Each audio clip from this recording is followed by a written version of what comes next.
America yet. So that is what all these next few weeks are gonna be about. I'm your host, Leafx, and alongside me, Gibbs, Wavepunk, and Achieves to talk about the pre-show. Apologies, we're a little bit late starting here, but Gibbs just couldn't get his hair fixed. So I had a joke ready too, and I was gonna say there was a big red button and I had to push it. Leaf, you stole it from me. It was still your fault regardless. Hair joke's funnier. I like that one. Yeah, it is. Either way, welcome guys. Thank you guys for joining me on this pre-show. We got to talk about North America because we haven't really seen them. It was all about Europe in Season X so far. So let's talk about that. But first, we do have to give Gibbs spotlight as per usual. It's in the contract. Gibbs has to talk about Season X. Some of you may just be joining us for the first time and might not understand entirely what Season X is about. So Gibbs, take the floor. So Season X, it's a mouthful. We have completely changed everything. That's why it's not Season 10, Season X for a reason. Sure, Roman numerals, again, very cool, but it's because we've changed everything. No more league play. Everything is based on tournaments. Every single tournament that you play in will get you points to go to a world championship. That is 10 months from now, all the way in May. So we have 3 splits, and there will be 3 regional tournaments per split. Then the top qualifying teams will also get to play in a major at the end of every split. And all of this has prize money on the line and then points. So the major will obviously, that will escalate the points and the prize money. So there's going to be tons of prize money going on throughout these 10 months. But at the end of the day, for North America, top 6 will go to the World Championship based on points. So every single match will matter for the next 10 months. It's going to be absolutely insane. Yeah, based on what we've seen so far, Wave, this is that it's already been like, there's so much Rocket League. Like we've already had so much Rocket League and we're just at the beginning. We haven't even seen North America yet. So much Rocket League between the regional events and the grid. And the grid is so cool. Like the entire Rocket League directory, not just one channel, like the whole directory is dominated by grid. Super cool. I love watching this stuff. I love seeing like biased casting basically between people who are like rooting for the team that they're commentating for. And then on top of that, you have a format here, Achieves, where we get to see teams who are genuinely exceptional that haven't gotten the opportunity to shine show up and shine. Yeah, we saw a bunch of them last week in Europe. We had teams like the Last Resort squeak through and put on a good show. And you have a bunch of potential for that here in North America, I think. Of course, there's the age-old question of, is North America as deep as Europe? Who knows? But that's exactly why we have this format, so we can find out. But we, of course, have to talk about everything that happened in the offseason. But we're going to focus on Group A here. So we have 2 groups. Today is Group A. Tomorrow is going to be Group B. Let's look at Group A, right away here and see the teams that we have in here and talk about the teams in here and talk about roster moves we've seen, because just like Europe, things were crazy here. So I'm going to start off with you, Wavepunk, here. Out of the teams we're seeing in Group A, what teams did you have your eye on for roster moves that really caught your eye here? The roster moves, I mean, it was quite the offseason, right? I want to, for Group A, I want to take to a place that people weren't going to be thinking about at the beginning here. The Peeps, okay? This is a team reanimated here after we slept on them a bunch. We stopped sleeping on them. They went away and now they're back. And they brought on Illusion to be a part of this roster. Illusion spent the last 2 seasons having profoundly mediocre results with Ghost, and it's easy to write a player off like that. It's just meh after a year of just kind of getting by. But let me remind you that for the first 3 seasons of RLCS, we didn't think much of Turbo Pulsa because his results were decidedly mediocre. We wrote him off right up until the point he won the 3rd World Championship and then proceeded to be the greatest of all time. My point is, sometimes all it takes for a player to shine is a new environment. I'm excited to see Illusion play with Gyro and AJ. That's absolutely fair. Looking at the rest of these, Gibbs, who you got your attention? Gotta talk about Wonder Mike for E United. Now, E United had a weird offseason where they signed Memory for a little while, didn't realize how good Wonder Mike was, I guess, or maybe they thought they couldn't get him. So then they kicked Memory off. Maybe not the best move there, but they get a very talented player that basically was playing with everyone throughout this offseason, had a great rival series the season prior, and then everyone's like, we want him. So he played on Charlotte Phoenix, he played on Pittsburgh Knights, he played on version 1 for a little while. Finally, he finds a home with E United. He is one of those up and coming players that everyone has to watch out for, and he's been doing rather well for this squad so far. Both of you teams are both 1-0 now. You can see we've already had 1 round of Swiss go by. I'm wondering, Achieves, if the team you have your eye on right now is also 1-0. Yes. Number 3, Rogue Turinturo picking him up from Charlotte Phoenix. Rogue had a week 1 grid results. Week 2, they only lost to Envy and G2, however. And I think along a lot of the same lines as Wavepunk, sometimes it just takes a new environment for a player to be successful. And Turinturo, when he was on Charlotte Phoenix, was a little bit second fiddle to Karma and Shadow, who absolutely popped off. But I think with a quality setup artist in First Killer and Kronovi, I think he had one of his best seasons he had in a long time in Season 9. I think Turinturo has a lot of potential to be successful here. I think you guys all have hit kind of the nail on the head here, is that a lot of times all the player needs is to find that synergy. You know, you can do everything you can with learning your rotations, learning your mechanics, but until you find a team that understands exactly how you play and knows your intentions, knows your habits and what you're about to do, things might not click properly. So I absolutely agree with Turinturo on there. Now on that offense with him in first is just something that you don't want to be on the receiving end for. That's for sure. And now speaking of these teams, we have had a bit of a glimpse of them though in the grid. The grid is running alongside this fall split for the RLCS Season X, and we've already seen these teams go at each other on Thursdays and Fridays here. So in case you guys don't know what the grid is, this is where Gibbs comes in again.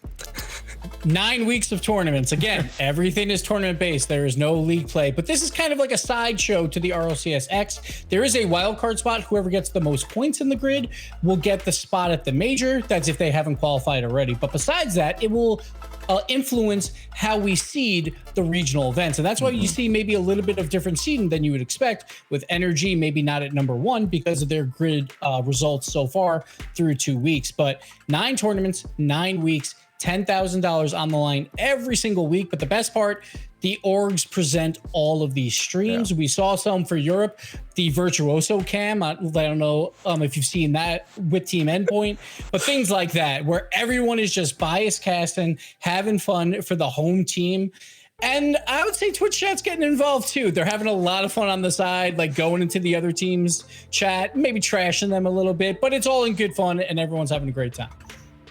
Yeah, no, it's honestly, and to me, it's really great for these teams too, because it's like real scrims that have something on the line. So these teams are getting a lot more. You're seeing teams that were on the bubble, teams that were RLRS, having the opportunity now to get that practice in that they may not have gotten before just by performing well. So I just want to get some thoughts before we move on here from you guys, the Chiefs. Any surprises, thoughts you've had on the grid so far? We've had 2 weeks down and a lot more to go.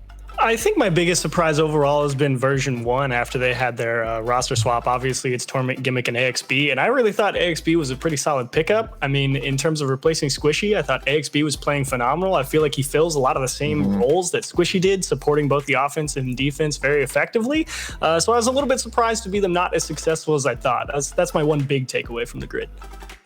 Well, speaking of AXB, there was a roster move here that we didn't actually touch on previously. So I guess this is the time to do it, because they have been popping off. We got to talk about Space Station right now. Bringing Rles onto that roster has at first was questionable. Wave, I don't know if you agree with this, but I was a little bit worried. I'm like, I feel like AXB is the fit for that team, but they've completely disproven that it was going to be a problem at all. Look, I'm as big of an AXB fanboy as the next guy. I think AXB is a wonderful player, but I'm debatably a larger Rles fan. I'm trying to think of a roster Rles doesn't improve. Just strictly by mentality, just strictly by the energy he brings to that team. You know, he brings a spark of just this. I just love the pizzazz he puts onto that roster, right? And that attitude comes across on play. He backs up his mouth with his gameplay. So Space Station's hot. Now, here's my one issue, though. When you have an attitude like Rles, what happens when you lose? That is my concern, because Rles, he built the team of the Peeps, or the Pittsburgh Knights back then, and then what did he do? As soon as that season ended, he literally played for every other North American team, trying to find somewhere else to go because they weren't that good. Now, that wasn't the fault of him. He played fantastic. My worry is we're now going to Swiss, where you have to lose 3 times in one day to be out. If Space Station loses one, maybe too early, I just worry about that attitude could backfire with Rles. Look, if you get the opportunity to have the wonderful little bird of Rles come and land on your shoulder, enjoy it while it's there. When he leaves, like, you can't stop that man. He's an absolute gift from God. Let him play on your roster. Take what you get. Take the value. I don't know. Space Station, I'm happy about it. I like it. Obviously, it's been working out. I'm only a little bit worried that it'll be a little bit too aggressive, you know, with Arsenal and Rles both up there smashing people into the ground. You put a lot of weight on Sypical to be a strong third man, which he's proven to be before. So I am cautiously optimistic and say, go get him, Space Station. I'm not gonna lie. I just want a comms link. If you hear that man in comms, it is just, it's kind of what Wave said. It is high energy and it is nonstop. So I hopefully we can get some comms from him at some point down the line. But we're gonna move on and talk about the other end of the spectrum. This group seems to be just the group of evenness, I suppose. It's the group of underdogs. There, all these teams on the bottom 2/3 of this group are just, I really can't figure out who's, like, any of these teams could pop through. So let's talk about upset teams that could potentially upset others and make their way through. Now, I want to talk off the bat here, since you guys have been taking the spotlight. It's my turn. I'm going to talk about my pick here for an upset. I'm going to start with Continuum. Continuum was a name I was actually talking with some friends about a week and a half ago about, because we're trying to figure out, like, these up-and-comer names that never actually finished shining. You know, everyone's like, hey, watch out for this player, and then nothing happened. One of those players was Astro, and they're on Continuum now. So, and now he's back.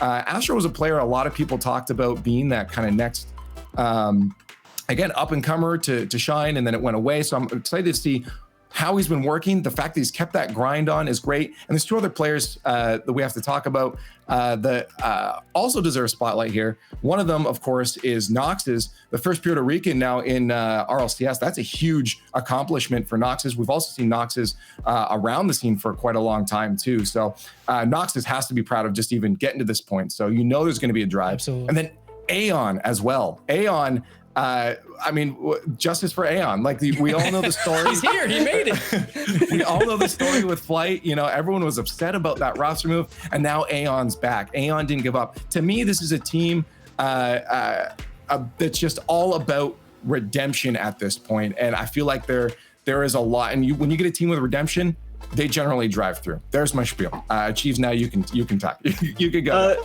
So for me, it's X set. I think throughout the grid, they went through lower brackets both times. In week 1, they lost to Charlotte Phoenix and Plot Twist and got knocked out by the Sonics, but it was a close 3-0 loss. And I think there's a lot of potential coming out of X set. Week 2, they failed to qualify by getting knocked out by the Space Station and eliminated by the KC Pioneers. But from what I saw out of X set, I actually think they've got a little bit potential to be that upset team, maybe something like the Last Resort, who came out of nowhere and showed up later on in the tournament. So I think if the bracket works out in XSET's favor, you might see him in there. I mean, for me, this is the group of underdogs, right? And when you have this many teams that are chomping at the bit this much, it really can't go any direction. And my heart just goes in the direction of, who do I hope gets out of this group? And for me, I like this. I've got a soft spot for this Nefarious roster. I mean, Buddy has kept this team alive for like 3 years now or something. And Jay Wismont, he's got Jay Wismont on his team now, who made headlines with Splice and Karma back in the day. Jay Wismont won the first ever Rocket League tournament I casted, and the fact that he's still here 4 years later gives me hope that this team can make a deep run. And real quick for me, Plot Twist, they are a very talented team, 5 top 10s in North America. They usually don't break into that upper top 4, but they have a chance to make a run here. And I'm just going to remind you now, with Sosa on that team team is about to be sitting straight. If you ever have the chance to go over to Sosa's stream and check out his posture, you are going to be in awe. I have never ever seen a better posture in a gamer. I don't know how he does it, but that is a role model for sure. So pro tip. Good pick on Plot Twist there. But let's move on here and talk about our matches that are coming up here. As we take a look at our matches in round 2. Round 1 has already been done for the Swiss round tournament.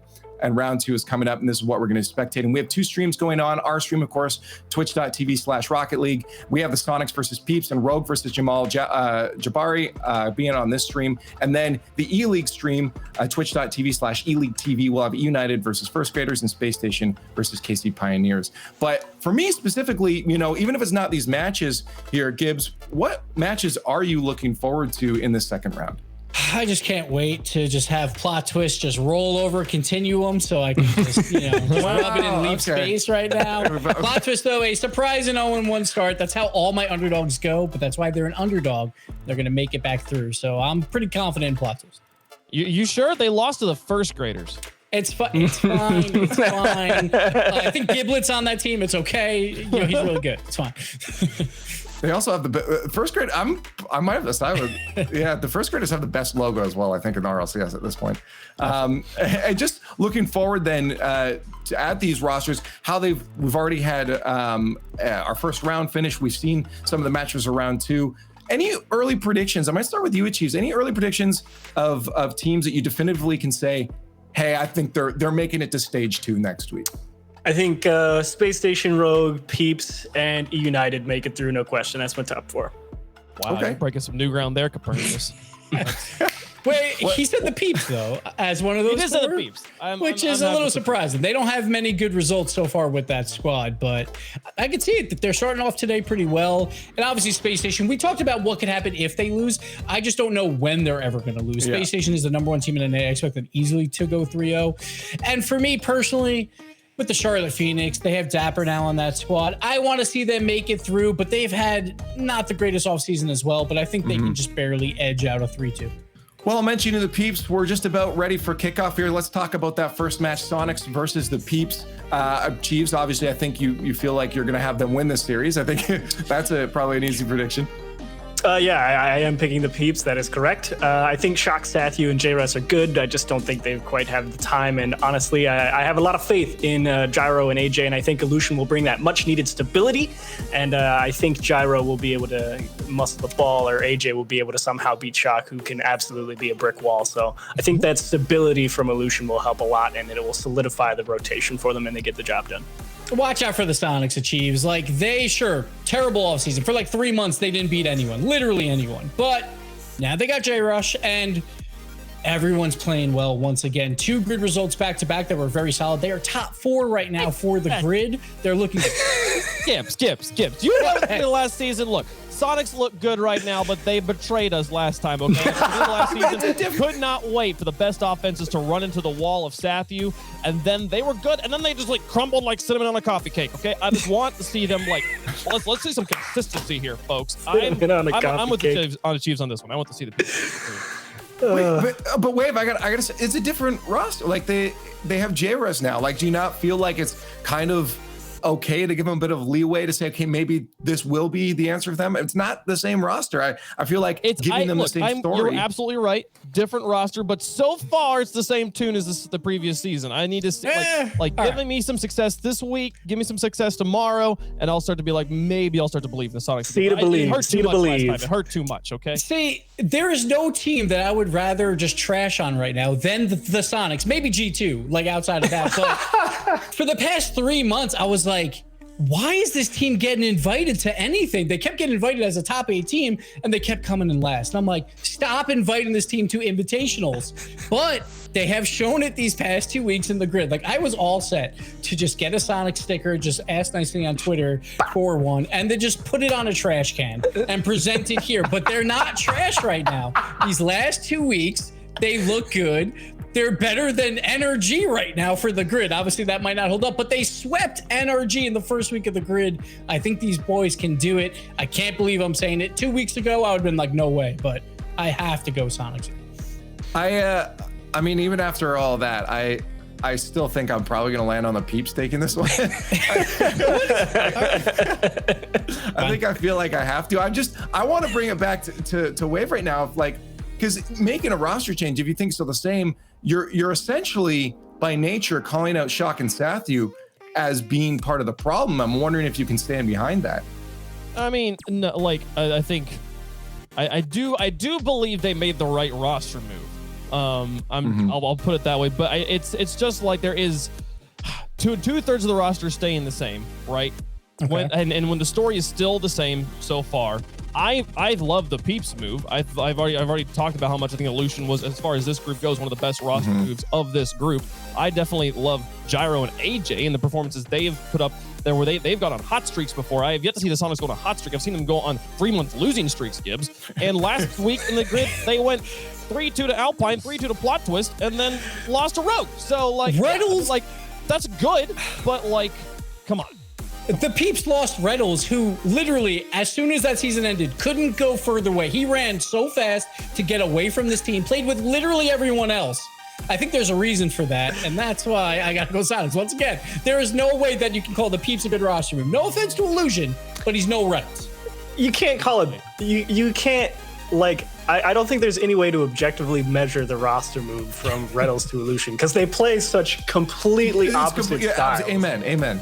It's a total reimagining of the Peeps approach, and that's what I was alluding to earlier with Illusion coming in as a solid put away guy, and he'll bring the stability. We talked about with Knights though, that like Gyro and Rles, it's like how many offensive stars do you need right now? I feel like this move works out for Gyro. It allows him just to have that spotlight. He doesn't have to share it with Rles anymore. Illusion's gonna be happy to set this guy up. Yeah, I don't know. So I think I'm with the Chiefs on this, Gibbs. I really just can't, like, sometimes you say some good things, but I just really can't. I really can't see the logic behind this one. I mean, like, Illusion has been proven to be such a great anchor for any team that he's been on lately, and he has that offensive power. If he needs to move in, he's done some incredible things, and just kind of unleashing AJ and Gyro on that offense with having that support behind. Like, this just looks like a solid top tier roster. I mean, they haven't showed it for the first 2 weeks of the grid. These guys are at the bottom of the table. These are two teams that need to show up and make you believe them before you really can. Very true. Very true. Yes, very true. Well, we're gonna find out, because these teams are now ready. The Sonics and the Peeps are about to get on the field, but we want you guys to get on Twitter and let us know how you think it's gonna go. How's this first match for North America's Season X gonna be? Hashtag RLCS X at RL Esports, so we can hear your thoughts. But now it's time to head over to the Skybox for our first match. So I hope you guys at home all had plenty of time to recover from last week, because guess what? We are straight back into it. But Johnny, I feel like at times like this, I want that secondary stream that follows our panelists after this. So we hear just the pure bragging for whichever side ends up being right. And the pain in the side that end up being wrong. I mean, who are you siding with here? They had a real go at each other with this one. So you're asking me there, not necessarily whose point do I agree with, but who do I want to hear in pain? Yeah. We are going to see offense. I think Gibbs would take it with honor and dignity, I think. True. Wave, less so. So Wave. Yeah. You want to see Sonics win just so Wave gets really upset? Yes. Okay. Well, I think you're probably gonna get what you want, because I've got Sonics winning this. I have to agree with Gibbs. You know, these guys, the Sonics, have had a couple of impressive grid runs so far, and although RLCS X Regional is another level of competition, it's not like these guys aren't experienced. I'm sure they can transition those performances into this match without too much difficulty. That being said, one of the teams that swept the Peeps in this week's The Grid tournament actually got swept by the Peeps today in XSET. So clearly this is a different Peeps that are showing up. You know, I still think Sonics are going to have the edge, though. Yeah, Sonics, we're looking to see whether or not they can be more offensively potent this week. Spent a lot of last season just waiting for mistakes. And just trying to take the opportunities after that. J-Russ should do a very good job of trying to correct that in their play style. And, you know, I really want to see if this one's going to be an opportunity. Safu, as always, called into defensive duty. Shock will help him out. But for the newer viewers here, Johnny, ones that might not necessarily be quite as familiar with J-Russ, I don't think there's anyone more in the world who might be more familiar than yourself. Yeah, for me, J-Russ, you know, he started off from the 1v1 world, and he's transitioned into threes extremely well. You know, there's been a lot of discussion over whether one's players can transition to threes. I think J-Russ is evidence that they 100% can, and they will continue to do so. Incredible mechanical player, and he's looking like a great team player. Great third for this team alongside Safu and Shock, who have had success as a duo in recent past. This team, I think they've got a lot of potential. Same could be said for the Peeps, though. Both incredibly high teams in the potential category. Almost half the game gone. Still waiting for our first real opportunity. Both teams struggling to really get too much going. They start us off their campaign for RLCS Season X. AJ looks at the flip reset. J-Rust will keep that one away. And definitely expect the team style to be more J-Rust chasing around, as that's a poor ball from Shock. Almost caught his own team out. Expect Staffy to be more of a rotation holder for this roster. This is something we've seen from Sonics in the past. In fact, when they had their most successful run through RLCS League play in the past, it was a very defensive foundation that they built upon. And just being clinical, taking their chances, scraping through a lot of game 5s in a good way. So I'm not at all surprised to see this defensive approach. It's been what the Peeps want. They would rather be on the attacking side as much as possible. I don't think Sonics are too bothered by that. Nice 50-50 though by Illusion. Leaves a free shot for Gyro. And it was a weird way of trying to go about the defense. Two players collided into the left-hand side. And it meant that they just had no access to anybody to run on with the bumper for the actual challenge. Wow. It was so smart though by Illusion. He turned away from the challenge, and you could see that Sonics, they wanted to have that ball ricochet into the wall and get away from the corner, but that wasn't allowed. Good challenge by J-Ross, last man back, and he had to do well there. That's an absolute steal of a position that you wouldn't really expect to get much of. So really good job by the new boy on the Peeps. Illusion making himself count here. Are they going to get another one on the counter-attack? No, this is just a bit too straight. Sathu comfortable to run it wide. So far, Sathu and the rest of the Sonics haven't really had too much midfield control over the last few minutes. We're giving up a lot of it. J-Rust going to early turn, looks to keep on the ball. The Shock with a pop-up. J-Rust looks for a demo. AJ's now caught in. Ends up being the secret goalkeeper for his team. His team is still in trouble. There you go. And Sathu will tie us up. And this time it's the 50-50 in the favor of Sonics that bounces out middle for Sathu to attack. Nobody was sitting back on that goal line. Gyro had crept off it. Didn't expect the ball to bounce over his head like that. But you have to be ready for it sometimes. You never really know what's going to happen in a 50-50 situation. Sonics back in it, but a chance for Gyro to put them ahead, and he will. Peeps are going to retake the lead after a few seconds of a tie game. Oh, Shock just panicked. He didn't know where to put the ball. He was trying so desperately to make sure that he wasn't going to get dunked. Ends up just popping it straight over, and it is that continued pressure, the hit and then follow, that is working out so well for the Peeps. 40 seconds left on the clock. Not too far away from taking their first win. J-Rust tries to recontrol the ball and needs Sathu to come in for him. It's not enough, really. Not enough in terms of two-touch plays that we are getting from Sonics. Very much a one-and-done sort of deal, and that's not what they need. They've got 20 seconds. Got to find that chance. Wow, Gyro now filled with confidence after his goal, which put his team in front. It's worth mentioning that Sonics are not making just consistent contact with the ball. We saw Shock just fly past a basic aerial a couple of seconds ago, so they're not playing their best for game one. And it's not going to be a good outcome for them as a result. The Peeps were the more threatening team for the majority of that game. But I'm very surprised that the Sonics looked so inconsistent with their touches on the ball. They just weren't hitting the ball hard like I would expect. No, it was a very subdued attempt from Sonics. More of a get rid of the ball rather than trying to get rid of it and actually follow up. You can clear long and still make use of it, but they just weren't really. And even the long clears that they were getting, if you are going to do it as an attempt to maybe get a demo, steal some position on the other side, you really want to be hitting that towards the backboard, making it awkward for the final third. Sonics weren't doing that. They were hitting it, but it was dropping at least, halfway into their opponent's half. Easy to control for the Peeps. Yeah, Peeps were able to send the ball back into the Sonics end.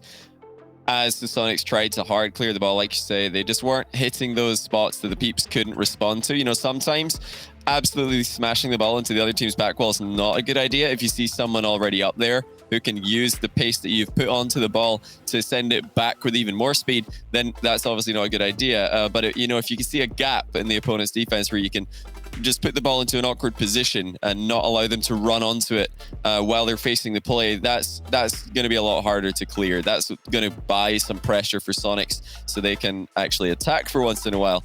But it looks like they're lacking confidence. If anything, this game, it didn't look confident from the Sonics. So they were very tame. Looked like they were trying not to lose more than anything, and they ended up losing anyway.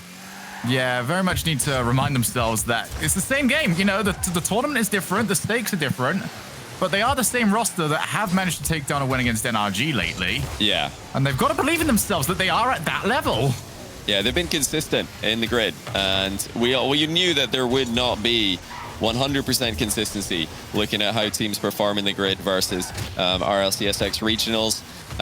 But yeah, I didn't think there was going to be that much of a difference. That's a good shot from Rles. Good to see them just smashing the ball on target. Shock will batter in the rebound. That's more like it from Sonics. They didn't waste any time there.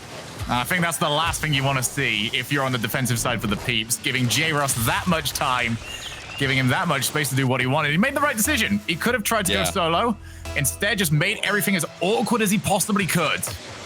Yeah, and they didn't hold anything back with those two shots. They weren't worried about, hitting the crossbar or slightly missing the target. You need to hit the ball with sufficient power for it to be any threat at this level for a goalkeeper who's waiting for your shot. So I'd rather see that, just Sonics let loose on their finishing touches. That could be 2-0. Good save by Illusion, and it's fell free for AJ. That could be Gyro. He just ran out of boost. Sonics get away with it for now. Near post defense coming in clutch. Shock got really antsy to start moving forward and almost got caught for it. Now to the other side of the field. Couldn't quite find Safu. This is where Sonics was so good in Season 9, though. Once they got their first goal, very good at maintaining it. Will that be the same case with this new roster in this brand new season? This is going to be the best test for them. Peeps now have their opportunity. That's great play from AJ. Very unlucky to be completely out of boost, but he did make the most of it. Shot continues to go hunting, and Illusion trying to avoid him. Couldn't get there on time. That is brilliant from Sonics. Yeah, great demo by Rles. It looked like Gyro completely fumbled his half flip as he attempted to recover. And you're going to put your money on Rles to score from a ground shot in that position. Good placement. Illusion had no chance. So 2-0. Sonics bouncing back of what was a very, very tame affair from them. Speaking of tame, that touch from Gyro, it's got to be better. He's dropped it for Rles. And he's now rocking and rolling here in Game 2. Yeah, this is the Sonics that we expected. But the Peeps are showing some of their inconsistencies and why they've struggled in the recent grid tournaments. This is a big game, a big series. The team that wins this, they'll have 3 shots at qualifying for the next stage of the competition. They'll be undefeated going into the 3rd round of Swiss. That means that any win in the next 3 series, if they need 3 series, would qualify them to stage 2. For the team that loses this, they'll need to win 2 out of the next 3. It's just such a huge difference there. This is very much the round that you figure out whether or not you're going to be floating pretty easily if you're going to start getting dragged into the deep end of this tournament. Yeah. And it's got to be said as well. We saw teams saying, hey, these are long days. You get this done nice and early. You're done. You're fresh. If you start taking it towards the 4th, 5th round, you're starting to ask more of yourself other than just what your mechanical ability is in Rocket League, but also what your mental ability is to last through those long days.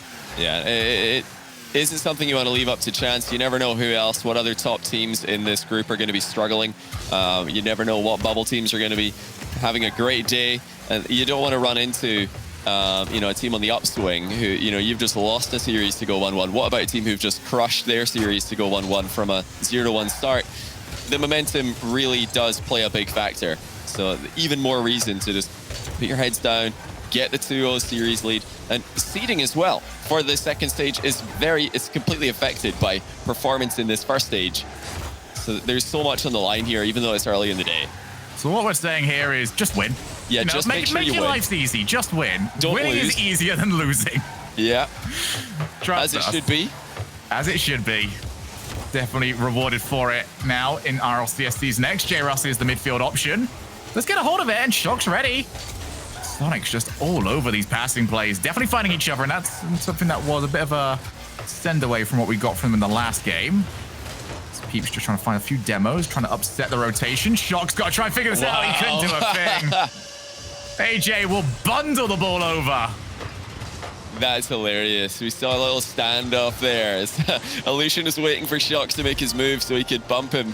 As soon as he did, you're going to get much more distance on a player if you bump them after they've jumped. So that's pretty smart by Illusion. He didn't want to go too early and give Shock the chance to dodge him and then save the shot afterwards. So late chance for Peeps to make something happen, and they're going to get another opportunity. Good recovery by Sathya, but he's not cleared it well, and that's going to be a second goal. Illusion, the scorer. Well, this one looks an awful lot like Gyro's missed touch earlier on. It's a great read from AJ to keep the pressure. But again, if you are going to get these saves, especially when you've got that sort of time, you've got to get in a position that either A, your opponent cannot control in, or B, one that you can follow up. And he achieved neither of those with that defensive touch, and suddenly Sonics are right back into the thick of it. They've got 1 minute to hold on to this 1-goal lead. Well, and it might be 2. Oh no, just to the side. Yeah, good power on the shot from J-Ras. That's something you do like to see, but if he had put that in the far post, that would have been exactly what Sonics needed. That might work out. Oh, what a save by AJ. J-Ras passes right up to the side. Opportunity for Sonics again. This is stopped by AJ, and that is the kind of save that you were talking about, Shogun. He didn't just keep that ball at the net. He offloaded it for his teammate to follow up on. Double commit from Sonics. They're still trying to get that 2-goal lead. Being careful not to overcommit while going for it, though. Or are they? As everybody flings himself into the play again. I feel like the most awkward touch people have been able to do so far in this game is directly at the goalkeeper. A lot of weird touches that put it straight over to the opponents. We had another one to cause that chaos. Here is the Peeps with their last chance. We've got 2/3 of the work done. That miss is going to allow Safu to come in, waste all the time off the clock. Gyro somehow keeps the ball up.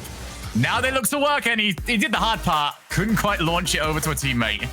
That was close, though. Closer than Sonics should have allowed it to be. I think the first goal, fair enough. You had a goalkeeper, it was Shock, stuck in a 1v2 situation.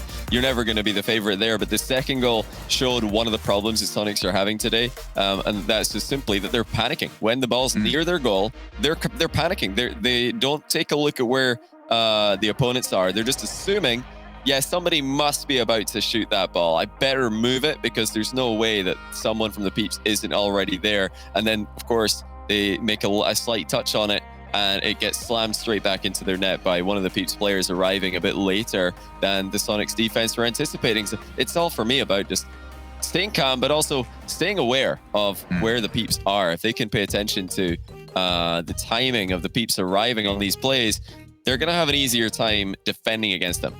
Yeah, I think it all goes back to what we were talking about earlier on as well, is that if you put these two teams into that situation in a scrim, I feel like they deal with it a lot better than when you shove the name RLCS Season X in front of it. Suddenly, especially in your season debut, everything gets a little bit more scary. Every touch that you'd normally feel that a little bit more comfortable with is suddenly the most lethal thing in the world. Got to credit Illusion again. He's looking pretty scary on the back wall for his team, consistently landing those bumps on the Sonics goalkeepers. It's another thing to think about, another reason to panic. You better panic on this one. Bullet pass from Gyro, and a great finish from Illusion. I mean, I got to take a look at how quick Illusion was over it. He knew it was coming. Wow. Great play, great positioning. That pass there we go. Sick. That pass was... It's incredible. A little pre-jump on the bounce. I mean, he just read the bounce perfectly.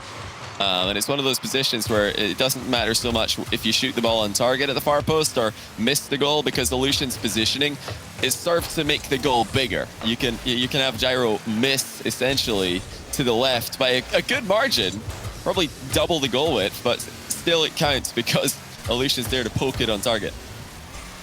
So, despite the fact that Sonics were the ones to get the last win, it is the Peeps who have got the last 3 goals. Very much the team that seemed to be taking back over. Gyro dances past J-Ras. He's going to try and go for the setup. Safu should be there, but still a clattering shot. And somehow Shock keeps it out. Good pressure still from the Peeps. Want to see if they can get the ball to drop down for another one, as they just lever on touch after touch, trying to see if they're going to get that panic play one more time from Sonics. It didn't happen.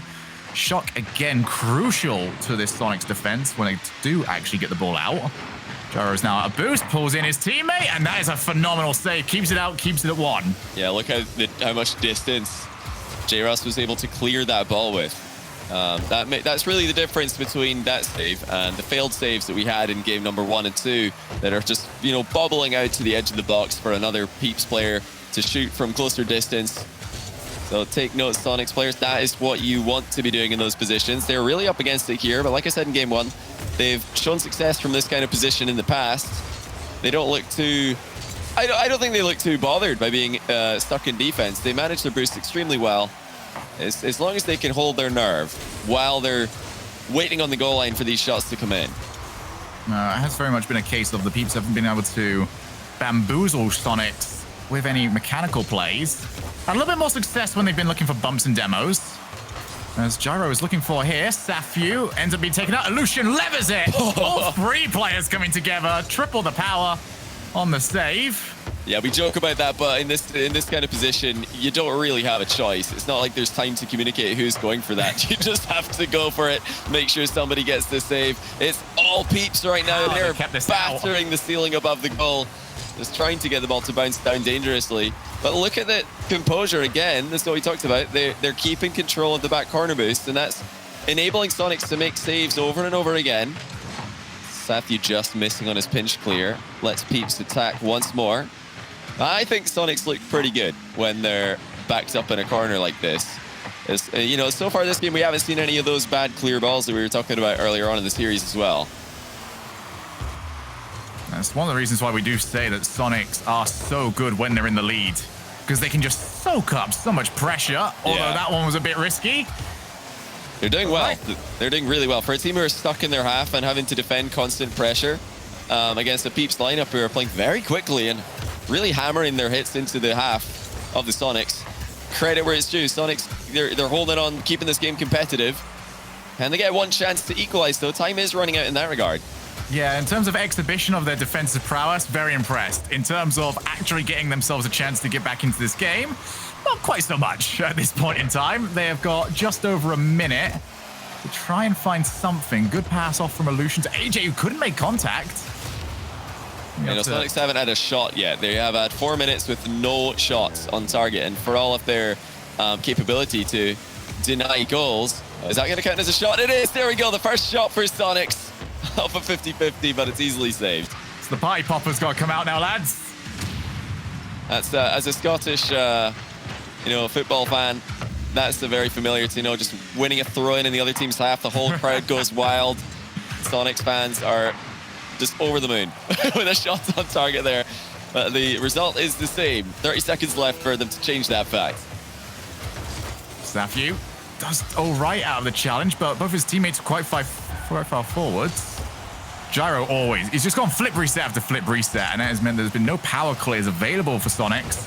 Gyro's over the top. If there's going to be a creator, it's going to probably be him. He's got past one. Illusion covers. So far, very controlled. Gyro launches. Can't follow. AJ already up. Does win a good challenge against J-Ras. And they're going to have to go coast to coast if they want this. Safu has got Shock in the midfield. Are they spotted? It's a lovely touch. Gyro drops it. And the Peeps dominant from start to end. Yeah, we talked a lot in the middle of this game about how well Sonics were defending, because I think it is relevant. It's easy to miss how close a game is when one team are constantly pressuring the other, and I think this was still a very close game. It wasn't like Sonics were watching the ball hit off their crossbar, hit their post, and really be out of control completely. But we have to give equal credit to the Peeps for not messing up, not overextending with their offensive rotation at any stage during this game. They just gave it, like, they really left no openings for Sonics to exploit on the counterattacks. I mean, I think the Peeps took a really interesting new attempt at going across defensive situations in Rocket League. They decided, yeah, okay, we've got the goal up, we need to defend, but we're not going to defend the goal. We're going to pretend like our entire side of the field is fully open on a game of drop shot. Yeah. They refused to have anything go into the orange. Yeah, I liked what I saw from them. This kind of rotation, it indicates that they're communicating very well. That was almost one goal already. AJ pulling something out of his back pocket. We already know AJ can do incredible things all by himself in the solo plays, but who's going to be that man for Sonics? It could be an individual threat, 'cause it feels to me like that's what they need right now. They need to have some kind of threat to prevent the Peeps from just coming forward at them with this much consistent pressure. Clearly, the Peeps are just not really that scared of the Sonics. No, clearly not. We are going to see Lucian try and buy his team a little bit of time. And I will make the argument here that if the Sonics are going to win this, and if they are going to get out of situations like this one, they've got to figure out Gyro more than anything else. Because Gyro, midfield, whenever he gets one touch, he has just been following at flip resets. He's forcing challenges out of those flip resets. And that just buys so much time for the Peeps to readjust off the crossbar. And here comes Illusion to finish it. But Gyro is provider. Great touch from Illusion. He passes it off to Gyro, who was basically motionless as he jumped up to pop this shot into the bar. And the placement couldn't have been any harder to deal with for the Sonics, who have just received another massive problem in their run to winning this series. Once again, they're stuck in defense, and they don't look like they know how to get out. Have not had an answer to any of these edge dribbles. And it is just killing all chances they have of getting a booming clear. This might finally be it. Illusion still stuffs it. And there we go, right back into the blue side of the field. There has been no such thing as a free ball in the midfield for Sonics. AJ looks to try and drop down. I think he might have run out of boost there. J-Russ over the top. Oh my goodness, that's 2 players out now. The Peeps looking to try and grab that second goal. Gyro drops it to AJ. AJ off the backboard. Their teammate a little bit far back.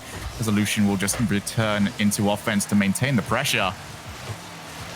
But you take away the scoreboard. Wow. Oh, here we go. Well, there you go. Put it back on. 2 goals to the Peeps. I wanted to say there, Johnny, you take away the scoreboard and you try and figure out which team's down. You would say that the Peeps are down by 4 and are just desperate to get a goal. They are reckless in their offense. They are unrelenting. And there's been no answer from Sonics. Yeah, I'm impressed. This is difficult to break free from. Peeps, they're just not scared of the Sonics. It's as simple as that. And until Sonics start smashing hard clears over the top of all 3 players, until they, hit a nasty passing play, setting up a counter attack, or just anything, pull a couple players into the corner and win a 50-50. Until they do any of these things, they're not going to stop attacking. Sonics finally get a look at the orange side of the field. Gyro says, hope you enjoyed your short stay. We're going right back over here. You're used to seeing this one, but can you stop me? J-Russ will indeed do so. 2 goals down. It has been a 6-goal swing for the Peeps. And just ever since the end of game 2, it has not looked like it's been going any other way. AJ off the backboard. He's only going to commit 2 from now on. Peeps not quite as unrelenting as they once were, but that is really sloppy from Sonics. Back into the midfield. A 3rd goal would very well end this series. So no Peeps are after that one. Yeah, we're not far away from a confirmation that Peeps are just able to perform so much better in RLCS X than they were in the grid. Well, during this regional, I should say, than during the grid, where everything's been falling apart for them and they've just been unimpressive throughout. Now, they are playing some great Rocket League, and they are definitely a threat to some of the top teams in this group.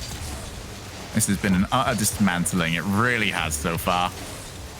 Lucian just over the top. All the 1v1s going against them.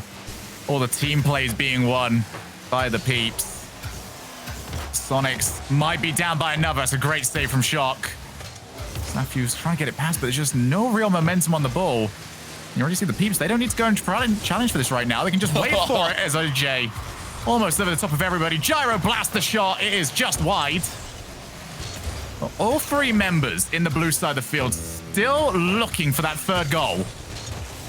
Sometimes we're seeing, viewers and fans of Rocket League, even, us casters, sometimes we wonder why our Team A just hard clearing the ball straight towards Team B all game long. Well, this is one of the reasons why if you don't have the threat of a hard clear, if the other team know that you're just not capable of booming the ball over their head at any minute, they can just set up shop on the halfway line and, you know, put like this big invisible wall and deny you any access past it. And that's really been, for me, the problem that the Sonics have had. They've been organized with their defensive rotation, yes, and I'm, you know, impressed with their composure, their boost management while they're backed up into their goal line, but they just don't have a consistent way to say to the Peeps, yeah, you guys better watch out. You have to back up a little because we might just clear the ball now. I've not seen that for the past 2 games at all. What we have seen is the Peeps thoroughly announce themselves to this regional. 3-1 they take it.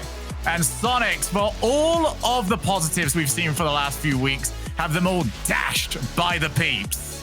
You know, it's often the offense that works for new teams, and the defense is the thing that struggles. But Sonics, they look like they've got pretty good defense. They just don't have any real threat in the transition. So, I mean, they've got the opposite problem of most new teams. And I say new team, you know, Sathi and Shock are obviously teammates for a good while now. But J-Ross is a brand new player in this roster.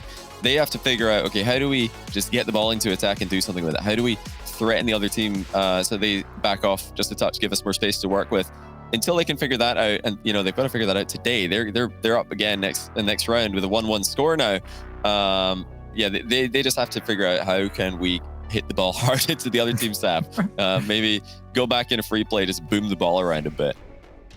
Yeah, it's certainly been one of the more curious matches we've seen. I don't think we've ever seen a team in a long time, Johnny, just control the field quite as much as we did there. But it is going to be the Peeps now moving on to 2-0. They've got 3 chances to move through to next week. On the other hand, though, it is now time for the deep end for the Sonics. When we come back, it is Rogue looking to continue what has been a really positive upswing for them over the past few months as they try and take on Jamal Jabary.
coming at you like monsters in the night, and you feel the danger that makes you wanna hide. When the cards are stacked against you and you're standing on the edge, now's the time, now's the time. Think about all the dreams you keep inside. Think about all the ones you love. I know this beating heart will be my guide. I know that we can overcome. When the world's so cold and we're losing hope, I need her, I need her. When the darkness comes and we're overrun, yeah, I need her. That's when we need each other. That's when we need each other. That's when we need each other. That's when we need each other. That's when we need each other. When you're falling faster and don't know where you are, you feel the danger closer than your heart. When the weight is getting heavy and the future is unsteady, close your eyes, close your eyes. Think about all the dreams you keep inside. Think about all the ones you love. I know this beating heart will be my guide. I know that we can overcome. When the world's so cold and we're losing hope, I need.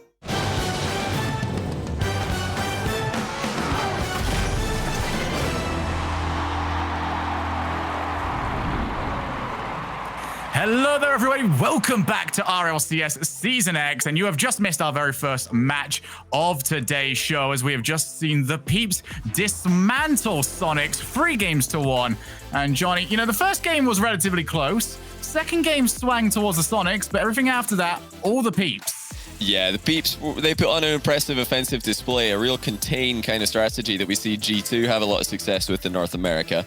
But I don't think they've really been tested, because although I was impressed with the organization from Sonics defensively and just keeping their composure, not letting 5 or 6 goals past them in one game, they didn't really threaten counterattacks at any point. And when the Peeps run into a team who are willing to do that, I don't know if it'll be the same story, but we'll hopefully get a chance to see that later on today. And up next on today's broadcast, Rogue against Jamal Jabary. That is the match we are about to have up here. And I tell you what, for Rogue fans, this has been maybe the best past few months they have ever had in Rocket League. A team that has gone from 3-6 last RLCS season to being right up there among the contenders.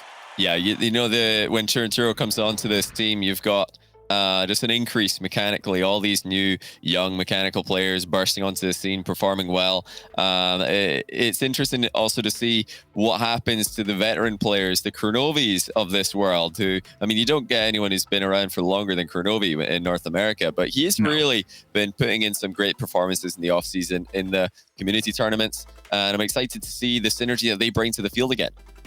Well, we did get a chance to speak to Kronovi actually during the summer shuffle, and he was saying like he's so happy now to have Churnturo and First Killer around him, because it means that he's got 2 ridiculously mechanical players that he's now going to try and learn off. So whilst I feel like the start of this season, we're going to be talking about Kronovi as sort of the less mechanical holding midfielder of this roster, if he gets his way, that could very well be changing very quickly. On the other hand, however, Jamal Jabary coming in off a big win earlier on against Charlotte Phoenix. Yeah, these guys are already a proven team in the offseason as well. And Rogue won't be taking them lightly. They're definitely the favorites to win this. Rogue expected to make it out of this group without losing a game, without losing a series, certainly. But this Jamal Jabary team are a threat. And in a best of 5 like this, Rogue have to, make sure to just be fully focused here, get the comms rolling, try and rotate properly, and let their mechanics do the talking. For Rogue, they will want more than anything else to make this an exhibition of their threat this season. But first things first, got to make sure that your opponents aren't going to be able to just try and catch you unaware. And here we go, straight from the off. Almost managed to sneak in. And now it's Jamal Jabary continuing to put that pressure on. They managed to lose one player on their rotation, bounce back in the midfield, and they just clatter into each other. That is going to be offensive chance over. Yeah, that was almost a nightmare start for Rogue. They have got to be more careful in the near post than that. I didn't expect to see the ball ricocheting off the post with one player. Kind of just spectating as it happened. Oh, good shot. First killer on the board. And it's a nice, simple play, really.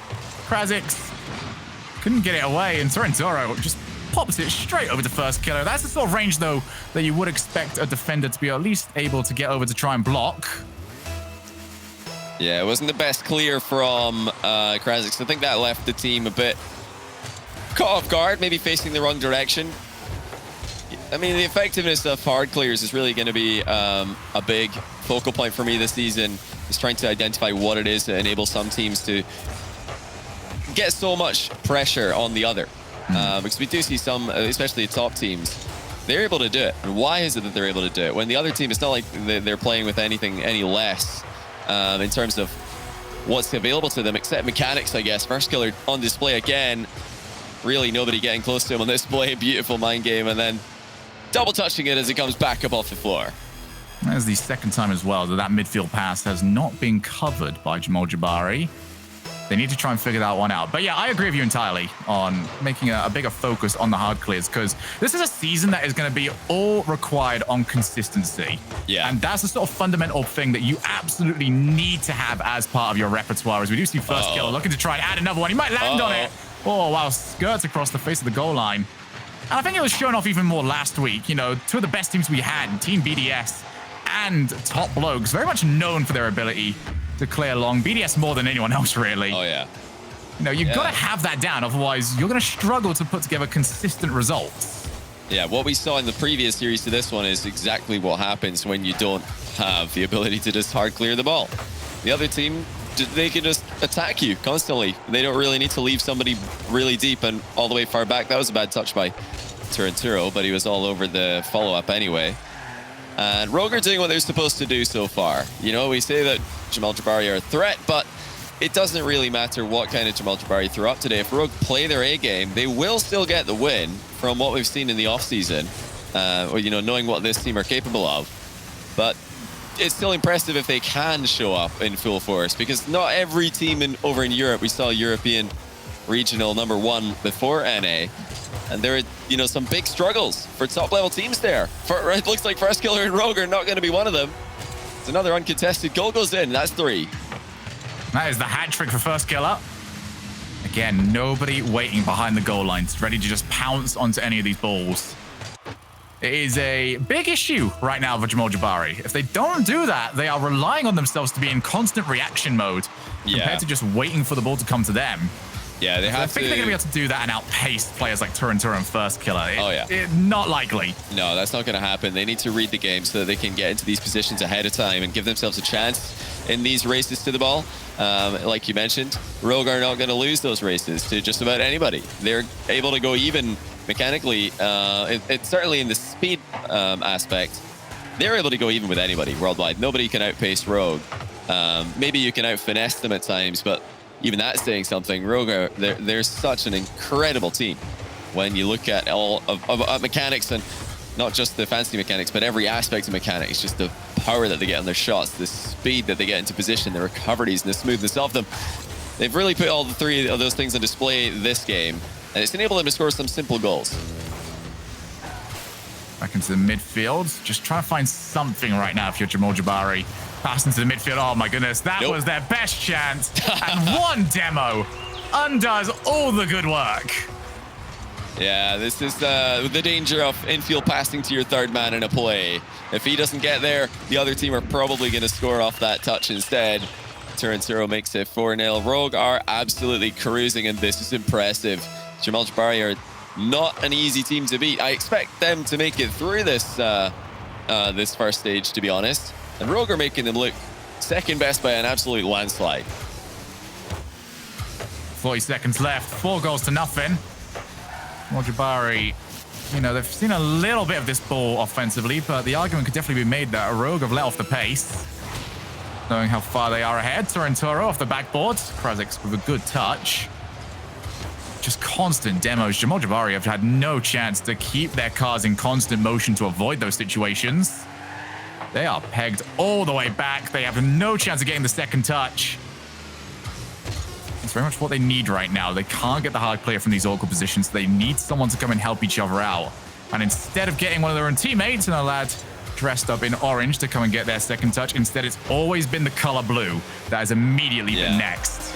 Rogue have done well. I can already tell. Well, maybe it's just because they were comfortable this game, but you can see that their communication is on point. They're rarely, if ever, double committing for a ball. They're not even giving themselves positions on the field where that can happen. For a double commit to occur, two teammates have to be quite close to each other, and they have to, have the ball between them.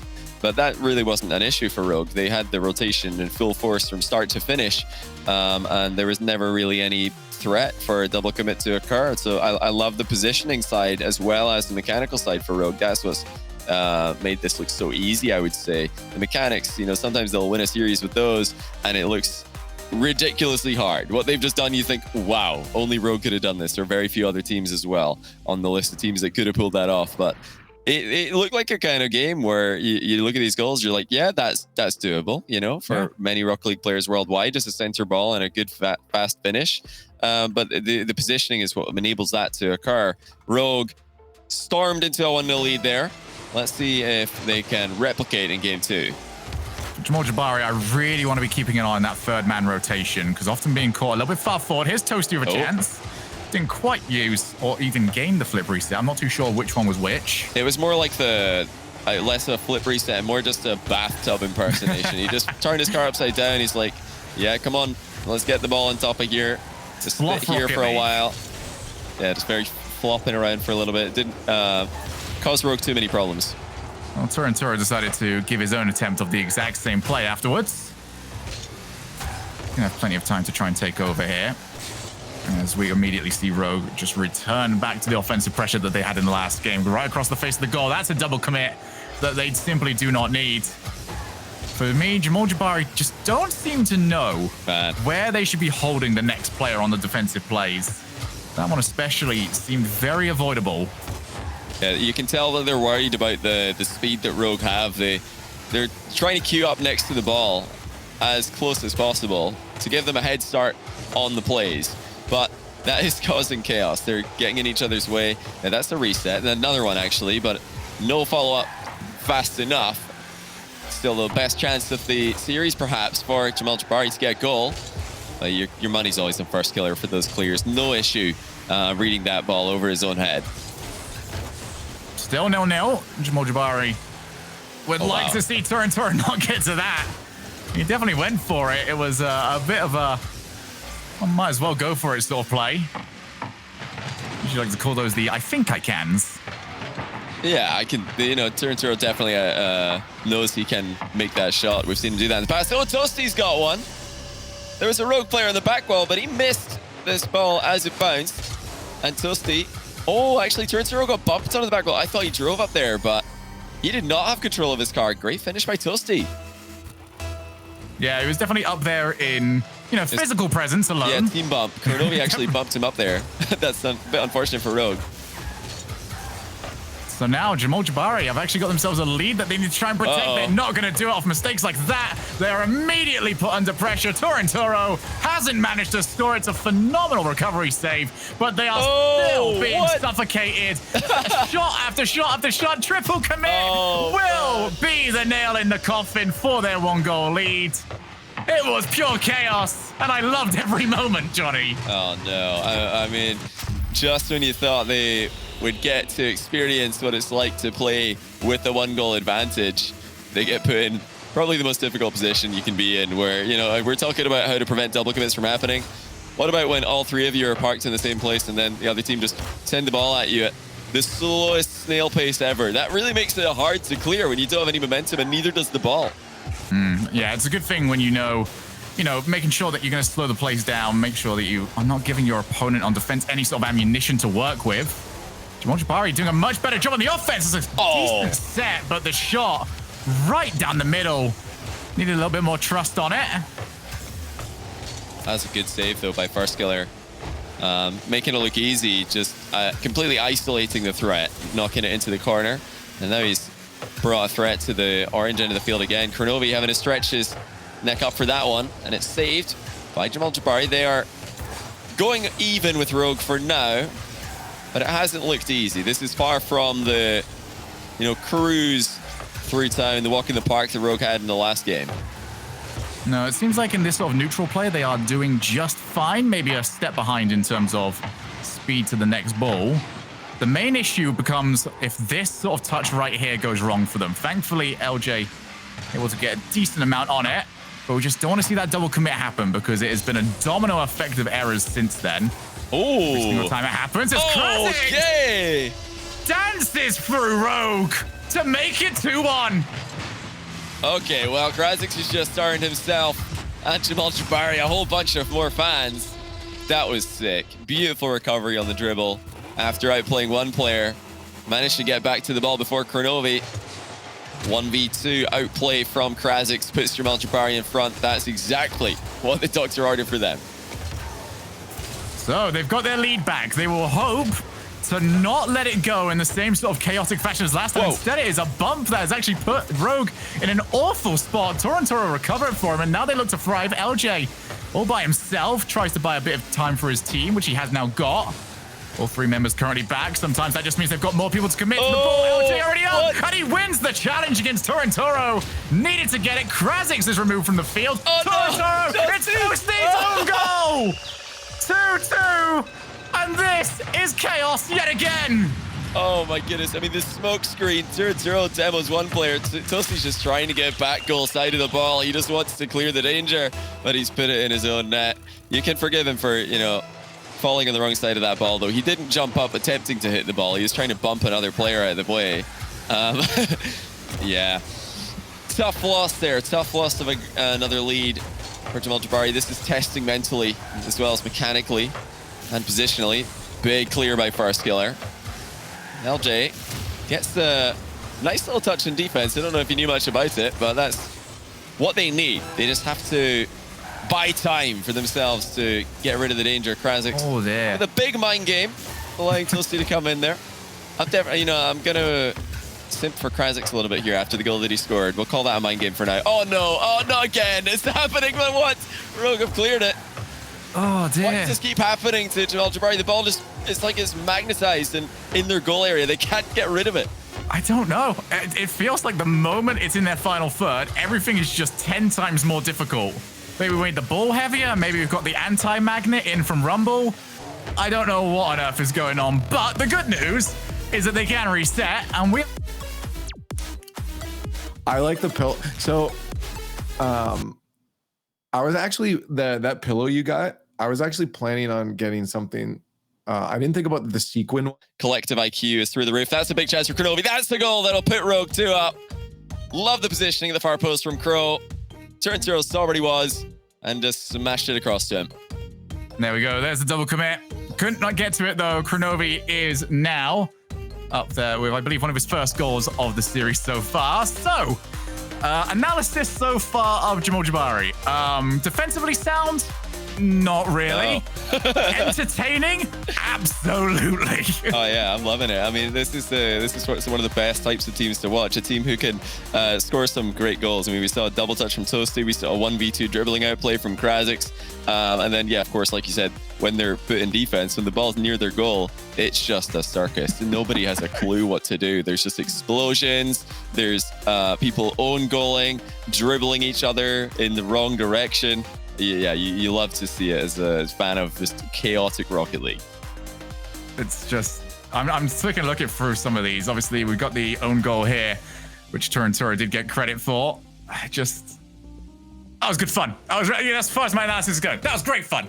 Let's see more of it, I guess.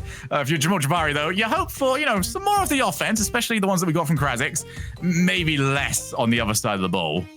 Yeah, they just have to try and have someone in reserve in defense, not all be, queuing up on their goal line in a little huddle with no momentum between them. If somebody can just arrive, side onto the goal when the ball's in that position, they've got a very natural clearing angle. Oh, that was quick, and it's an own goal by First Killer. What's going on? I think we like to call this one revenge, LJ. Just comes in, and there we go. Beat boop right off First Killer. Into the back of the net. 5 seconds in, Jamal Jabary have got themselves the lead. Yeah, beat boop indeed, as another goal lead for Jamal Jabary comes in. Will they be able to hold on to this one for longer than a few seconds? Because they couldn't in the last game. Oh, this is good offensive pressure there from Toasty. Kronovi will at least control it. That's a good back pass as well. Not the best follow-up touch. We're getting a lot of very sliced hits from Jamal Jabary, but again, the chaos happens off the pinch from 2 players. In comes LJ to make it 2. And that was a nice little pirouette mid-air. Almost managed to get the power to put it behind the goalkeepers. Kronovi's going to get the shot. Will he get the double? No, he's left for First Killer. And again, it's LJ. I feel like there's a lot to be said to the fact that Jamal Jabary have been forced to see LJ get so many saves. But he is getting them. Yeah, this is better from Jamal Jabary. You can see that they are just trying not to get clumped up in defense. Oh my goodness, another almost own goal from Rogue. That was almost identical to the First Killer own goal earlier on. Certainly, Jamal Jabary forcing the issue here. First Killer's got a flip, decides to wave dash the shot, and it's saved by Krasix. And I think there's, I can't understate how many weird clears we have had so far from Jamal Jabary. And, from what I've spoken about to pro players, sometimes having those misses really throws you off. Because you're expecting one thing, you're turning up on time for the ball to get blasted over to you, and then you see the sliced hit, and all your positioning is thrown off. Ooh, big mind game by LJ. He's going to try and make a 1v2 dribbling play of his own. And that's well defended by First Killer, timing the bounce quite perfectly. This is easily the best game already from Jamal Jabary. We're only a couple minutes in, but they're spreading out so much more. I think they've just realized, well, we're down by 2. Let's just give it a go. We're probably losing here, but let's go out with a bang rather than another disappointing 1-goal loss where we're just stuck in goal all game. Still have got themselves a decent amount of offense. Over on the backboard, Torrentoro is going to be able to get something for it. Here comes Kronovi! And there is 1-1. And it is just Torrentoro. Waits for the mistake, and he gets it. Slaps the ball straight down for his teammate. Yeah, that's another problem. That's a consistent problem for Jamal Jabary. Every time the ball centers from this position, Rogue are first to it. They are just timing their arrival more effectively. They're ready to attack that ball more quickly. And I don't think that it's a huge mechanical disadvantage. I don't think there's a massive difference in speed here, although Rogue certainly have the edge. I think it's predominantly that Rogue are just more experienced at getting into that pocket at the right time. Half the game gone. This has been one of the more normal games by Jamal Jabary standards. Looking much more solid in terms of sending the next player for it. Here's going to be a good chance for Toasty. Ends up taking a little bit too much time, though. Like to see them just lever that one across the other side of the field if they get the opportunity. Krasix is going to do exactly that. Kronovi's not in a great spot. Tries to pass it over to Torrentoro. There's Rogue helping each other out, but those with the long clears are helpful. Finally, Jamal Jabary have got Rogue in their other side of the field. Exactly. You saw the slight pass in defense and then a proper banger from Krasix to back Rogue up, and that's what's buying Jamal Jabary a little bit of breathing room. Sonics, take note. It really is that simple to force the other team to just ease off on the pressure for a second. It's quite funny you say that this is the most normal Jamal Jabary game that we've seen all day. I bet everybody who's just tuned in only for game 3 today thinking, what on earth happened in the first 2? What I've got to say to you is, yeah, exactly. But looks like it's going to be a similar sort of outcome. Unfortunately for Jamal Jabary, Rogue just continue to score from near post passes. 2-1 now. And with less than 90 seconds left, I don't know if Jamal Jabary have get it in them to get a game win in this series today. Yeah, it is unfortunate that we go from praising them on how good they were with the hard clear and then transition game, and then they immediately just hand the ball over to Rogue like that. Yeah. Oh, well, that is the level of consistency you are going to need to start cleaning up if you are to head further into these sort of tournaments. LJ flip reset. That is almost him coming in for the block shot. And they are still hunting for this one. Nobody over there, though, and there is handing away a midfield pass for your opponents. Got to try and stay on top of those in the future. Toasty avoids being hit by first killer. Krazix, I don't think he spotted how far Kronovi was back. He still managed to take 2 players out. Toasty looks to try and drop it down for LJ, and first killer keeps it covered. One more opportunity. Now Krazix off the backboard. Toasty looks to turn, but Kronovi has cleared. First killer already in, and he has got enough on it. It was a bit of a dangerous situation there, but Rogue have got away. Yeah, so far so good for Rogue fans who have become so used to seeing their team almost perform. Now they're just doing what they're supposed to do in a new format that was quite scary to them. Kronovi, open net, 3-1. They are proving that they can show up in the big tournaments. Well, the biggest tournament that's going on right now, and play at their best. This is looking very good for a 2-0 record after round 2 of Swiss. Just trying to take a look, and it is one of the criticisms we have levied against Jamal Jabary a few times on this one about that third man positioning, just getting a little bit out of sorts at the crucial moment. It definitely happened to them again as they were hunting down for the goal to get themselves back into it. And I think with a 2-goal lead, it is over and done with here. Yeah. First killer going to the other side of the field. I think he wanted to see if he could get some sort of clip goal. I just get another one for the board anyway off this play.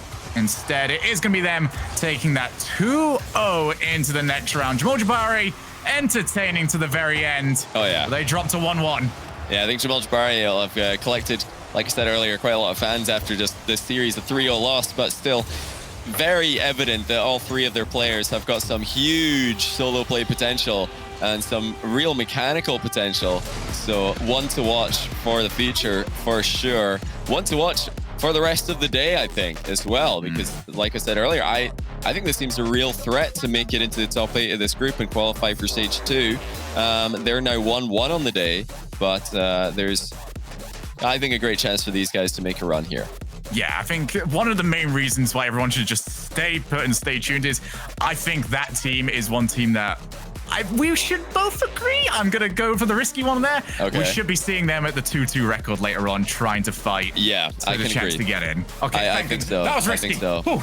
You never really know. If they do go 3-1 or if they go 1-3, it's not to be judged. Well, you can't judge them just purely based on that, because obviously with Swiss there is a tiny bit of randomness with who you're going to be drawn into. But this being one of the many regional events for America this year, it's an opportunity more than anything else. It's just up to these guys, teams like Jamal Jabary, to try and grab it with both hands, run with it as long as they can. And on the other side of Rogue, we didn't get a chance to really hit on the fact that they managed to get that 0-second goal. I will quickly point out congratulations to Kronovi on his hat trick. Yeah. Same situation with the Peeps. Is this a little bit too early to be judging what we can expect from them, or will we get a bit more of a look into what we expect from them? Oh, I'm far more convinced by Rogue's performance here than I was from the Peeps' performance against Sonics, which might be confusing to some viewers because they think, well, Peeps didn't even let Sonics take a shot. How can you not be impressed by that? Well, the reason I'm not as impressed is because Sonics didn't really test Rogue like Jamal Jabary did. Jamal Jabary were asking some really difficult questions with Rogue's defense, and they were actually clearing the ball. So, when you have a team who are, firing shots at a team like Rogue, you get to see how Rogue are going to respond to that. They've responded with and passed with flying colors. Yeah, Jamal Jabary asking great questions of Rogue's defense and even better questions of their own at times. So, certainly looking forward to seeing them later on. But it is the perfect start to today for the Peeps and for Rogue. They move to 2-0, and they are going to be looking forward to seeing who they've got in round number 3.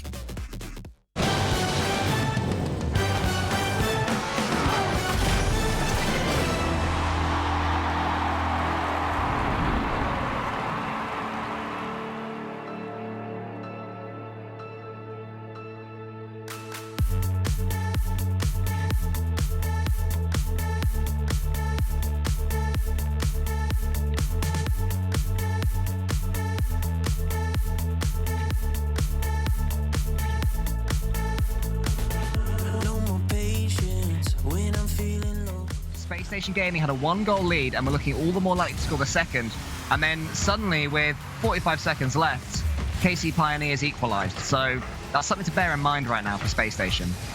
And I don't think Space Station can relax at all here, because this is not, again, this is not looking like Space Station dominating KC right now. They do have a 1-goal lead. They did play some really great offense in the beginning, but KC is obviously striking back, and they have the lead in general, right, in games. So not a time for Space Station to let up, and I don't think that they will.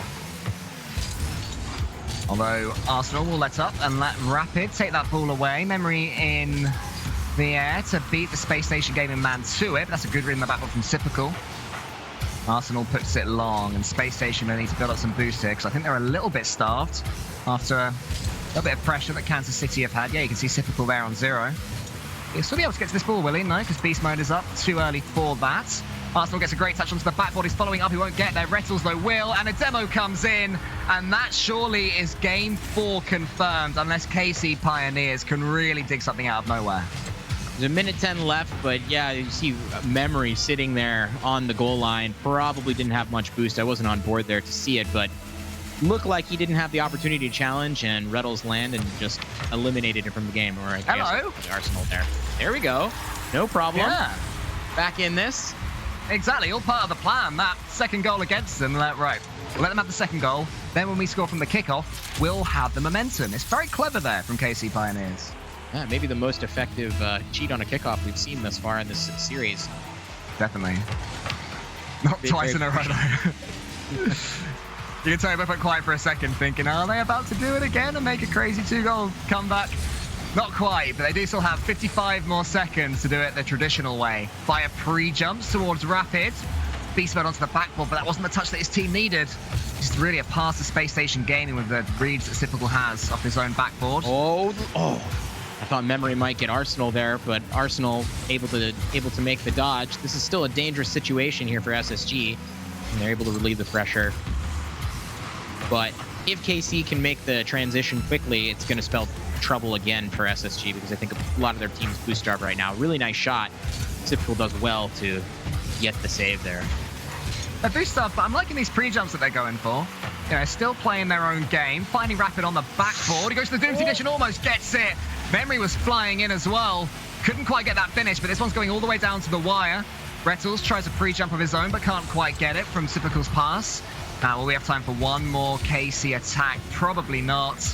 Depending on Rapid's touch, this may well be game over. But Typical is underneath this ball. Beast Mode actually beats Rles to it. Memory's on the sideboard. Or the angle of the sideboard on the backboard, and gets the touch that his team needed.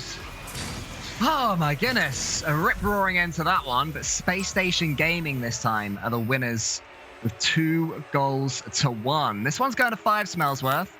And can you cast your mind back to any of the grid performances that Space Station have had? Any series that this is reminiscent of, that maybe they won or maybe they didn't? Oh man, you're gonna put me on the spot with that one. I mean, yes, they had some. They had some game 5s for sure. To be honest with you, I've casted the grid, both EU and NA, 2 weeks in a row, and so everything is sort of blending together into one mush. I can't really remember all the games, but they've done well in some game 5 situations. They've stepped up to the plate. They've made the plays they need to, and we've seen them actually come from behind in similar series and do well. So I do know that. Will I be able to say the other team's name? No, definitely not. I wasn't asking for that much detail, to be fair. What I should have said was, how does Space Station Gaming seem as a Game 5 team? Because I know that they have had a few. But a lot of the series wins they've had over the last couple of weeks haven't been, 3-0 sweeps. So they've got that fight in them, right? Yeah, I think that they're a very confident team. They're very confident in their abilities. The interview with Rles, I asked him, I said, who did you enjoy slapping most? They turned me down. You can just tell this player has a chip on his shoulder, and he thinks he's better than his opponent, and that easier to play. Or at least he has confidence in his play. Keep him. I do. He's always been a confident man. He's going to have to take that confidence into this 5th game as he goes to the back 4. This one's falling straight down, but Rles can't get the read. Nearly. We'll get another chance from that touch from Typical. Here comes Rles, Mr. Confident, to give the 1-0 lead to Space Station Gaming, and it's certainly been coming in the last 10 seconds or so. See Arsenal go so high with that, but maybe he knew he had Rles there behind, but clearly a good choice. That pass off the backboard, eliminating everybody else from the play. Open net for Rles to shoot on. He's never going to miss that. He is going to leave this ball to Rapid, though, is he? No, he was sideways to it and still managed to find a way to get a 50-50. A decent one for his team as well, meaning that Typical put this one in the air. It's the first one to it, though. Yeah, it's going to force a decent bit of backboard play there from Rles towards a pre-jumping Arsenal. Can he get around this ball for the flip reset? Not quite. If he had about 10 more boosts, I think that Arsenal could have done something special there. Instead, we have KC clearing out.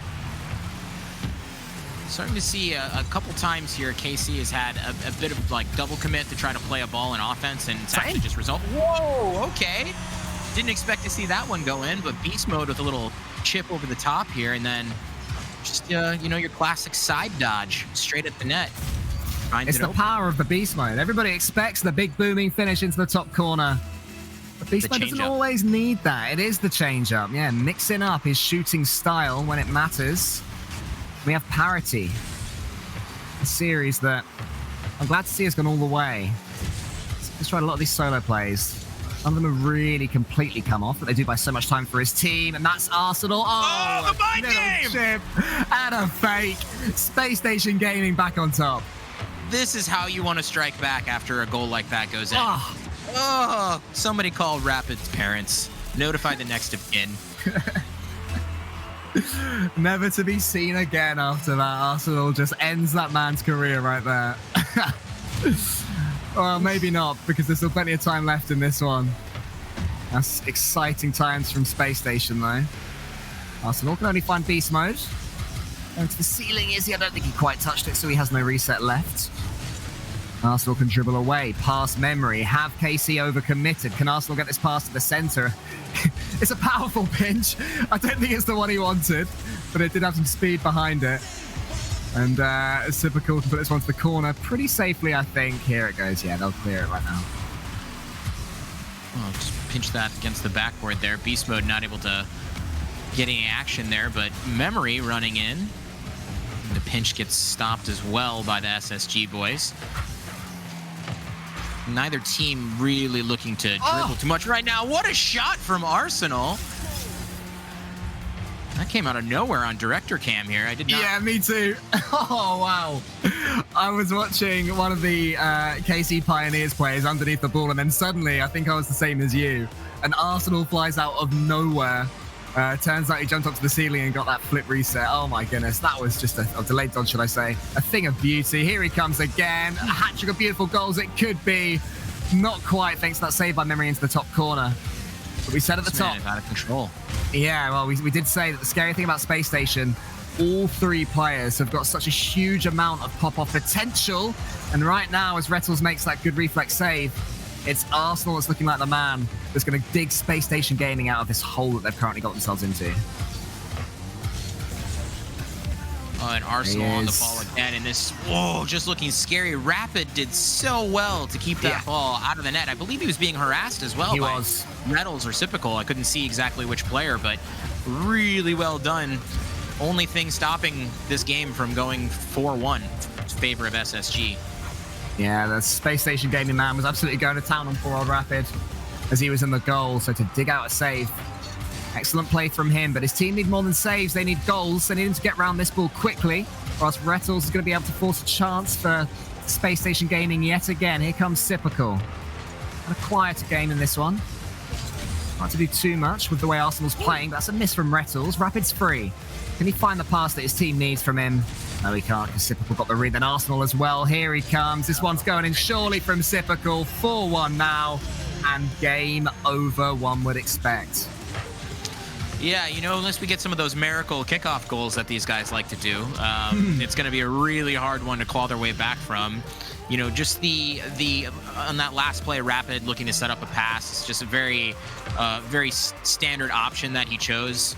Typical was right there on the wall, and I think that's what we've seen from KC in this last game, is that they just weren't choosing too many creative options. They weren't forcing the opportunities to open themselves, and unfortunately, it made it for an easy defensive play for SSG. Let's see, though. Maybe KC Pioneers can grab themselves one goal in the next few seconds and just give themselves a chance. It looks very unlikely now, but they've No matter what happens from this point, they've pushed Space Station Great Gaming pass. all the way, and they are still alive. Good find from Rapid, and there was Memory. Winnable, Cole. This Yeah. is winnable. And I like that I they agree haven't with gone away. You know, they stuck with it. There's 30 seconds left. They're still making nice passing plays. If they keep this up, you know, who knows? Maybe we find ourselves in a Game 5 overtime. I don't think any of the fans out there are going to argue with that one. This could be goal number 3. Beast mode up. Memory's lingering underneath. Is going to be called into action. Attempts the early dodge. Can't quite get close enough to the ball, though, to beat Rles to it. He can just swallow up a few seconds. Slow this game down, but his touch only finds Memory, who's following it up. If he can score this one, we will have life. But it's a great clearance towards Rles, who again can take even more seconds off the clock. Sipical follows it up. And in game number 5, our second of the day on the E-League stream, Space Station Gaming will be the team that moves on to 2 wins out of 2 in the Swiss, chucking KC Pioneers down into the 1-1 level. But they played really well, did KC Pioneers. They look like a team that could go toe-to-toe with Space Station Gaming, which there aren't too many bigger compliments you can give. Definitely. You know, this one went the way that we thought it would be going, and that's the genius that Marky was talking about there. But yeah, the Space Station Gaming team is something special. I was definitely impressed with KC Pioneers, so I'm looking forward to seeing their next matches as well. Yeah, as for Space Station Gaming, they have been hot, it's fair to say, in the last couple of weeks in the grid, as there has been no NA RLCS X for them to enjoy. Was that up to their usual standards? Yeah, I'd say so. I mean, there was there were more dominant series that we've seen from them so far, where they're just playing out of their minds all the way through. There were some slight missteps there during that series, where they were maybe playing less of the amount of offense that you would expect from them. But the parts where they're playing, you know, tip-top SSG offense, they looked just as good as they did during the grid. So I expect to see a lot more from these guys. I think, again, they're extremely confident. They have all 3 players are ready to step up and carry the team if they need to. So if anybody's feeling off, I don't think it's going to be a huge problem for this team. And yeah, I mean, their offense and their physical play are something that will cause problems for any team they go up against. Well, Matt, it's been an absolute pleasure to cast with you today. Hopefully, we will see you on the E-League stream again at some point in the future. For everybody watching, don't forget to go to @RL Esports and let us know what you thought of that series and the one before it using the hashtag RLCS X. But other than that, be back in a few minutes. There's more Rocket League to come.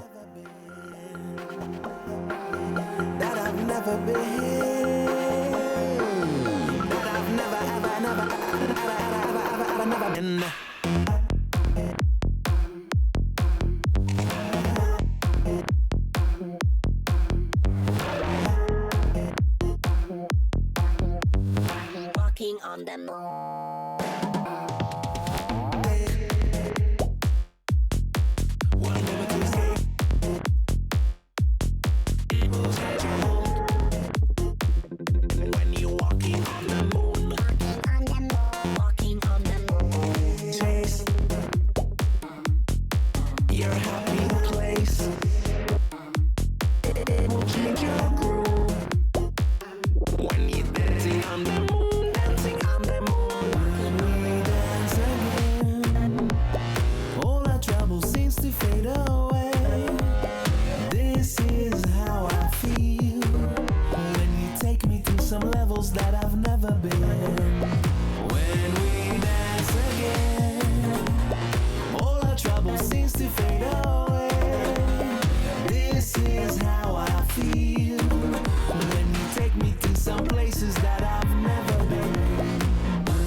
motion, my mind wants to go. Overthinking when I'm all alone. Out of focus from all the unknown. Can you check for my vitals? Think I need revival. Broken down and fading, my heart keeps breaking. Caught up in the storm, but all the survivors looking up for love in a little bit of darkness. Hold each other up when we're falling down. Never give it up because we are the fighters. Caught up in the storm, but all the survivors looking up for love in a little bit of darkness. Hold each other up when we're falling down. Never give it up because we are the fighters.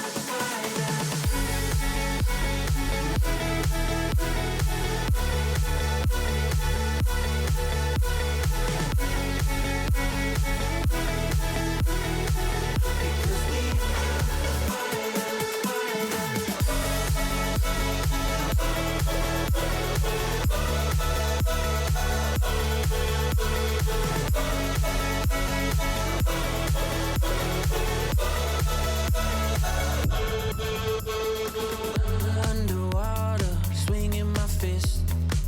Tension rising, but no part of it. Nice to meet ya, been called a misfit. No need to fake it, we all got some shit. Can you check for my vitals? Think I need revival. Broken down and fading, my heart keeps breaking. Caught up in the storm, but all the survivors looking up for love in a little bit of darkness. Hold each other up when we're falling down. Never give it up because we are the fighters. Caught up in the storm, but all the survivors looking up for love in a little bit of darkness. Hold each other up when we're falling down. Never give it up.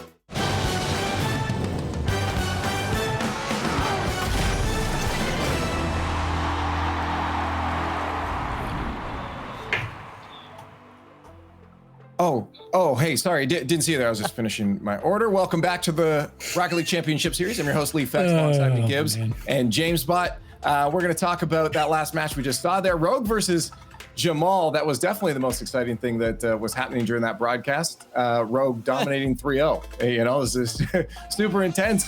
James, this went the way we expected. Jamal seemed to have some issues on the field.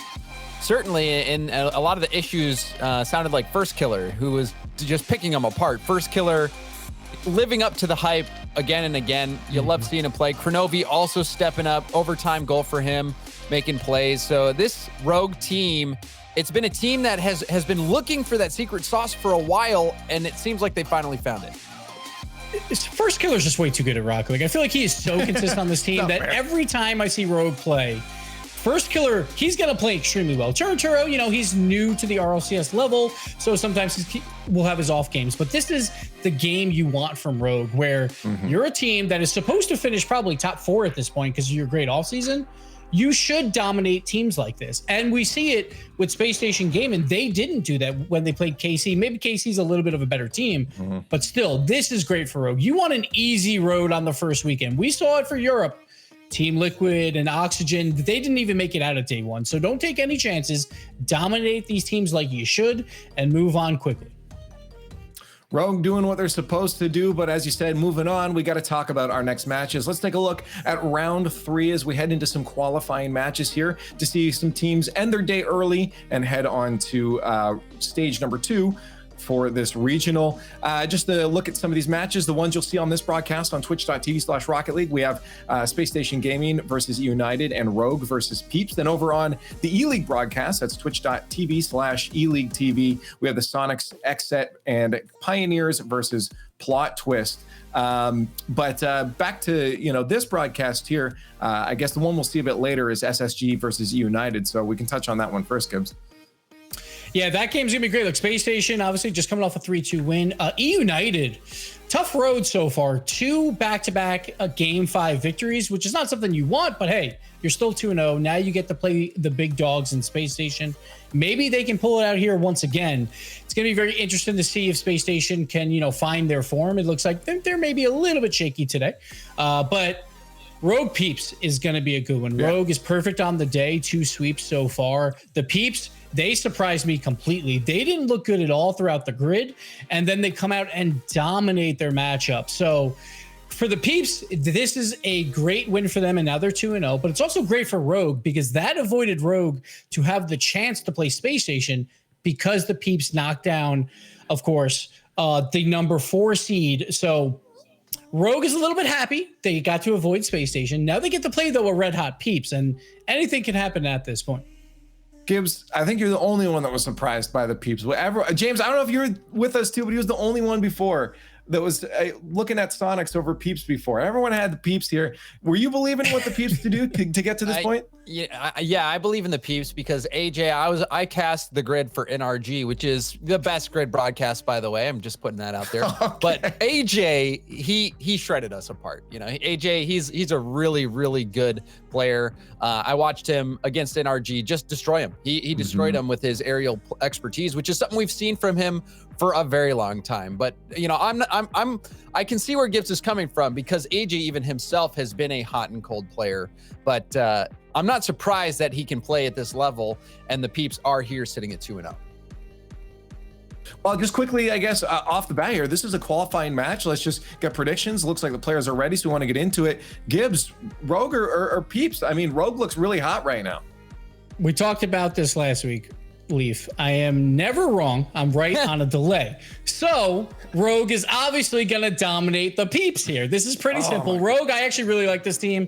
I love First Killer. I think he's one of the top players in probably the entire world right now. I expect Rogue to come out cleanly here.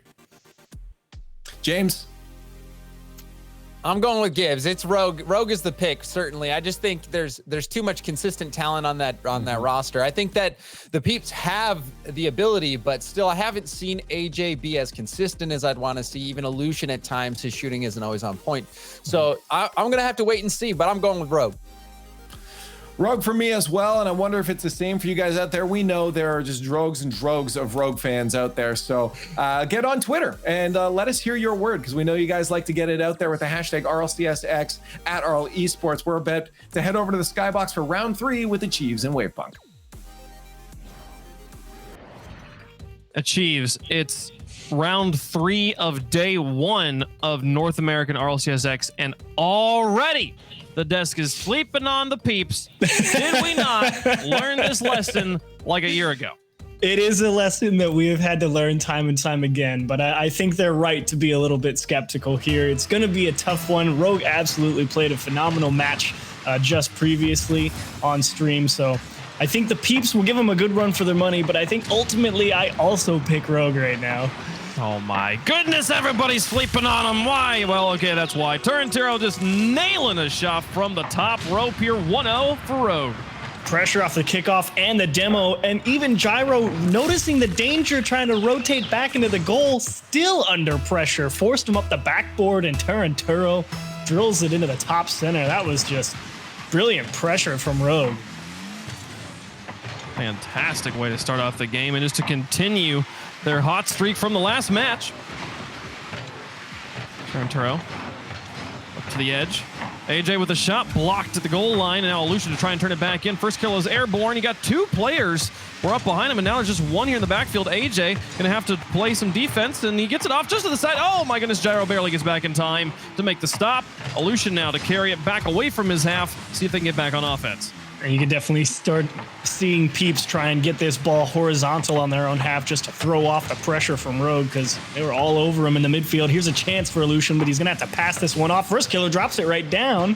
And thankfully, Turntero, he missed the ball. I thought it was thankful because he had all the time in the world, and then he missed the ball. And his teammate right behind him was just like, wait, what? Oh, no. What a catastrophe for Rogue right there. AJ's like, wait, you sleeping? You sleeping on the Peeps? Cool. Goal for us. Tie game. 4:03 on the clock. In game number 1, we heard Jamesbot talking a lot about how AJ was the ultimate firepower on this Peeps roster. As here comes the shots from Rogue once more. Tried to bump the goalie. Not going to happen. They get it back to midfield. But I was most impressed with Gyro and Illusion in their earlier match today at Chiefs. I feel like the Peeps definitely playing strong right now as they get another one.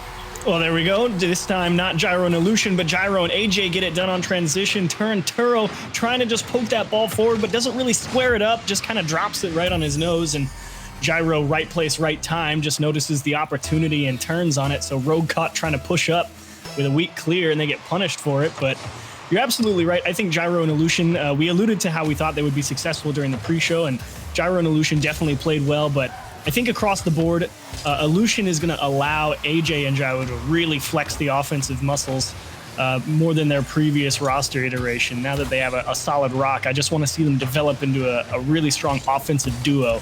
I think Illusion allows them to do that. 3:18 left in game number 1. Here comes shot number 3. The Peeps will push it through one, get demolition on another. It's a pass across. First kill on Illusions there. Absolutely dismantled them one step at a time. 2-goal lead now for Peeps. This was wild. Kronovi having to deal with an awkward bounce off the backboard, and it's such a tough dismount on that hard bounce out towards that side wall because he's in front of the ball, so he can't really get behind it to get good power on it. So he's just trying to get anything to delay it, but couldn't get a handle on it, combine it with a demo, and of course, James might have been a little bit skeptical about Illusion's put-away ability, but he's definitely not going to miss that one. He's done well to clean him up so far this game.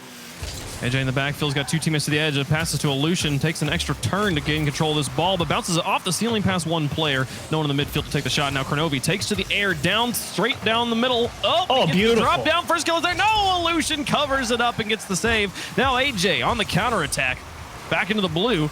Turtle going to miss that ball, leaves it for Kronovi. Gyro to try and cover him up. Loose in the midfield. Turtle passing. Kronovi trying to see if he can get in the way of AJ, but AJ's got it all. And now flipping off the ceiling. Actually, Gyro will go for it. Still an open net. Gets the flip reset, tried and put the shot just far enough away, but first killer manages to get back and get the save. Oh, what do they do here? Whoa, who just jumped over everyone's head and took that one away? Illusion with a big stop, just jumping over the head of the advancing Rogue offense. That was a massive takeaway touch, considering that First Killer had all the time in the world to set up that air dribble however he pleased. Oh, AJ going to get 2 offensive players out of the way on that one. Now he's got to stall as his ball takes his time getting up to him. Being challenged in the corner. Gyro onto the backboard. Nobody's home to stop it. Kronovi will try to stretch for it. He gets it off to the corner, but Illusion gets it past him. AJ now up. First kill has beat him to the ball, and Kronovi's going to try and move into the corner. Look for this pass. Gets it through one. Illusion clears away. Demolition again. From the midfield. Open backfield. Illusion sends the shot. First killer rotates in just in time to get a second save. Now Gyro looking for a shot to the far corner. AJ keeps it away from the Rogue defenders. With a 2-goal lead right now and more pressure, Peeps just put it on here in game number 1. They are absolutely pouring it on, and they're finding such crucial demos on that third man in rotation from Rogue whenever they try and rotate back onto defense, and it's really putting a lot of pressure on Rogue to be perfect with their rotations, because if they get that demo and they're too far forward, then they're just dead, as that one's off the post from Turo. Into the final minute. AJ through one, left it for Illusion. Now maybe looking for the bumps himself. Turo challenges quickly enough to get away from the bump. Now AJ, shot from midfield. First kill of saves. It gets himself a savior medal, but with 40 seconds left, they've got to find some goals. There's past one, deflected at the midfield by Gyro. Into the corner now, looking for Kronovi. Kronovi airborne to pop it high. Turo over one. First kill and now up for it, uncontested. Shot is just a bit high. Couldn't fall on it this time, and now Gyro will send it back away to midfield. That was the goal they needed. First killer was just pixels away from drilling that one, and you're right. I think that's the nail in the coffin, not able to land on that one. 10 seconds left. They're going to need a miracle. That was the sort of spectacular goal we saw First Killer scoring in game number 1 against Jamal just a moment ago. But this time, the Peeps managed to shut them down 1-3. They'll take game number 1. And that was a phenomenal game overall, I think, here from the Peeps. I mean, obviously, a lot of us on the desk, and myself included, definitely picking Rogue to come up with the win. But, I mean, they got such big demos. I think the team hat trick is great. The pressure out of the midfield, and more importantly, it was those demos as they were rotating back onto their own half to just really throw off Rogue's ability to keep pressure on the Peeps. It relieved so much pressure and allowed them to push back up the field, and a couple of big stops on a couple of real nice air dribble plays from both Kronovi and First Killer in this match. So I think the Peeps overall just had a great game one here. No, the amount of challenges, midfield challenges, one-on-one, 50-50 sort of encounters we saw the Peeps coming away with just kept giving them those opportunities on offense. Oftentimes, you'll see the 1-2-3 come through on offense, and then the next challenge kind of pinches oblong into the midfield. Everybody kind of resets, and then oftentimes the team that was on defense will have a boost advantage because they were closer to their boost pads. They'll get to move up on offense. Here, those 50-50 challenges that would usually neutralize play just went straight back in Peeps' favor again. And they managed to just stay on offense for most of the game. Absolutely wonderful, spectacular performance from them as we go into game number 2. Best part, though, I actually don't want to really see a change in game plan from Rogue. I think they actually really played a good game. It was just they got outclassed. And there's another demo from Gyro, and Illusion will open up the scoring 6 seconds into game 2. This touch from Kronovi in the corner, passing over the top of First Kill, and Illusion had it read from 3 miles away. How about Gyro? 6 seconds in, Gyro just sits there. It's just like Gyro's just putting pressure in the corner. Kronovi, that's his only touch, the backflip, just to not let the ball go into the corner. And Gyro, as soon as he saw it, says, okay, wait, now I just smashed someone's face. You don't have a goal anymore. Free goal. Let's go. Turnturo up, looking for First Kill. no. It goes off of AJ, but into Gyro and on to defense. Now Illusion into the corner. Turnturo off the high wall play. Will carry these out of boost. AJ will take it away from him. Kronovi now in. First Killer in midfield, backing up, just trying to stall this out on the advance from the Peeps. They'll go for the hover. Nice catch and leaves it for Turnturo. Sends the shot downtown, and Illusion gets the block. I admire Rogue's ability to improvise there with First Killer just taking that ball and using a significant portion of his boost just to try and retain control, as that one's on the counterattack and punched off the backboard. And a big demo, First Killer giving the Peeps a taste of their own medicine there. Now Gyro's turn to go for the ballet moves in the air. First Killer into the corner. He's got a shooter in the midfield. AJ takes it away from him. Kronovi adjusts. Back off the side wall and over the goal again. First Kill up this time. Dropped it onto the hood of Turnturo. Excellent shot saved by AJ. What a pass and what a play. Oh, big bump. There comes Illusion into the corner.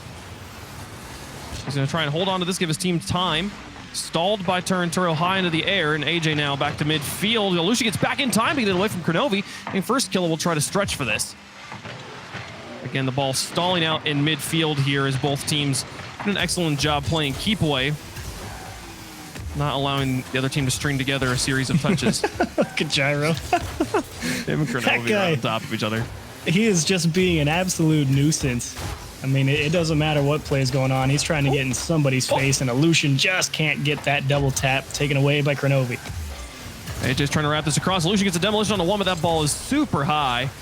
And Gyro won't be able to take it away from Turnturo. Illusion with a block on one. Gyro to try and stall it up against First Killer. It's still just bouncing strangely. Kronovi will just flick it high. Everybody is able to keep it on their hoods. The ball hasn't touched the ground in like 20 seconds. It's like watching 4-year-old soccer, right? It's just everyone right next to the ball, and no one knows where it's going to go next. RLCS X. It's like watching 4-year-old soccer. just right then. Just right. Here, First Killer over to Turnturo. AJ, gonna play this off the ceiling. Nice read. And here comes Gyro, but he misses actually. Maybe called off by Illusion. Still not a great play either way. The ball spending most of its time in this mid-third right now. Both teams doing an excellent job intercepting. That's pass 2, though. Turnturo, they have to play defense as First Killer rotates back. Gyro getting bumped by Kronovi, and Turnturo, what a cover-up now into the orange once more. Looking for goalies. Gyro will have some space here to get it back to midfield, but First Killer will get it away. Now Kronovi onto the backboard. AJ trying to take it away himself. Gets Gyro to commit with him, and a bump on Illusion. All 3 players for the Peeps right there stacked up on the midfield boost, and somehow they haven't gotten really punished for it. And look at AJ. That's a big cover up. Turnturo was still putting pressure there in the middle, and Gyro will have just enough time, and Rogue going to have to concede at least a little bit of ground here. Man, 127. What has been a sloppy game. Turnturo into the corner. Not able to get it past one. Kronovi, again, just opting to choose the ball, to put the ball onto the ceiling. 2 players in the corner here. First killer does get one of the boosts. He'll be able to rotate back. Kronovi out of the backfield, blasts it into the corner. That was quite impressive for him to win that, considering that both his teammates just got jammed in the opposite corner. Turnturo, a little wave dash landing. Is Kronovi there? They'll put it into the corner once more. AJ doesn't make contact. It's up to Gyro, who pushes it right back into the corner, carries it around first killer. And Illusion down. Gyro in the corner didn't like the read. Illusion's got it away from him. 41 seconds left. The drop is just wide. Illusion to try and back pass. Ooh, they can get this. Him. First killer into a backfield. The spawn will be coming through as Illusion in the far corner. There's Kronovi on the edge, but the pass just passed him. Won't be able to tie the game there. 30 seconds left. Peeps are holding on to this 1-goal lead. Disappointing push there for Rogue, and look at AJ trap the ball. This is the ball control that both AJ and Gyro bring to this squad. It's the ability to waste time and not let a challenge get too far away from you. 12 seconds left. Peeps on offense. Rogue's got to find a way to get it in. Oh my gosh. They're getting threatened already. Gyro should be able to kill this one. Just pushes it high into the air, killing so much velocity, and that's it. Peeps take game number 2. 1-0. That one was all they needed.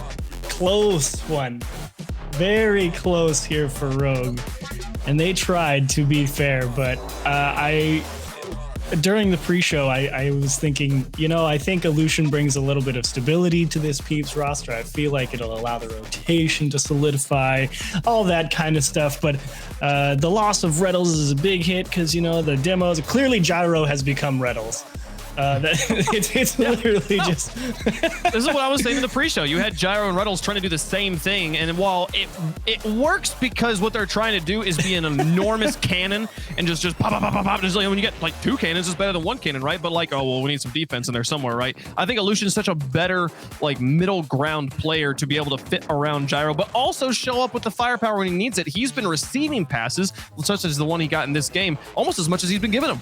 And they really did a nice job again here. This was a tight one. Not a lot of shots per se. This was more hotly contested in the corners and in the midfield. And nobody really did anything wrong. It was just that first goal got away from Rogue a little bit, and they could never bring it back. So I must admit that I'm surprised that first killer and Turnturo. Actually, no, I'm not surprised considering how much Gyro's been getting in people's faces. I was about to say I was expecting first killer and Turnturo to have a bit more offensive success, but Gyro is, I almost feel, single-handedly shutting them down with just the amount of pressure he's putting on that back third. They have remained true to the PK style of a good defense is just all offense all day, all the time. And their defense in the moments when they've needed it has been there. So Peeps definitely playing strong as they're finding Rogue all tangled up. A demolition. No, the shot wasn't there. The third man too far back. AJ will come in to try and keep the pressure on.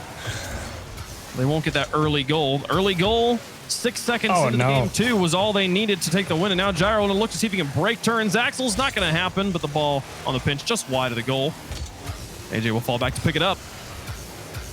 Now going for the full court carry. Can he get a flip reset? Looked like he nearly got it. Wasn't able to use it though. And I feel like if Rogue start getting a little more ball control, like you're seeing out of the Peeps here, the ability to keep those cars close to the challenges and these first touches, they might start having a little bit more success. Pass to first killer off the boards and Gyro up to the ceiling. And the Peeps will deflect another push. Gyro into the corner. Kronovi over 1. AJ a long ways down. First killer drops it, and here comes AJ. Gets the block on Turnturo. Here comes Illusion. Gets the demolition. AJ got the demolition. Can he get off and get this shot? Oh, that would have been the craziest thing I'd seen all day. Didn't manage to make it, though. Oh, Gyro didn't buy time. But he threw first killer off, actually. First killer opening the door for himself. Had too much speed afterwards, and that is just smushed onto the goal line. And not a shot. That was so long. It just bounced like a pogo stick, and the demolition comes through Gyro Wolf to get the save. He sweeps through the goal, and finally, man, look at this. Rogue on an extended siege here. just pounding this backboard, but not many solid shots. One or two really good ones that we've seen covered up, especially by Gyro. But I do like to see them on offense for an extended period of time here.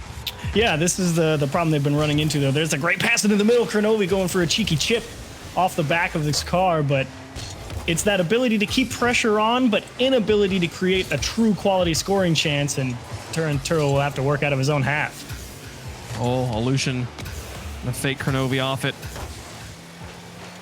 Now back to AJ. He gets there first off the backboard. First killer will get there. Ooh, now bounced high. Kronovi into the corner. Illusion through one and then halfway on two. 2:35 approaching halftime. Still nobody on the board. Ball lofted in front of the goal. First killer will try and chase this one. Here comes Turo. Nobody home on goal. That'll be a goal for them. Rogue finally take the lead. Hello, first killer. Hi, Illusion. Nope. You don't have to say anything. Gyro and AJ both definitely thinking that Illusion was gonna have some kind of touch, and no, he just got stuffed. Well, this team has been spending a lot of time on offense, and their 50s have been so strong, you almost don't blame them, but at the same time, you're up by 2 games. Finishing it off here in game 3 would be such just like a peace of mind to not start losing that momentum now. 2 minutes left. First killer. Oh, the command. Looking to try and maintain this lead, even extended. Even a flick from AJ past 1. Turo into the corner. The pop past 2, and the shot on target. Gyro, they absolutely bamboozled him in the corner, and they tie up the game. Yeah, Turo really trying his best. He knew that as soon as Kronovi didn't get that touch, he was going to be in a tight spot, and he tried to force some sort of move by cutting in towards the attacker in that corner there, but not only did he not catch a piece of the ball or the defender, it just popped right back off the wall, and then he was out of position, so Rogue concede almost immediately. First killer. Gonna trap it. Gets the pass. Gyro intercepts. Now Turo's going to buy time. Pushes in the midfield up against AJ, and this went through? You're kidding me. Okay, let's dissect this. This is where you wish the replay would give you the real slow motion. Wow. What? Physics. Physics. That's incredible. Gyro, like the beneficiary. I think he fulcrumed off the defender to just like kind of hold the ball on his hood and get it around behind him. That was incredible. And now the Peeps are taking games 1 and 2. They've got the leading game 3 set to sweep Rogue and finish this one off headed into the next day. Oh, but they get the save off the post. Oh, back in front. Illusion back to the midfield. The pressure still on Turo. Takes to the air, looks for the shot, but blocked by AJ. Here's a follow-up too high. Kronovi for the tie. Oh, and it's crossed the goal line. That's so close. A 4th shot comes through. Double tap. No, they blocked it. No, they get the follow-up too. These guys are incredible. Stop sleeping on the Peeps. AJ and Gyro, just a phenomenal goal line stand. Shot after shot, and in dangerous position after dangerous position after you spend the whole series saying Rogue not able to get a quality chance. Well, that was enough for the whole series and more, and still 0. That's more action than we get in some series, like just in 30 seconds there. My goodness. AJ looking to double tap this one and just put the nail in the coffin. 28 seconds left, still 1 goal. Peeps, if they hold on to this, qualify for day 2, they're done 3-0. We'll finish up the series in a sweep as well. Here comes Turo. Man, they just need 1 goal. Get some bumps, but AJ covers it up so quickly. First killer sends it high. Gyro to the edge. And beaten 1. First killer puts it high. And Kronovi now wrapping back around. Last opportunity. Loses control. That one should do it. AJ all the way to the back, and he's going to look to try and put one in just for the fun of it. Not going to happen. Peeps sweep Rogue. There you go. You said it, Wave. You said it as soon as I said I think I ultimately picked Rogue. Be like, are we sleeping on the Peeps? I was. Again, I fell victim to the trap. And I got to give all the credit in the world to Gyro, AJ, and Illusion. But if I had to pick one MVP, I would actually split it in half and give it to both Gyro and AJ, because they really both did a phenomenal job this series. I mean, save after save after save. Saves. And the ball control, whenever they got on offense, really just put so much pressure on Rogue to make a quality touch. And to be fair, I thought Rogue played a great series. It's just the command from Gyro and AJ was there. The pressure was there with the demos and put him in too many tough spots. And Aleutian was there to put him away when he needed to and solidify that midfield defense. Turn throw, first killer, and Kronovi, try as much as you could. That was going to be a tough series if the Peeps are playing that well for anybody. Yeah, Peeps absolutely showing up in style and proving the roster moves right. They improved to 3-0 and will advance to next Saturday. We have some more matches coming up for you guys here. We're going to take a quick break, but when we come back, Space Station versus United, both of them 2-0. Who moves on to next Saturday? Stick around. You're watching RLCS X.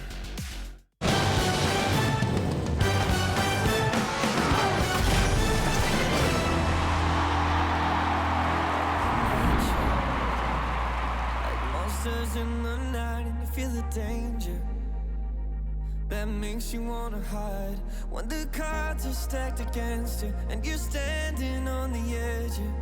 Now's the time, now's the time. Think about all the dreams you keep inside. Think about all the ones you love. I know this beating heart will be my guide. I know that we can overcome. When the world's so cold and we're losing hope, I need her, I need her. When the darkness comes and we're overrun, yeah, I need her. That's when we need each other. That's when we need each other. That's when we need each other. That's when we need each other. That's when we need each other. When you're falling faster and don't know where you are, and you feel the danger closer than your heart. When the weight is getting heavy and the future is unsteady, close your eyes. Close your eyes. Think about all the dreams you keep inside. Think about all the ones you love. I know this beating heart will be my guide. I know that we can overcome. When the world's so cold and we're losing hope, I need her. I need her. When the darkness comes and we're overrun, yeah, I need you. That's when we need each other. That's when we need each other. That's when we need each other. That's when we need each other. That's when we need each other.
Yeah, we are back. Welcome back to RLCS X. Wavepunk joined here by Chiefs. And Chiefs, that was a fun match. That was great.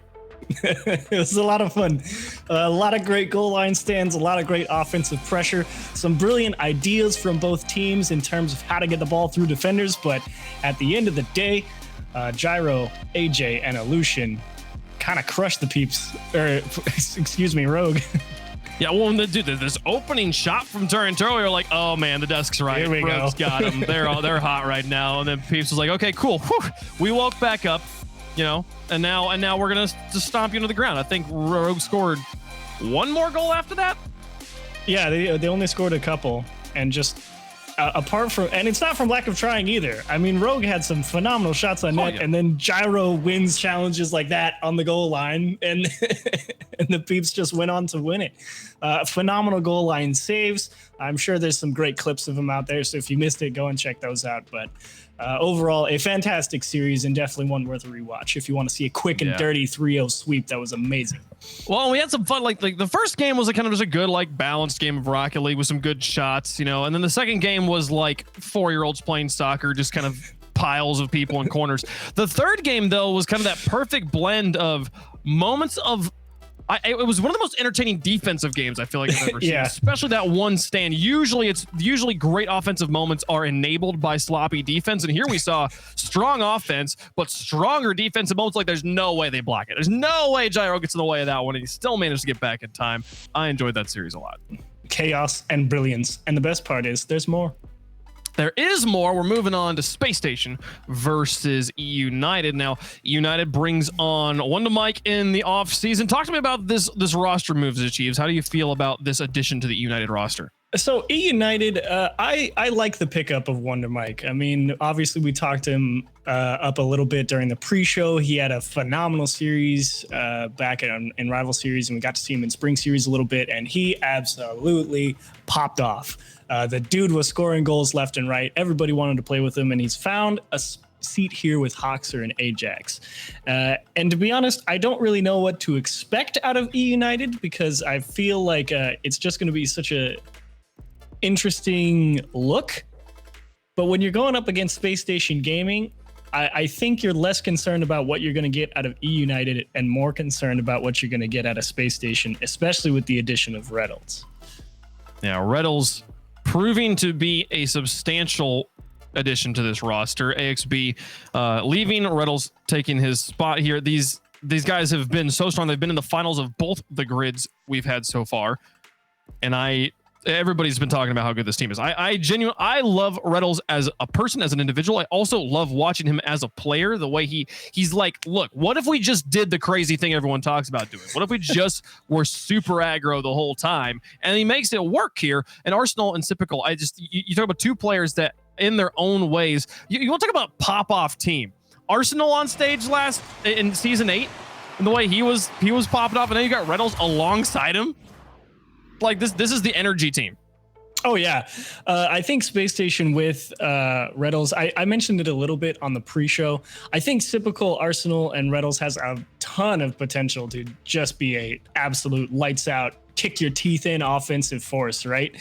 But at the same time, I'm a little bit worried because, again, it's sort of the same problem that you brought up with the Peeps when you had Gyro and Arsenal, right? You have two people doing the same thing. You got Arsenal and Rles both being real aggressive and putting a lot of pressure on defenses. And that leaves Typical hanging out to dry a little bit in a couple scenarios. And that just puts a lot of pressure on that third man to be solid and consistent in those situations. And of course, Typical is capable of doing it. We saw him do it during one of the RLCS seasons. So there's no doubt that it's possible. But, it's been a couple seasons. Who knows if that gameplay is still viable and if you can just send everyone at the house and just see what happens. So while Space Station have been absolutely crushing it, now's the time where it really counts and does it still work? Yeah, for sure. And I mean, and for anyone in chat who was paying attention and didn't blink there for a second, that was a server test. They're just making sure you're not missing any gameplay, I promise. We will be getting into that game momentarily.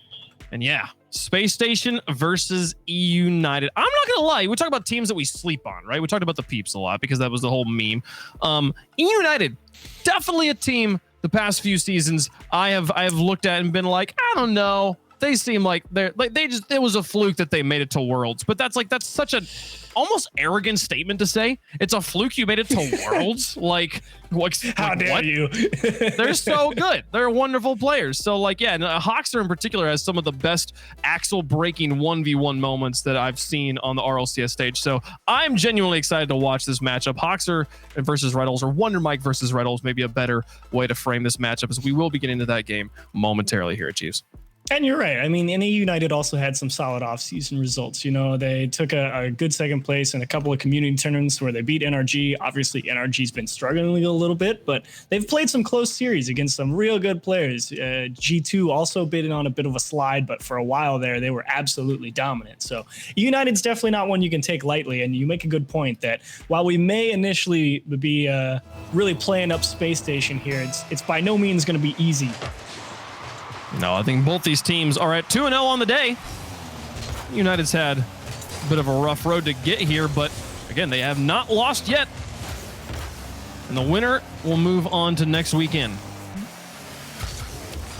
Here's Typical to pass to Arsenal, a little bit behind his teammate. Will hit the reverse, but get covered up by the United defense. Typical to the corner. Rles will grab the boost. Hoxer and Typical drag racing back to their own half. Arsenal will set this one up for himself. Locked onto the backboard. Tries to put it behind Wonder Mike, but Wonder Mike actually reads that one. Now Typical lofted again. Rles gonna let Typical chase that, and now come in the midfield. Go up against Hoxer. Tries to put the brakes on him. Gets 2 of them. Oh, they're dead. They had families. Oh, Rles, I love this. Look at this wide cut out to the right. I'm going to get over here and just rip this to the back post. Now, how about I just gently chip it right above your heads? Oh my goodness. Start carving the tombstones now. They're deceased. Oh, that was brutal. Rles makes them pay. 1 goal now. 4:07 on the clock. Just in the first minute now. Arsenal going up against Hoxer. Into the corner. Typical. Brings that one back in the midfield, and Arsenal will rotate out. United will look to somehow recover from the shambles they were just put into. And it's such that shot from Rles is such an interesting defensive scenario to get yourself put into, right? Because if Rles catches that ball right there like he does, you know there's only one option. It's not like he can just drive straight into the net. He's going to run right into you. You know he's going to let that ball travel to the right side and try and get something to happen. And the fact that everyone on the pitch knows exactly what's about to happen, and it still winds up in the back of the net is what makes it incredible. Exactly. It's funny because as far as good save from Typical on the goal line there to get that one away. And yeah, as far as stylish shots we've seen today, First Kill has hit multiple shots that were better than that already. But it's just surely they can't possibly score this. There's no way he successfully bamboozles 2 people. Every now and again. Every now and again, you're smart. Oh, the outfield pass. Arsenal shot sneaks under the crossbar. Holy cow, Space Station's on fire. How about digging this one out of the corner with the challenge? And Typical, instead of just ripping it to the right side because he sees Wonder Mike camped up on the back wall, how about you throw it back into the corner and let Arsenal shoot it far post? Now that is some vision and some great reactions. The outfield pass gives them the 2-0 lead. United yet to get on the board. They have been mostly on defense so far this game, but still well over half the game to play. It's difficult to carry it above Wonder Mike in his own corner. Spends a lot of boost just getting this to midfield, but Rles right there to pick it up, and he's got a full tank. Takes his time. Takes a little bit too long, actually. And Hoxer's able to get there. Not able to connect with Ajax on the back wall, though. Now Wonder Mike in the midfield beats one into the corner. Now, while Rles has made a couple of nice touches, Rles, I do feel, is struggling with that initial first touch on a couple of his approaches to the ball. I really want to start to see him clean that up and really get some clean transitions from Space Station from defense to offense. Yeah, the 1 goal he did score, he did have just an overwhelming amount of space to work with. As he carries it under 1. That was a solid first touch. And now tries to go for the slow games again. They don't fall for it this time. 1:56 on the clock. Arsenal will land, look for goalies. Gets 1, but not able to get out all of them. Hoxer gets up in the air. Unfortunate. Right into the nose of his teammate in the corner. Just stall out the offense right there. Just brutal. Sypical stops 1 here in the corner. Now looking to get it past 2. The small touches. Can he get it past the 3rd? No. Ajax rips it straight downfield, and Arsenal's not going to be able to get there in time. That's the first goal for United. Arsenal definitely realized the trouble he was in pretty quick. He was playing tight there, well past the midfield line, flipping back, didn't land cleanly, was definitely rushing.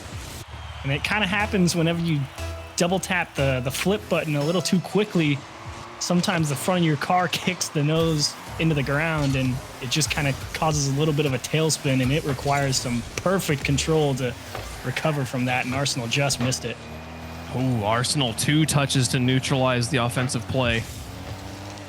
Now Sypical sends one soft towards the goal. Ajax happy to deflect it. Wonder Mike into the corner. Arsenal's touches it back in the midfield, and Hoxer and Ajax and look to respond. 2 shots, 2 touches to a shot on target, but Arsenal, actually Sypical rather, gets up and makes that save. The 1-goal lead for Space Station. They started off hot, but they've cooled off just a little bit here, and United's now got it within reach. And you've seen this whole development of everyone going for these soft first touches, Rles with a flip reset, and Wonder Mike a good cover-up, just with him all the way from the sidewall. But it's such a fun development.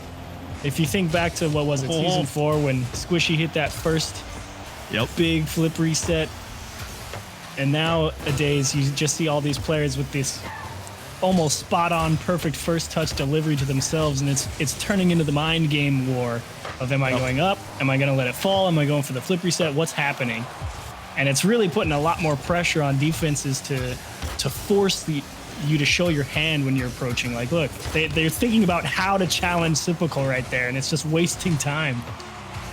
Ooh, tries to drop it. Dangerous. Rles nearly gets the security. 2 seconds left, though. Ball in the enemy corner. United probably going to be taking the loss here, but they keep it awake. Okay, Ajax in the midfield. Sypical's up. He should be able to kill this, and Ajax bumped. That one should do it. Hoxer, look at underneath it, and they're now to emptiness. No, it hits the corner. Here's Wonder Mike. Can they? This is Rocket League it. Wonder Mike now back around. Oh, and he gets the pass. Oh, but Rles up first. Nice read. Space Station will secure it after some last-minute drama. Yes, that will be game number 1 from the new hotness. They will survive, but only just. It got a little bit dicey there at 0 seconds, but 1 missed touch, and then they just didn't have the positioning to recover. So Space Station get it done. Typical Arsenal and Rles put up a bunch of offense. United with a couple shots here or there, but otherwise definitely forced to play a lot of defense out on their own half at the midfield line and keep a lot of dangerous chances away. But overall, really not a bad first game for United. It's definitely going to take a little bit to walk in, and the most crucial one is that one right there from Rles with that soft power slide, and that second goal. I mean, Arsenal back into the corner was just disgusting. They were both nasty goals. I love the choice. Like, it's just like the average professional team, they see that pass to Sypical, they expect a shot from Sypical.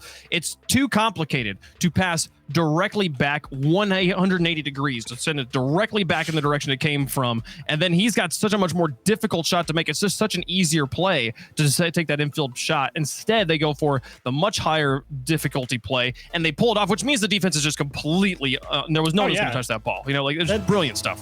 That's the beauty of passing in Rocket League. A lot of the times the professional teams understand exactly the process of getting the ball into the middle or passing to teammates, and they have pretty good awareness as Rles just puts the pressure on Ajax, and he will escort Sypical all the way to the goal line. And classic Rles right here. Excuse me, let's get rid of you. Thank you. And Ajax understands, like, he knows he's in the 2-on-1 and he's trying to dodge the demo. And he just cuts out to the left there to see if he can get Rles to speed by him and cut back inside. And off the kickoff, he'll make it back here. But it's just defense nowadays has turned into, instead of, what it was initially, which was clear the ball as hard as you could and then clear the ball to a teammate. And now it's stop dangerous approaches, and unfortunately, Space Station Gaming can't do that here because they just get stuffed by Hoxer twice in a row. The fact that Arsenal made that first save is impressive there in the 3v1, but not the perfect save. Definitely just bounced off the ceiling, easily read by Wonder Mike, and he'll tie that game. 4:32 left to go. Space Station took game number 1. Again, best of 3 to send you to next weekend. The winner will qualify. Did I say best of 3? I meant best of 5. I hope it's best of 5. I'll be real sad if it's best of 3. That means this is the last one. Oh, wow. See, so Space Station's just winning it. You're already calling it here. Oh, wait, this is game 2. Ignore me. That's typical. Challenging Hoxer. Wonder Mike will win that one. He's got Ajax in tow behind him. Rles, clean win. Hoxer just has to punt it high. Goalie demolished. Arsenal tries to take the shot, bounces it off the ground, and the soft touch from Typical. Man, nobody from United was able to get set up on defense. Well, the thing about it is nobody from United can make it back there because Ajax was expecting the pass. He needs to take time to make sure he reads the bounce properly, and the other person is rotating back from the midfield, racing as fast as they can. What's really underrated is Typical realizing quickly that that ball's actually off a lot sooner than a lot of people realize, and that is the classic example of advantage of position. Typical has the play in front of him. The defender has to wait to make sure he reads the bounce properly so he doesn't mess up the clear. Typical is able to get there and slam the door shut. Arsenal through the sky. Onto the backboard. Typical to cover up over one to Mike. Ajax in goal. Will slow this one down, hold on to it himself, and take to the air. And challenged by Rles. And then shot by Arsenal. Made it through one to Mike. That one's rough. And this is what happens when your first touch is not perfect. Ajax does not get a good second touch there. Tries to go for the fake, but Rles has the perfect height control to understand there's only so many places this ball can go. And my car is big enough to cover all of them, so he just puts his car bang on right there, and there's no way that one was getting through. So Ajax, just with a little bit of a loss of command there, just conceded. Oh, does Arsenal get up in time? No, he sure doesn't. One to Mike will finish it off the kickoff, and we're back to a one-goal game. Well, hello, Wonder Mike. I forgot that everyone thinks you're amazing, and I see now why, because that is a beautiful read off the bounce from the corner right to yourself. And even better, the shot to the far end of the pitch in the back corner, perfectly hit to get above that midfield line. All right, I understand why everyone wanted you. I get it. That's the replay of what happened in Arsenal's mind. Okay, I'm gonna move up and take a. Oh crap! Never mind. Oh, up here. That's on target. One to Mike up. Arsenal will stop this one. Sets it up for Typical, who manages to trap this one himself, but gets immediately tackled. Ball back into the orange. Two players advancing. Arsenal gets a pass both of them. Ajax with a quick 180 will try to slow down Arsenal. Gets a pass across as Typical manages to get up in time. The defense just barely getting in the way. Two players tangled on top of each other in the corner. Rles pushes it in. Man, United's defense is just a little bit tied up around themselves right now. This is an awkward one in the corner. Wonder Mike, it comes off the wheels. Ajax tries to take it off him right when Wonder Mike tips it again, so neither of them really has command of the ball, and Rles is just like, I'm going to go challenge it. Oh, they lost it. Cool, it's in the goal. We'll take that. That's just pressure from Rles being applied for the sake of pressure, and the defense not able to get its feet under him.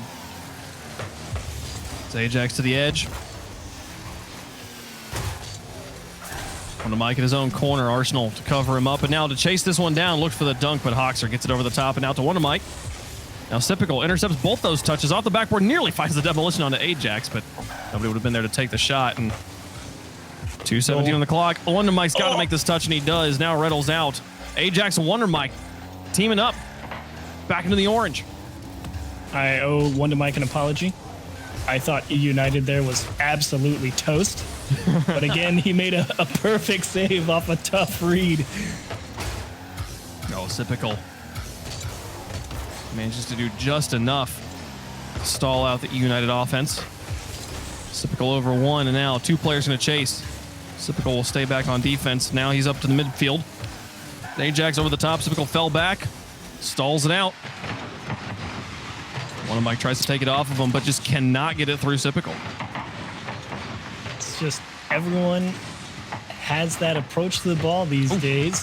And whoa! Wonder Mike not able to muscle it down the middle because Space Station Gaming sets up what looked like a three-man triangle dive right in the center of the goal, and they all collectively pushed it out. They split a save across the three of them. That was the textbook slam the door on him on what was a brilliant pass. United had that one. It was their shot to lose, and they lost it. My goodness. Two demolitions. So we'll go for momentary 2v2. Rles to the corner. Hoxer gets it away. Final minute, down by 2. United's got to find a way back into this game or be tasked with reverse sweeping the hottest team in North America. Rles through the air, past one. Now Hoxer couldn't make it work. Wonder Mike demolished on his way onto offense. Ajax is going to go from playing the third man, second shot offense to just stall it and keep my team from losing. Man. So I'm starting to think that Space Station Gaming aren't just winning games because they're so aggressive and they just put all the pressure in the world on their opposition when they're on offense and score open goals. Obviously that's part of it, but what just happened right here is why they're such a hot team. I mean, they just win all these challenges. Won the miss. Rles reads the miss. Everyone from E United thinks their teammate has it. Rles is the only one that's right. And on top of that, Arsenal, Sypical, and Rles collectively are just winning challenges. But she's imagine watching Wonder Mike take to the air and reading the miss. Reading like, he's not going to get that. I'll watch this. He's going to miss on the wall. Yep, there you go. Cool. Free goal. Only Rles. Ooh. Space Station, 2 games in a row now. 5-2. And they are on a heater at this point. This team, does 12 shots to 5. And That only sounds about Arsenal right. putting up saves. I mean, it could have been anyone, really. There weren't too many chances for E United in this one. It was just E United mis-executing just a little bit, and Space Station jumped all over it. It was actually kind of insane. I mean, the demo there, that's just a good play. They catch him on transition. Another demo, and this is just typical with the advantage of position. Wonder Mike, this is their first real goal where they definitely caught Space Station a little bit surprised because who thinks a shot's possible from that angle? Rles reads the miss. And again, all of E United caught pushing forward because it's just slightly off from E United and Space Station Gaming. Other than that, batting every ball out of the air down, taking away a lot of those first touch air dribbles. I was trying to talk about it in the middle of the game, that's what offense has become. The soft first touch into the mind game, into making a play happen. There's a lot less passing. Obviously it still happens, but now it's just how many defenders can we beat before we have to pass the ball off to a teammate? And it's putting a lot of pressure on defenses. Because, back in season maybe 4, 5, 6, Rocket League became an incredibly defensive game. And now you're seeing it turn back into an incredibly offensive game where it's all about how many people can we make really, really sad and then score the flashiest goal ever. Bang. Oh, okay, that was a pretty flashy one there. Hoxer hits the double tap. Gently lofted up, perfect delivery off the backboard, and Arsenal knew it. As soon as he saw Hoxer hit that ball towards the wall, he tried to get up there, but he knew there was going to be no chance. And it was all about, does Hoxer nail it? Absolutely. 4:51 on the clock. United with the best goal of their series so far. And let's try and make it 2 here off the gate. Hoxer not quite able to find a shot. Too many defenders in his way. Sypical will find a clear. Nope. Ajax up. Connects with Hoxer. Now Ajax looking to see if he can pop a defender. Instead, actually wanted to look for the shot. One to Mike now versus Arsenal. Arsenal wins, looks for a second touch into the box. Hoxer just kind of flipping loose, and Arsenal gets back. Do they have any more axles? What? I don't know. All their axles are broken. They're out. They're now using toothpicks. I'm just so sad. Hoxer just threw out the no problem in chat. He knows he probably should have had that one because I was just sitting there thinking, Hoxer, how did you not get a piece of that? Man, you want to talk about a momentum killer? You just hit a banger goal, get the hype back, and then you're the one that makes a mistake, and you're like, It was a routine one too. Oh, and they get scored on out of the corner. When it rains, it pours. Arsenal, great pass. Typical great shot placement. Look at this, upper 90, perfect stuff. The only shot really available to him was all the rest of it was covered up by Ajax, but no, just like that, just when it was like, oh, look, United's coming up, it's game 3, this is their game. Now, pow, pow, Space Station sends them back to negatives. And Arsenal with a nice pass there as well. Unfortunately, off the kickoff, it goes a little bit further south, and it comes right back. Arsenal sets up a beautiful pass, and then mistouches one back, and Sypical tries to get it out to Rles, gets it a little too strong, and Wonder Mike and Hoxer, they jump all over it. That was basically what was happening to E United last game. It was, that's not quite right, and Space Station's all over him, but there's a big equalizer. E United giving them a little bit of it too. All right. Momentum neutralized. We're now playing a 4-minute game of Rocket League. Just ignore the first 4 goals at this point. None of them mattered. How does the rest of this match play out? Who's able to reset better? Yeah, this is also part of the Gibbs format. Game 3 is always 4 minutes, 2-2. That's right. Typical. We'll push it through to Rles on the far side. The full take of boost over the top of Ajax. Hawks are on the back wall. Back away, no one in the midfield to shoot on Sipical's pass. Rles will stay up. Sipical half rotates in. Rles shot just wide. Be cleared away by Ajax. Now Arsenal off the ceiling. Can't get out of the corner though. Ajax traps it back in. Now there's one touch in front. Hawkser gets up quickly before any shot could come through. One of Mike demolished in goal. But the stop, Hawkser's able to kill that one and hold on to the ball. Poor one of Mike gets bumped off the spawn. Now onto the backboard once more. Sipical not quite able to reach it, but Ajax misses the double tap. I mean, that's a real tough double tap. I mean, coming at it from that angle where you really got to get up there and get above the ball just takes so much boost, and it's really just a matter of do you have the space to make it happen or not. And unfortunately, Ajax ran out of room right at the end. Sipical off the edge. Took a shot, defended by Hawkser. Now to the corner. There's through one. Ajax sitting alone in net, just having to hold on to it, waiting for Hawkser to rotate back before attacking. Now gets 2 touches, just keep it in midfield and give his team a better field position. We'll advance on to offense. United advance with 2 players, kind of sent one shot up onto the backboard and then backed all the way off. Here comes Space Station now. 3 players in the blue. Does this get behind him, though? Arsenal manages to make the stop on what would have been the go-ahead goal. 2:02 on the clock. Cross halftime here. Arsenal pinches in the midfield. Here's a Wonder Mike just blocked at the point of contact by Sipical. What a read. Now, Rles back down in. This is a great game for United, really. They're putting a lot of pressure on Space Station Gaming here in the midfield. That one squeaks through, but United really's got a good grip on the ball here. Arsenal from his own corner. Flying in here is Wonder Mike. Shot to the back net. Be off the backboard and deflected by Sipical. Hawkser's the next one in rotation. Sipical's got it over the top of him, and now Ajax is all up him in the backfield. Sipical shoots to the far corner. Ajax makes the save to keep the game within reach. Still tied up with 1:23 left to go, but here comes Space Station. One to Mike down. Ajax on the flank. Can they find this counterattack? He looks for the read, but it's too difficult. One to Mike off the backboard, and Sipical will stretch it over the top of Hawkser. Oh, Rles, what a read. Way up high. Now is he going to be right there in the corner? Lofted across, 2 defenders up. Is Sipical anywhere to be found? He was there, but one of Mike's able to cover up the shot. Now Arsenal. Back pass to Rles.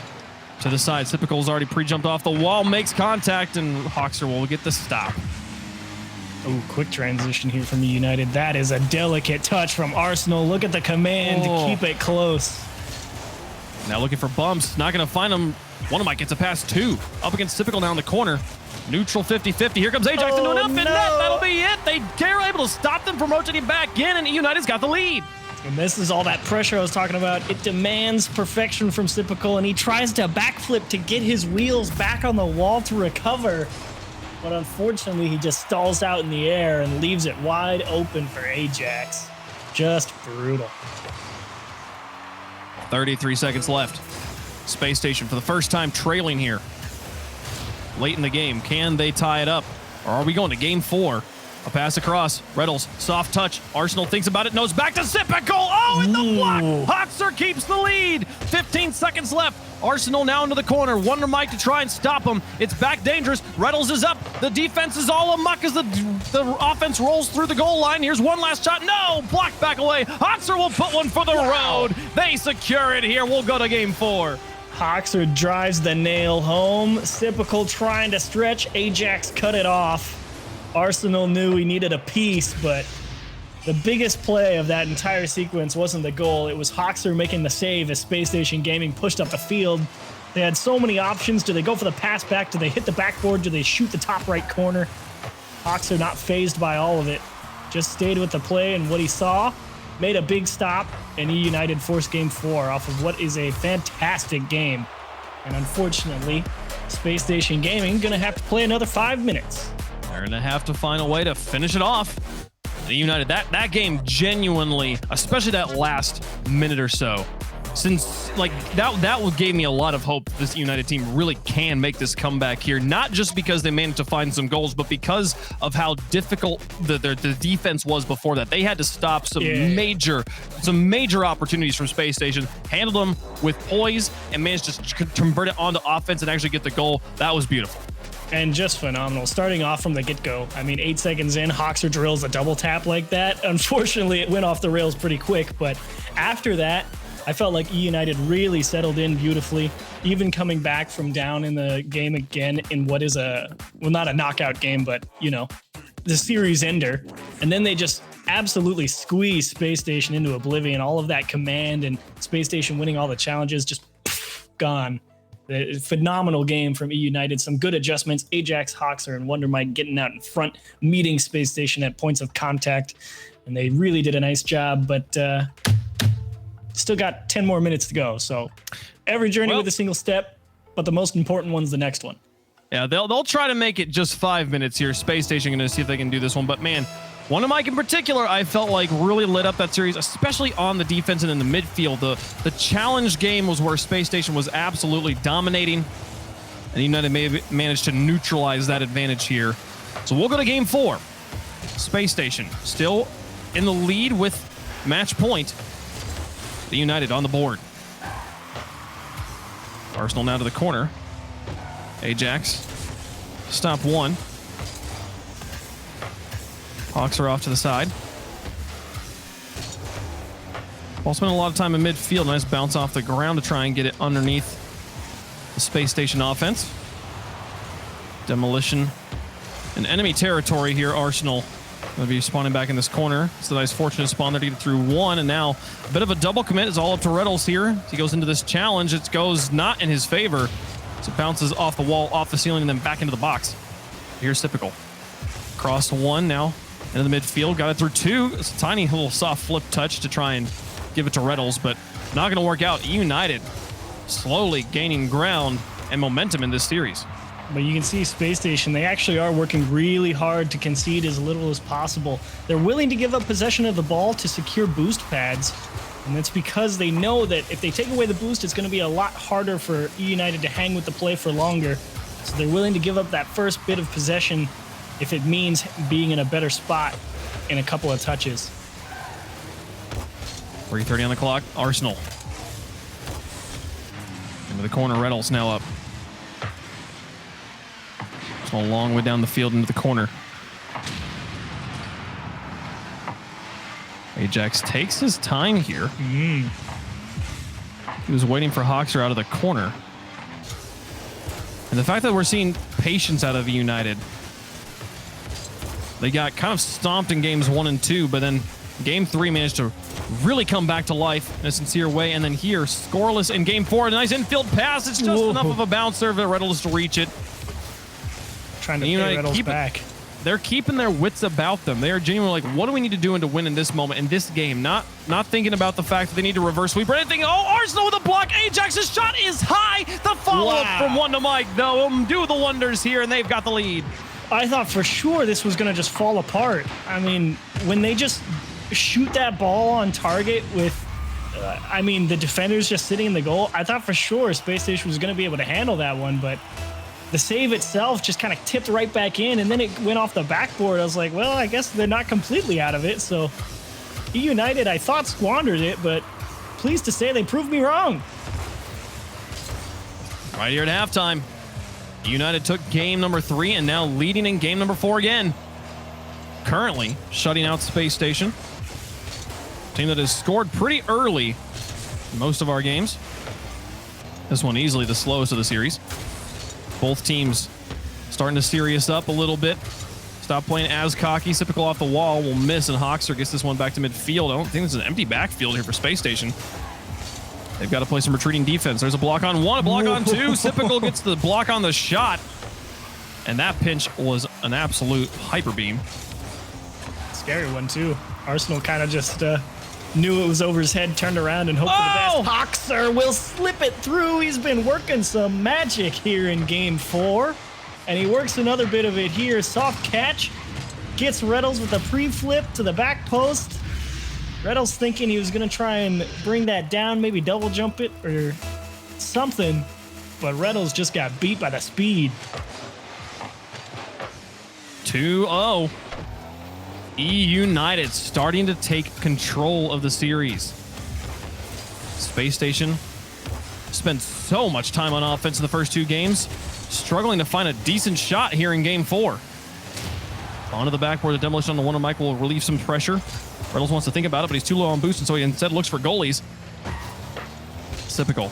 Pop over 1. Ajax down the field. Wonder Mike wants to reach for it, but Rles already airborne, will cover him up. That's Typical. Can he connect with Rles on the far side? Rles moves back into the midfield. Typical's just going to go for the full carry. Gets 2 defenders out of it. Rles should have a full enough to shoot at. Wow. Ajax gets back up and saves it. What a stop. Now Typical to carry to the air again. Dude, the ballerina goals. Are they going to get the full air dribble? Not going to happen. Rles, he's up for a shot, but it's too soft. There's just no way they put pace on this ball. Oh, and he took it away. Hoxer, how do you keep denying him chances? Flick into the corner. Oh, Space Station's dead here. They got nothing. There's Rles with half a tank and a dream. Gets it through 1 off the ground. Went for the fake. Ajax doesn't have... It's not that Ajax didn't fall for it. There was nothing to fall for. He just didn't actually put a shot on target. Ajax just got to sit there and watch. Now Hawks are back down. 30 seconds left. United, 2 goals. That 2-goal lead going to be a benefit. Let's make it 3. 1 to Mike on the crazy cross-field pass. They're going to win it. We're going to go to Game 5. Let's go see Game 5. I'm looking forward to it. E United turning it all the way back around, and a couple of big defensive stops. Space Station Gaming kind of scratching their heads and thinking, why are we not getting the goals? Well, because if you think about all the goals they've scored in the series, they've been on missed touches, open nets, or a demo play, and Hoxer has not been popping off in games 1 and 2. Man, 10 seconds left and this game's already over. If there was a forfeit in professional Rocket League, they would have definitely hit it. They knew this one was over when that 3rd goal went in, and honestly, it was kind of over right before it went in as well. Game 5 inbound, E United heating up hot here, and this does beg the question. This really calls into question what Gibbs was criticizing about the Space Station team. Rles is a hype player. He is a player that is all about mentality, and honestly, Typical and Arsenal, pretty hype players as well.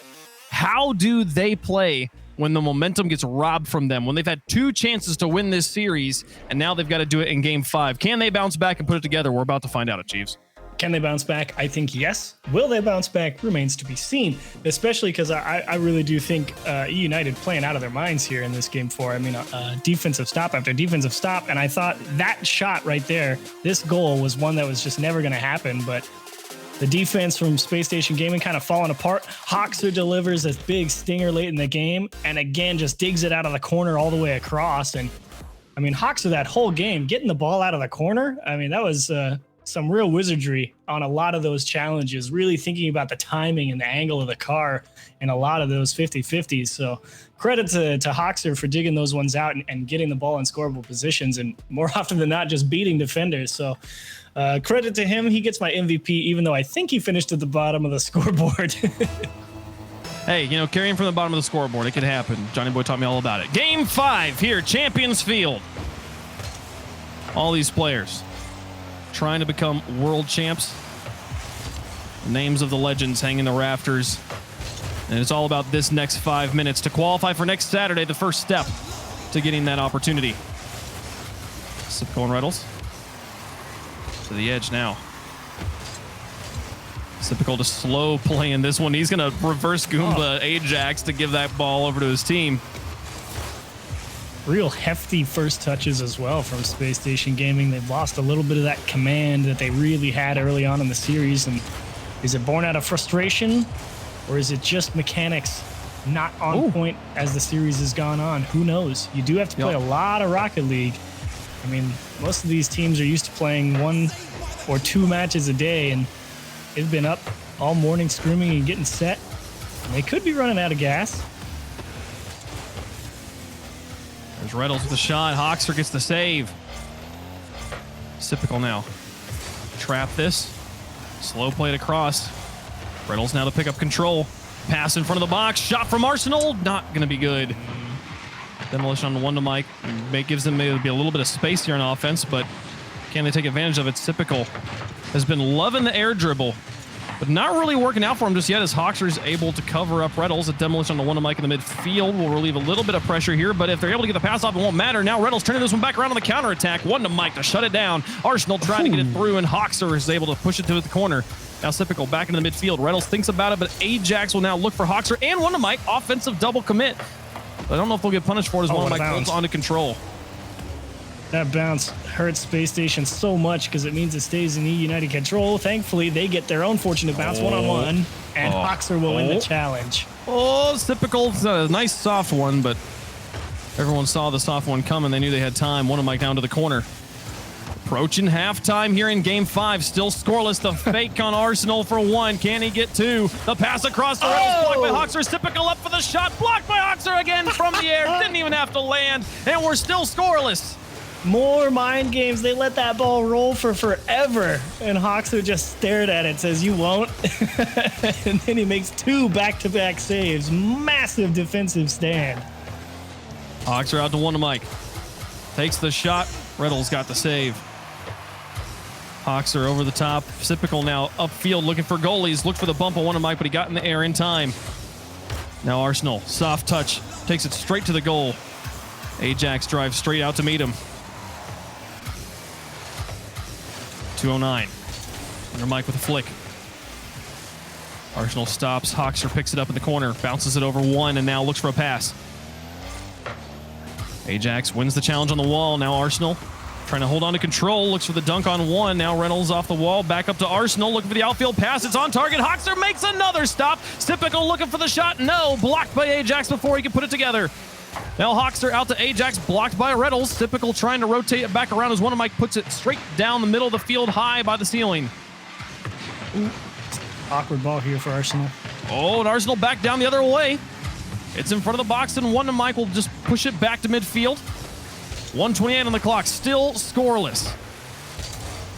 And this is a good move here from Rles. Slow the pace of the game down, reset everything, make sure all of your team's on the same page and knows what's about to happen. And I think that's absolutely what Space Station needed. Felt like E United really just getting their paws on everything, it felt like. So slowing it down, guaranteeing possession, that's what needs to happen. And here he does not go for the same approach, tries to launch one to Typical in the opposite corner. It's a good mindset, but as we get into this final minute, the slower games have benefited E United. I feel the longer this game goes, the more it slips into the favor of E United. Overtime, not what Space Station wants here, but there's the pass across. No one there to take the shot. One to Mike will get his own boost, and now a play past one offensive blocker. Hoxer in front. Demolition on the one to Mike. Ajax in the open field. Can Rles find the shot as an open net? Couldn't connect. Typical up, just pushes it high. One to Mike off the backward. He traps it. No! Ajax will get the save. He gets up in time. Rles now to the corner. One to Mike, trying to stop him, but Rles just bumping him out of the way. Ball's dangerous. Hoxer gets it out to Ajax. Now looking for the counterattack. Arsenal should have this one clean off to the edge, but here comes the rest of E United. Back up in front of the air. One to Mike onto the backboard, and Arsenal gets it away. 10 seconds, looking like overtime, unless E United can put it together right here. Ajax to one, Rles into the corner. One to Mike's up for the shot, pushes it down. Overtime in Game 5. Next goal goes to Saturday.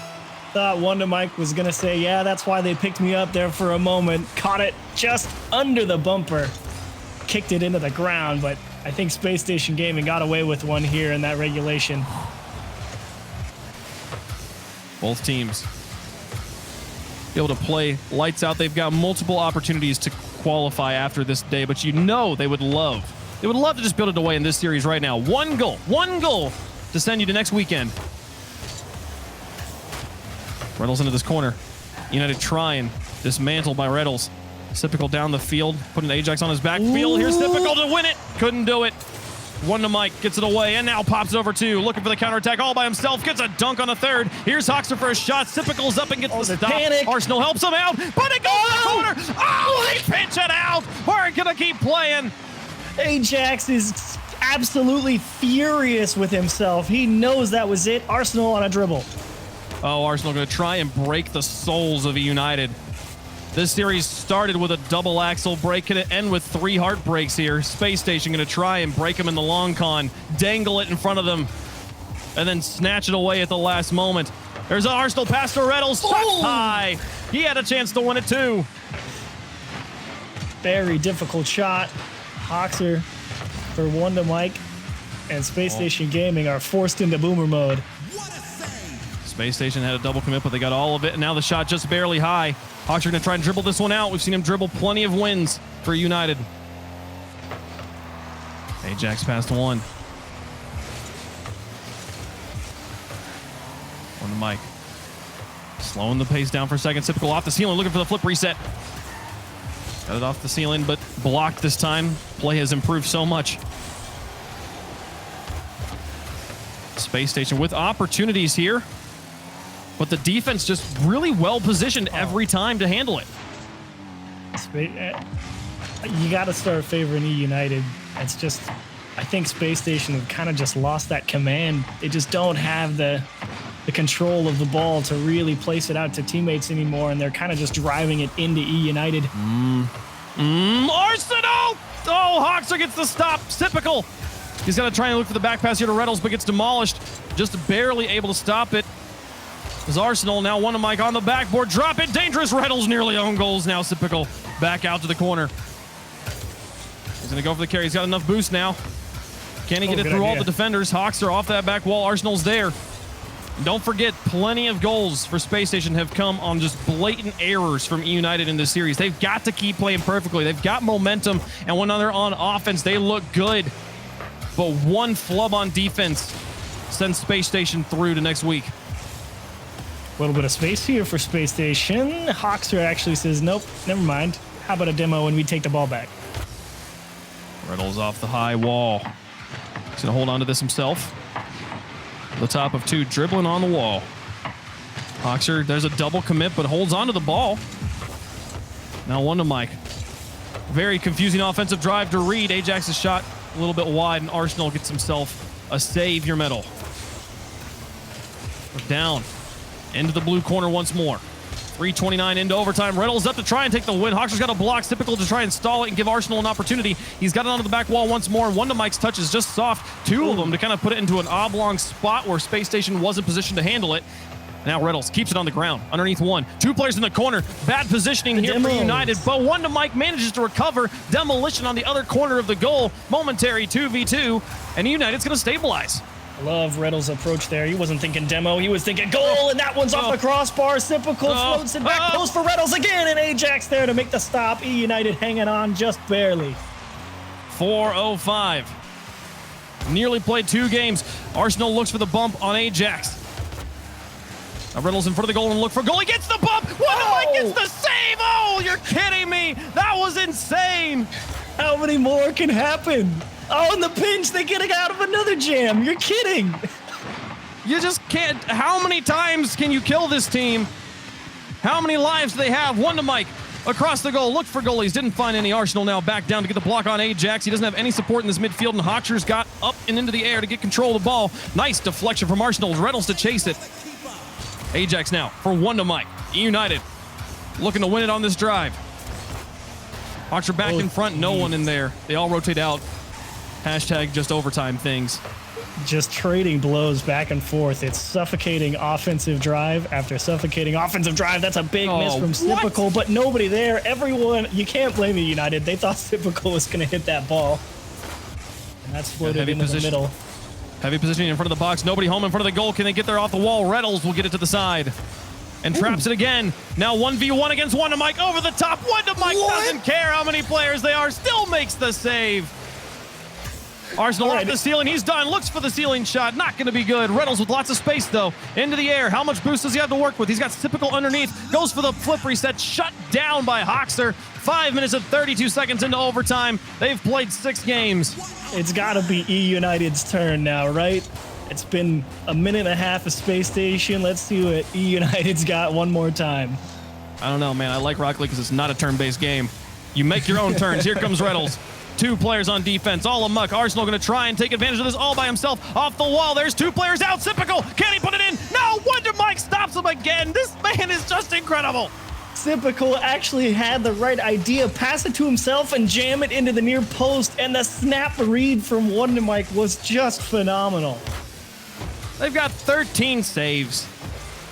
People are just... I mean, you just forfeit if your space station's like, fine, we can't score on you. We're done. You can have it. We'll go to the next series. Here comes Rles. We'll try and finish it off. One to Mike now through the air. Arsenal airborne as well. Not able to stop much. Here's Hoxer. Off the wall. Ajax for the win. Can't block it. Rles gives him an opportunity to the corner. Oh, and they block another one. They get out of it. Oh, I love it. I love it. The shots were so scary. That slow roller to the back post. I thought Space Station were going to just be two taken aback. It took two people to poke it to safety. Ajax rips one up the pitch. Can Rles get this? He gets it past one. Okay, and Hoxer wanted Mike too far back to make the shot. There was nobody home for Space Station. Rles bails him out. 7 minutes in. There's a bump on one. What an overtime. Sypical, long way down. One to Mike. Not gonna make it! No. He doesn't make it! Sypical scores, and it was ultimately the E United mistake that decides the series. One to Mike, 30 boost, and he ran out. I went to his camera, and he ran out of boost. He missed one pad, and he was the only one in position to get there. And Space Station threw up a prayer. Lo and behold, it was answered. Unfortunate for E United. A phenomenal series. Bring it all the way back. And then you just don't have enough in the tank to get there. You hate to see that. You do, my goodness, the 20 shots we saw there from Space Station. Not the world record, but close to it. Getting up there high. 14 saves United put up there. 5 from Ajax, 5 from Hoxer, 4 from Wonder Mike. What a team effort, but literally a boost pad determines the game. Like, can you believe it? 12 boost in a dream. 12 boost. Well, you needed a 12 boost to keep his dream alive. His dream died. That sucks. Anyways, E United, they're not done for the day. They'll have more opportunities to qualify for next week, but Space Station qualify for the next weekend of our regional event. Wonderful stuff. We've got more action coming up, though. We're going to go a quick break. We'll be right back on RLCS X.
But he wanted to battle for the boost. Not only did he lose that, but he let a goal go in the back of the net.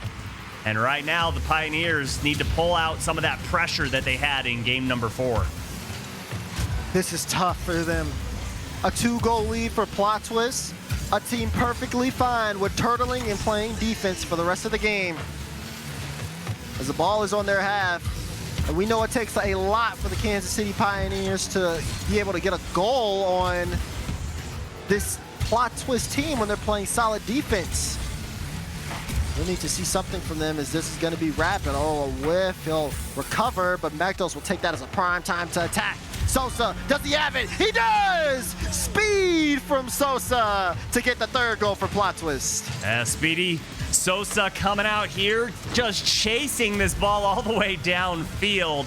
And you love to see the aggression that he brings to this Plot Twist team. They went from a team that was a little stagnant on offense to a team that is just so explosive, and goals can come out in a matter of seconds. Oh my goodness! They are lighting the pitch up. Mekdos, double tap. No one there to stop him. 4-goal lead on game 5. That is incredible. I mean, we're talking about how fast they can just kind of manipulate goals, and it happens. But here comes beast mode. A good demo from Rapid, but a little too slow on the shot. And 4 goals in less than a half of a game of Rocket League is a hard ask, especially against this plot twist team who has shown that even with those 21 shots, and I don't know how many of, or what was it, 18, 20, something, 20.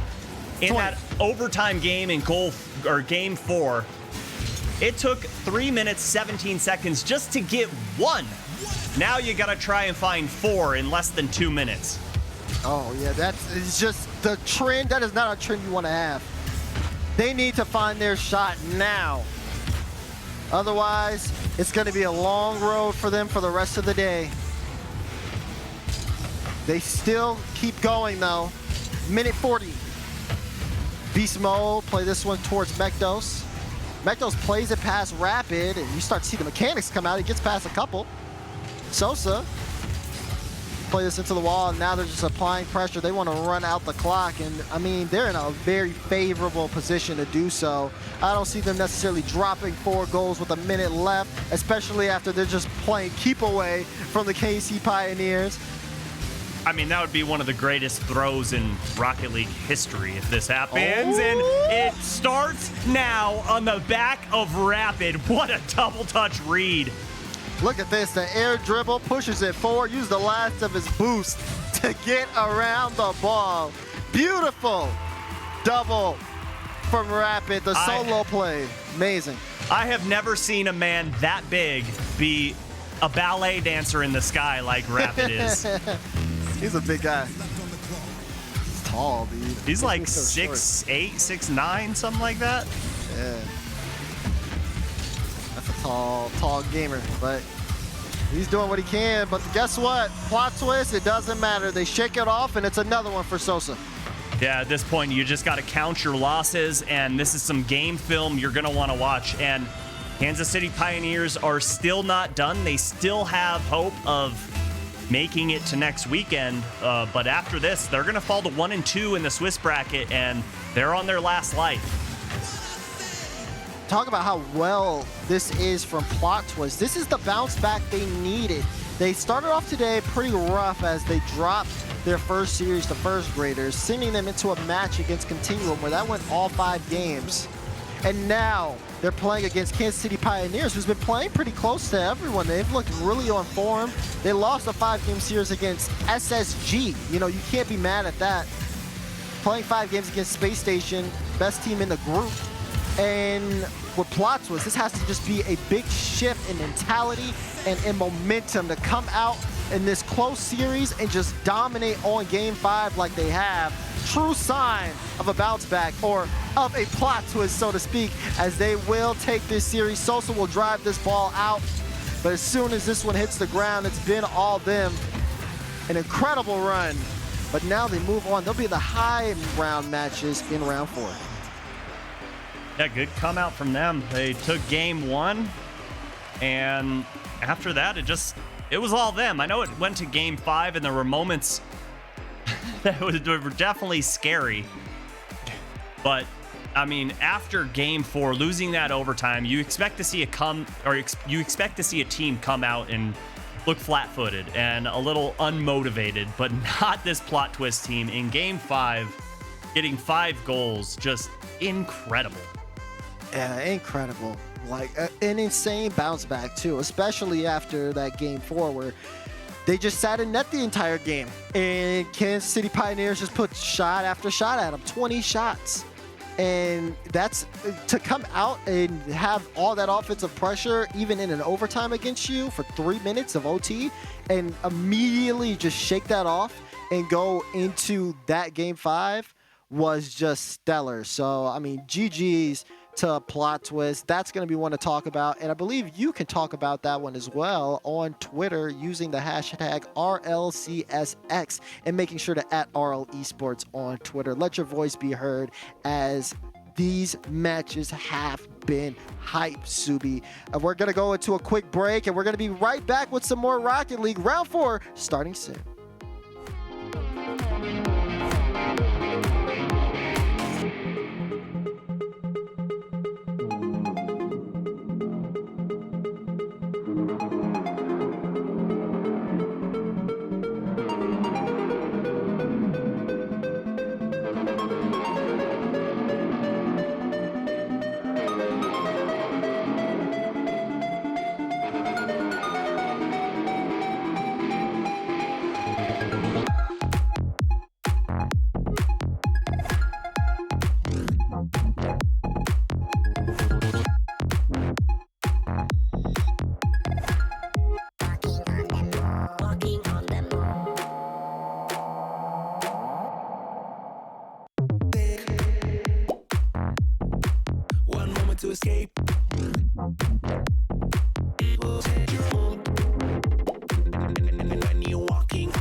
Walking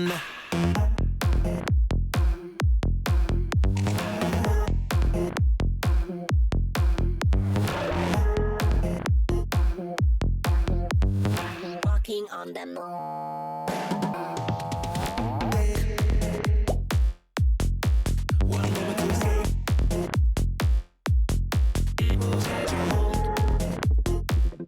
When you're walking on the moon, walking on the moon, taste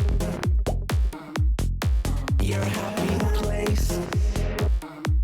It will change your groove when you're dancing on the moon, dancing on the moon. When we dance again, all our trouble seems to fade away. This is how I feel when you take me to some levels that I've never been. When we dance again, all our trouble seems to fade away. This is how I feel when you take me to some places that I've never been. When we dance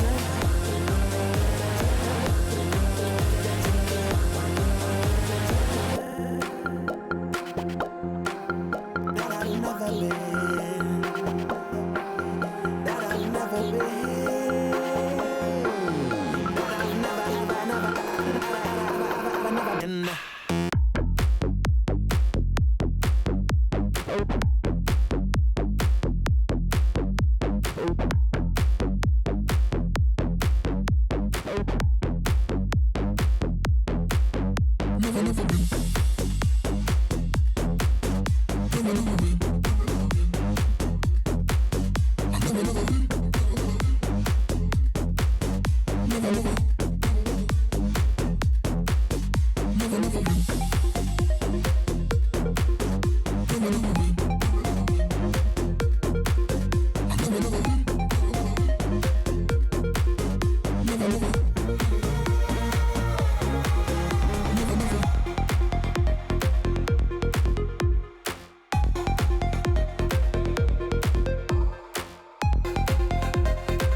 Ladies and gentlemen, welcome back to the Rocket League Championship Series. I'm your host, LeafX, and you're watching Season X. It's all about North America. Jabary and Gibbs joining me on the desk to talk about that last match as we finish off Stage 3 of Stage 1 of the first North America Regional. It's a mouthful, Jabary. That ended in a very, very intense overtime.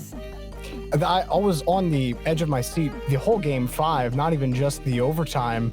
To have it end the way it did, honestly, I'm going to admit, it was pretty funny watching Wonder Mike jump for the ball and then run out of boost and just kind of float Not off for him. into space. Wasn't fun for him, but I definitely got a chuckle out of it. Just the moment, not chuckling at the result or anything against him. I have nothing against Wonder Mike or E United. That was a very intense series. I did not expect E United to bounce back the way they did, because Space Station had owned the pitch in those first 2 games, and I thought it was over after that.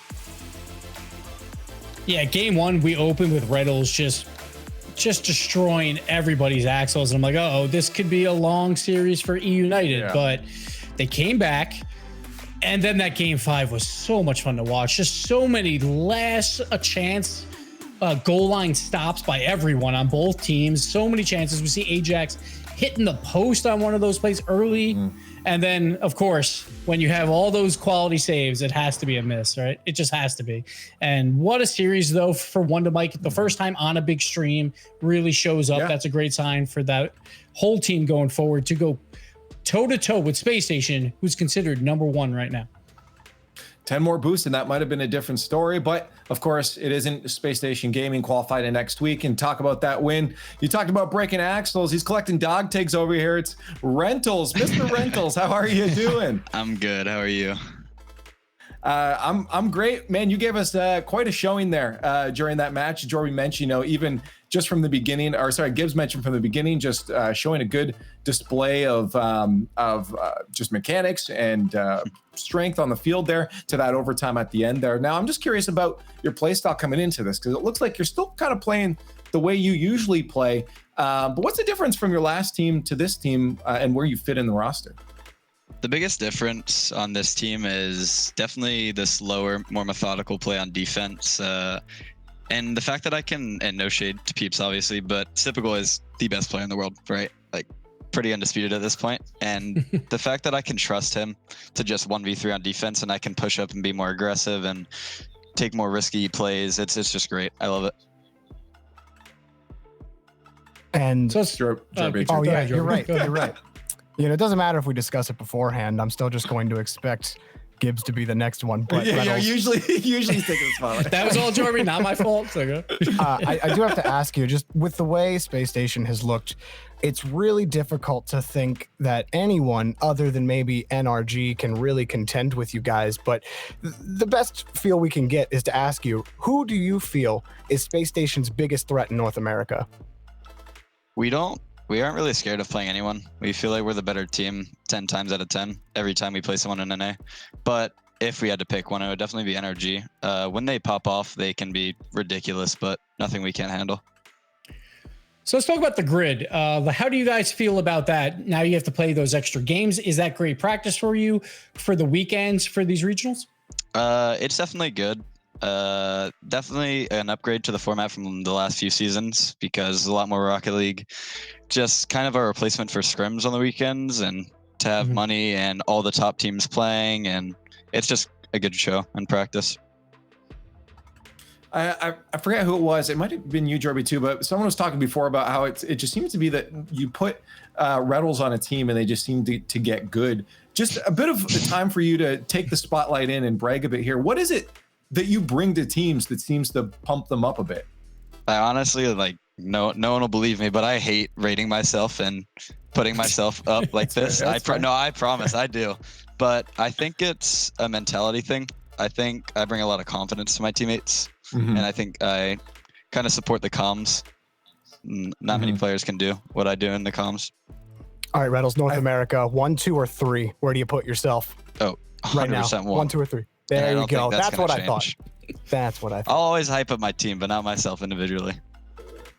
Hey, well, you guys, we're doing the hyping for you because you guys are killing it right now. The past few weeks have been phenomenal from your team. So hopefully you guys can keep it up, and good luck and congratulations on qualifying.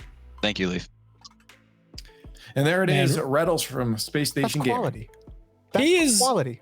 He's one of those guys that I feel like if he had to get a real job, like obviously his job right now, fantastic. Rocket League player, great. But you go to a job interview and you're like, what's your biggest weakness? I would love to hear his answer for that with how confident he is. But His team, he will always say they're number one no matter how they're doing, but Space Station, they're backing it up every single time right now.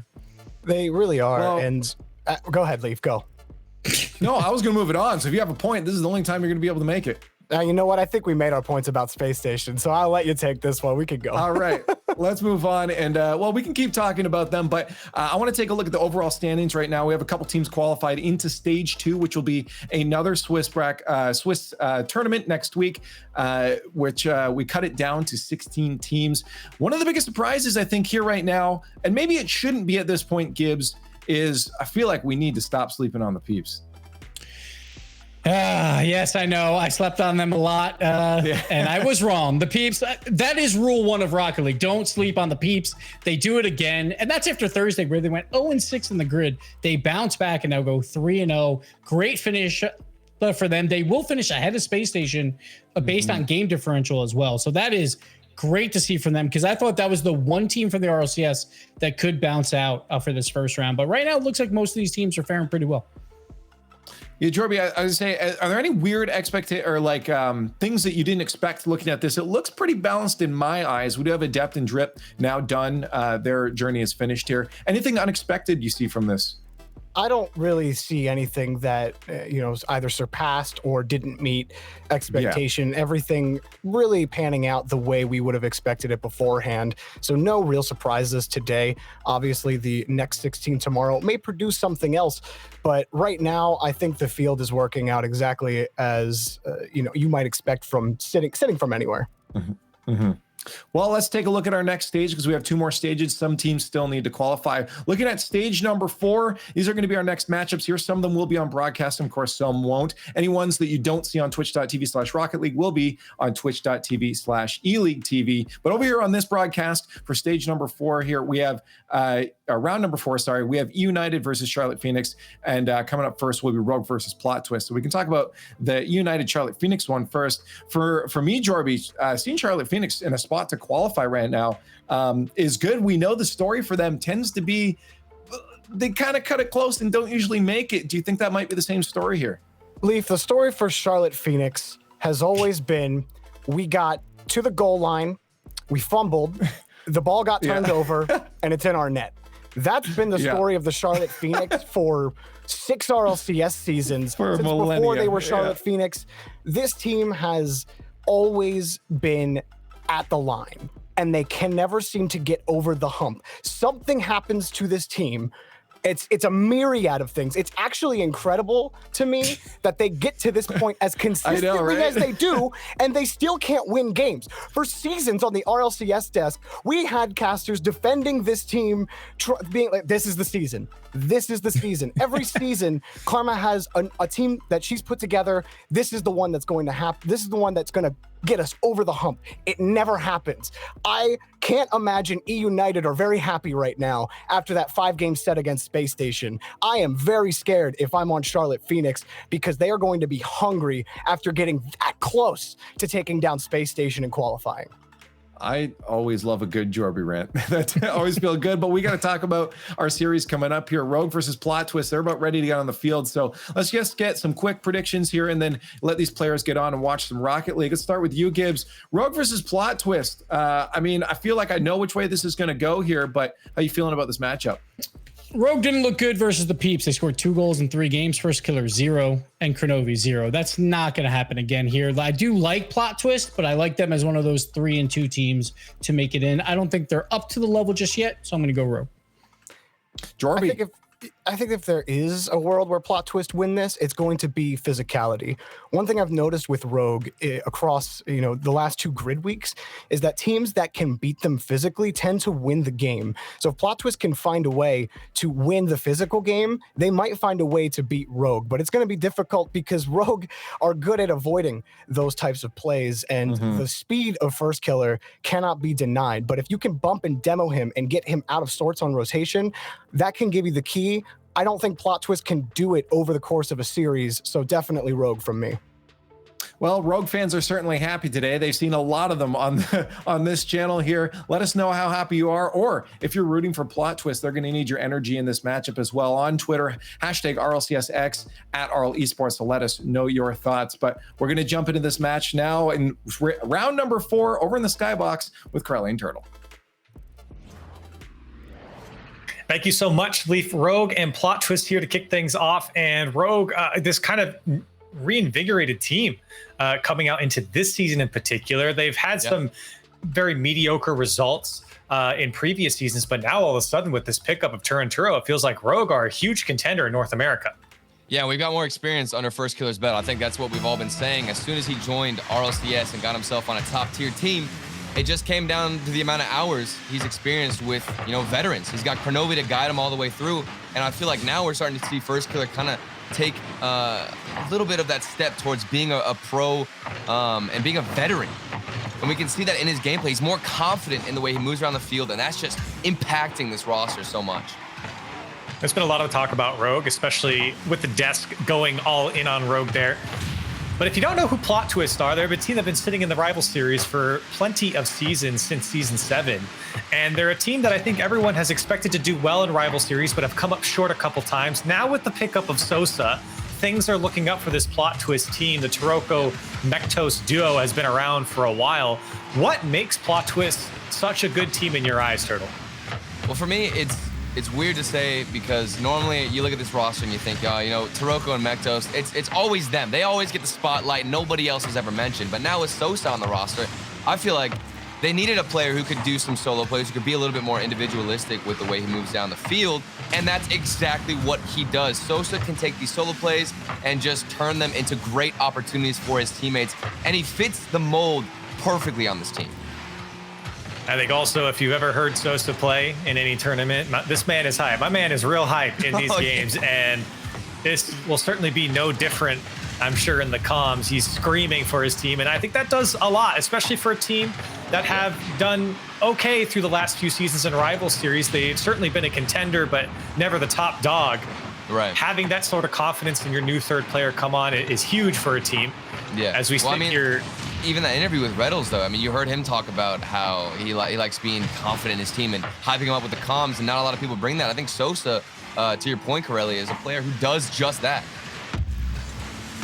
That has been the case, I'm sure, for Plot Twist as we sit here at 2 minutes through the game, still tied at 0. Nobody scores. The couple chances have come and gone, but nothing is too close yet as Turinturo trying to deal with this one in front of his box. Kronovi trying to play through the midfield, had no options to the left, had to take that challenge straight on. Taroko from his own corner. Again, no options here as everyone's playing a bit safe. Nobody wants to overcommit anything, and that's fine here for the first game. It is something that you would expect, especially with a game that means so much. Both teams sitting at 2-1 as a shot comes out from First Killer. This next win means so much, and the next loss puts on that much pressure as it's your last life to qualify for next week. I feel like a lot of the time Rogue are just kind of waiting for First Killer to do his thing, to pop off like this. Speak of the man himself, it's opportunities like that. We're just waiting to see some crazy mechanical plays come out of this guy because we know he has it in him. I mean, even in that first game against Jamal, in that series we watched on stream, he had some crazy double touch off the ceiling plays like that, where it's almost like if you're Rogue, you don't even need to do much. Just wait it out. Hold your defense, and First Killer will eventually pop off.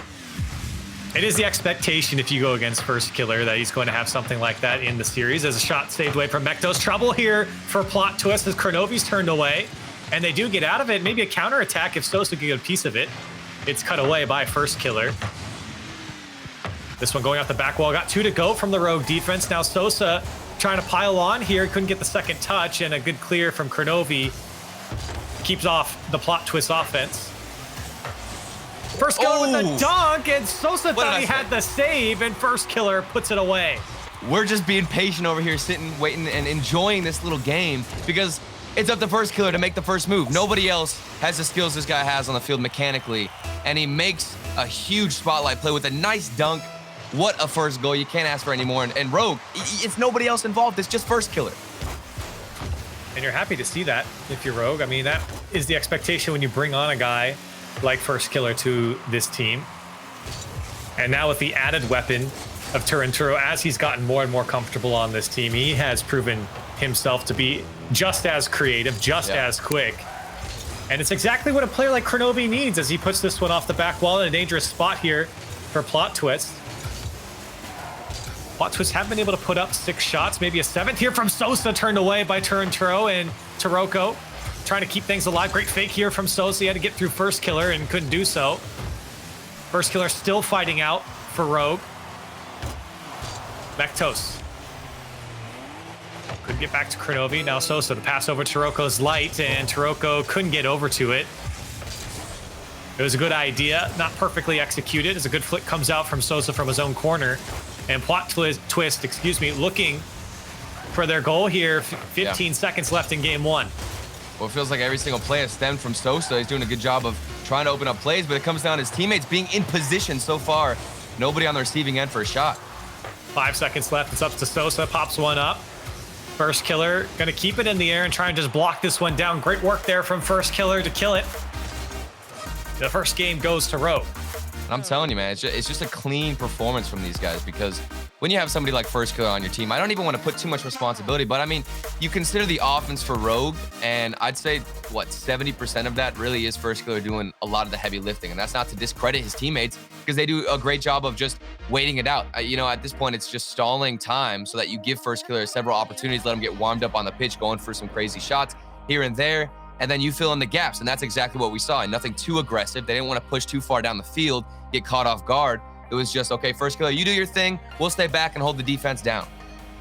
And, I mean, a very conservative effort, I feel like, by both teams. I had mentioned it just briefly in the middle of that game. It felt like no team was really pushing too hard to force the issue. Even there at the end, Plot Twist was still very concerned about, you know, guarding in between the top of their box and the midfield. So for Plot Twist, I mean, look, they put up 7 shots to the 7 of Rogue, so it was even in that department, but you don't really think back and think of too many dangerous chances from Plot Twist. So first games usually, especially in a game like this, teams kind of figure out where they're going to go. I expect things to pick up from both sides as we get into game 2.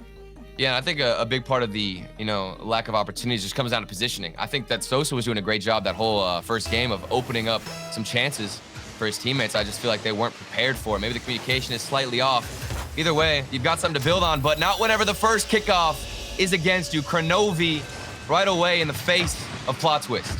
And Kronovi with a bit of concern, which he didn't go quick on the kickoff, just kind of hung out to see where this ball was going to pop out, saw that it jumped onto the Plot Twist side and gets all over it. And a 1-goal lead in favor of Rogue. I'm still amazed at how long Kronovi has been in RLCS, just in general, man. This guy has stuck around and is still performing at the top of the top. I mean, to this day, it's crazy, man. Well, I think you talked about filling in the gaps for Rogue. I think Kronovi is the man that you want. If you need someone to fill in the gaps, Kronovi is your guy. And he can be the conductor downfield as well. He doesn't have to be, you know, a First Killer or a Turinturo, and that's what makes this Rogue team so balanced. I mean, it kind of reminds me of Violet Panda a bit, how you take in a player who has so much potential, so much raw mechanical skill, and just teach him a bit of the rotational game, and then he's set. And now we're starting to reap the rewards, if you're a Rogue fan, for Kronovi's, I guess, teaching of First Killer. He certainly has come into his own here on Rogue as Plot Twist try and fend off a minor attack from Rogue. Taroko actually pays for it with his life. It comes out to Turinturo. What does he have in store? He takes a shot to the back post, and Sosa there to clear it away. Rogue getting the better Plot Twist right now as First Killer tried to find this one off the back wall. Read nicely by Taroko. Sosa quick down the field. This ball dangerously comes out, but nobody from Plot Twist there to capitalize. Taroko and Nektos both sitting very far back on their end. Yeah, it's super hesitant. It feels like they kind of just want to chill back a bit more, relax, and hope that somebody's going to clear to them. But Rogue have the patience to dribble these, and they're still putting on shot after shot. Got to be a bit more aggressive. You'd expect after the game 1 jitters are out, they'd push up forward a bit more. But there's a good demo. This could be a chance here. But Turinturo, nice little save from him to block out any attempt. Tough opportunity there for Taroko as well. He got up to it uncontested, had the boost to at least get to the ball, but not enough to follow up. And speaking of follow-ups, Kronovi comes through and Taroko to turn it away, but the defense in shambles for Plot Twist. Taroko does well to bail his team out. Yeah, thankfully after that double commit, communication just slightly off. I think that relates to the positioning too I talked about earlier. Plot Twist, not the most organized, but thankfully they have somebody to bail them out. They're still only trailing by 1 goal. Definitely possible. We've got half the game left. I think Corelli, if they just be a little bit less hesitant on the field, push up a bit more, things are going to start going their way. It does feel like that's the case, as we haven't really seen a very full press here from Plot Twist. A couple not so fruitful attacks, but other than that, Plot Twist haven't been too dangerous. Mektos maybe trying to change that here if he can get over it. And there's a second man going for Plot Twist. But Taroko just has to buy time for his team to get back. Now Turintro with the full midfield ahead of him, pops it up to first killer, and Turintro again, still on this trawl, trying to play it towards the midfield.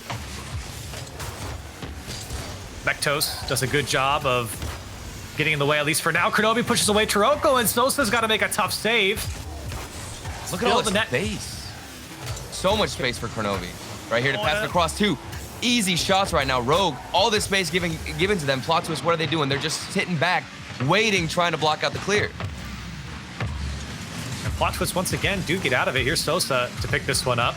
He's got Kronovi in front of looking for the lead blocker, and it comes through, and Sosa puts it away. Turtling up on defense has its benefits, I guess, because you make a counterattack as good as this. It's Sosa doing it himself. We got a bump on Kronovi as well in the net. Pretty much all Sosa had to do there was just wait it out. You see him taking it into the air right there, trying to stall out as much time as he could buy. And that's why he just kind of boosted a little bit, feathering that boost, trying to get behind it, and waits for the bump to come in. Somehow they tied this one up when Rogue have given all the space. Taroko trying to pile it on, and it's into the top right corner, and all of a sudden the offense for Plot Twist comes alive. Where did this come from? I didn't expect any of this aggression. It seemed like they were just waiting to flip the switch. Turinturo, not the best clear. Try to go for a little bit of a pinch in the corner. It's so hard to read those, especially when they're going off the upper corner of the arena. So definitely, that's a heartbreaker because you feel like you got to get that clear if you're Turinturo. You weren't convinced by the first one, or from the first one, of Plot Twist. The second one immediately comes through for Taroko, and they're still putting on the pressure. Plot Twist seem to have picked up the pace here late into game 2, at least for now. Still plenty of time for Rogue to get back into it. It's Kronovi in pursuit into the Plot Twist corner, up and over Taroko. Dangerous ball here, looking for follow-up. First killer's there, and it's weak and given away to Sosa.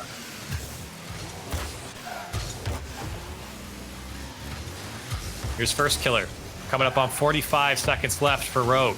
Just need one. First killer puts it out towards Turinturo. Taroko, Mektos on the back wall, does get a touch across, and that will get over to Sosa. So keeping possession only for a moment is Plot Twist, and Turinturo gets dunked by Mektos. Less than 30 seconds now for Rogue. Plot Twist trying to prevent everything in the midfield right now to at least slow down Rogue. Turinturo looking for a second touch, does get it, met by Sosa. 15 seconds left. Kronovi trying to stop the clear from Taroko, but he gets by. Here's Turinturo again. Kronovi's up, 2 up for Rogue. First killer has only just a bit of boost to work with, and one more chance. Kronovi's there, and it's going to drop down, and Plot Twist will tie up the series. So an unfortunate game for Rogue, as they were holding on to the lead for quite some time, and at least until Plot Twist came back into it. A great first goal by Sosa, as well, as it was very tough for Rogue to leave that last defender exposed, and then Taroko barreling through to punch that last defender out of the way. Go ahead and take a look at some of the replays here. I'm not gonna lie, I can't hear you. Again, a lot of opportunity left on the table here for Rogue. They put up 10 shots in this game to the 6th of Plot Twist. So it's not like Rogue didn't have opportunity here. It's just unfortunate that they couldn't get things to go. And Plot Twist do stay alive only for now, as I believe Turtle is having some microphone issue. Yes, okay, Turtle having some microphone. So he's going to figure that out. I'll keep talking here. As Plot Twist, again, a 1-1 series now, and Turtle and I had talked about it a little bit, but we do expect players like First Killer, like Turinturo, to really lead the charge for Rogue. And when that option is taken away from Rogue, they really do have to get creative moving down the field. So for Plot Twist, the conservative effort has proven, or has been proven here in this second game, and I think it's going to be interesting to see, can they carry that on into game 3. So we jump in to the next game. This first killer has to make a save right off the bat. Plot twist. Trying to find a way out. Mektos on the clear away, and a good demo from Mektos as well on Kronovi. First killer. Does get a clear. Turretro is going to get the goal. I didn't think that was going in, but it does come down, and Rogue get the go-ahead goal. Corelli, I'm back, and this is the best time to return because we're seeing Turretro pop off. What a pinch shot from the ceiling. There's no better moment to return to this game than right there, Corelli. I couldn't ask for a better shot to see from Rogue. Well, we're happy to have you back, Turtle, and Rogue are better for it, at least for now. Yeah. Mektos trying to fight in the midfield, and I do remember in seasons past of being on Rival Series, Mektos has been such a bully, especially in the midfield, does a great job of just preventing clears or preventing attacks at the midfield line. He's willing to use a lot of boosts, knowing that he can stop any passing lanes from going, as Kronovi's shot turned away by Taroko. Seems like we're seeing another repeat of game 1 as well, where Rogue, so much offense from them, stomping out Plot Twist. It feels like, again, they're making use of the space. Look at Turnturo. I love those small little touches. That's what Rogue do so well. When they're given space, it seems like they're not panicking with it. They don't want to fall into that trap of boomer ball, passing it back and forth with clear to clear. They are taking their time. Even Turo in the air. Look at this man, popping off, shot after shot getting put on, and it's all thanks to that space. You can't really give space to players like Turnturo, as first killer pinches it off the ceiling. A Rogue trying to pile on the score here. Kronovi, a second touch. He does get it by, and he gets everyone to bite on it. So a dangerous attempt there from Kronovi. Comes out to Turnturo looking for the top left, and it turned away by Mektos. And this is exactly what we saw previously. The attacks from Rogue are quite a bit.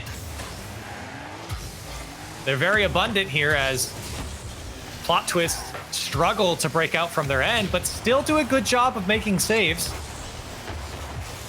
Oh, and even Mektos, they're looking at him in the net after the demo. It's the recovery. These guys and their defense, that's what's holding on so strong for them. Even though the rotation's not the best, it's those saves, those last second saves. But is it enough? It's not. Save after save. You can't do much when so many shots are getting put on. Already 8 shots for Rogue and 5 saves for Plot Twist. Finally, crack in the defense on the goal line, rather, as Taroko jump after jump there with no boost. It's tough to break out from that position. The constant shooting makes it difficult to even collect that one pad in front of you. Well, it's such a frustrating game, too, because against Rogue, I mean, you think to yourself, we got to get in front of these shots, but you can't match the pace most of the time against Turo and First Good. These guys are so fast to get up, so mechanical. So even when you do push up, you're probably going to get beat to the ball anyway. So at that point, it just comes down to getting the goal line saves, trying to cut off the angle as best as possible. You have to make a prediction on the shot. Otherwise, you are going to get capitalized on. And what's really throwing off the Rogue the Plot Twist defense is just the mix-up in pace. Take a look at the way this one goes in. First killer quickly comes over the ball, and instead of going for the touch, instead goes for the bump and lets that one come across. Kronovi, of course, is going to be there for Rogue, and Plot Twist defense has just been in shambles the entirety of this game. And the Rogue offense we're seeing actually is a little bit reminiscent of the SSG offense that we have seen. I do think SSG have a little bit of an advantage in terms of having Civico on their team, but other than that, there's so many layers in their offense that they can attack with. There's a shot from Mektos off the post, goes straight down, so close, yet so far these guys have been really put under the pressure. But like I was saying, it just feels like it's so similar to SSG, where they can get so many different layered attacks, have a demo, have a great pass, or even go for a slow play. And that's what makes them so threatening. You don't know what they're going to do on defense. You can't make a decision.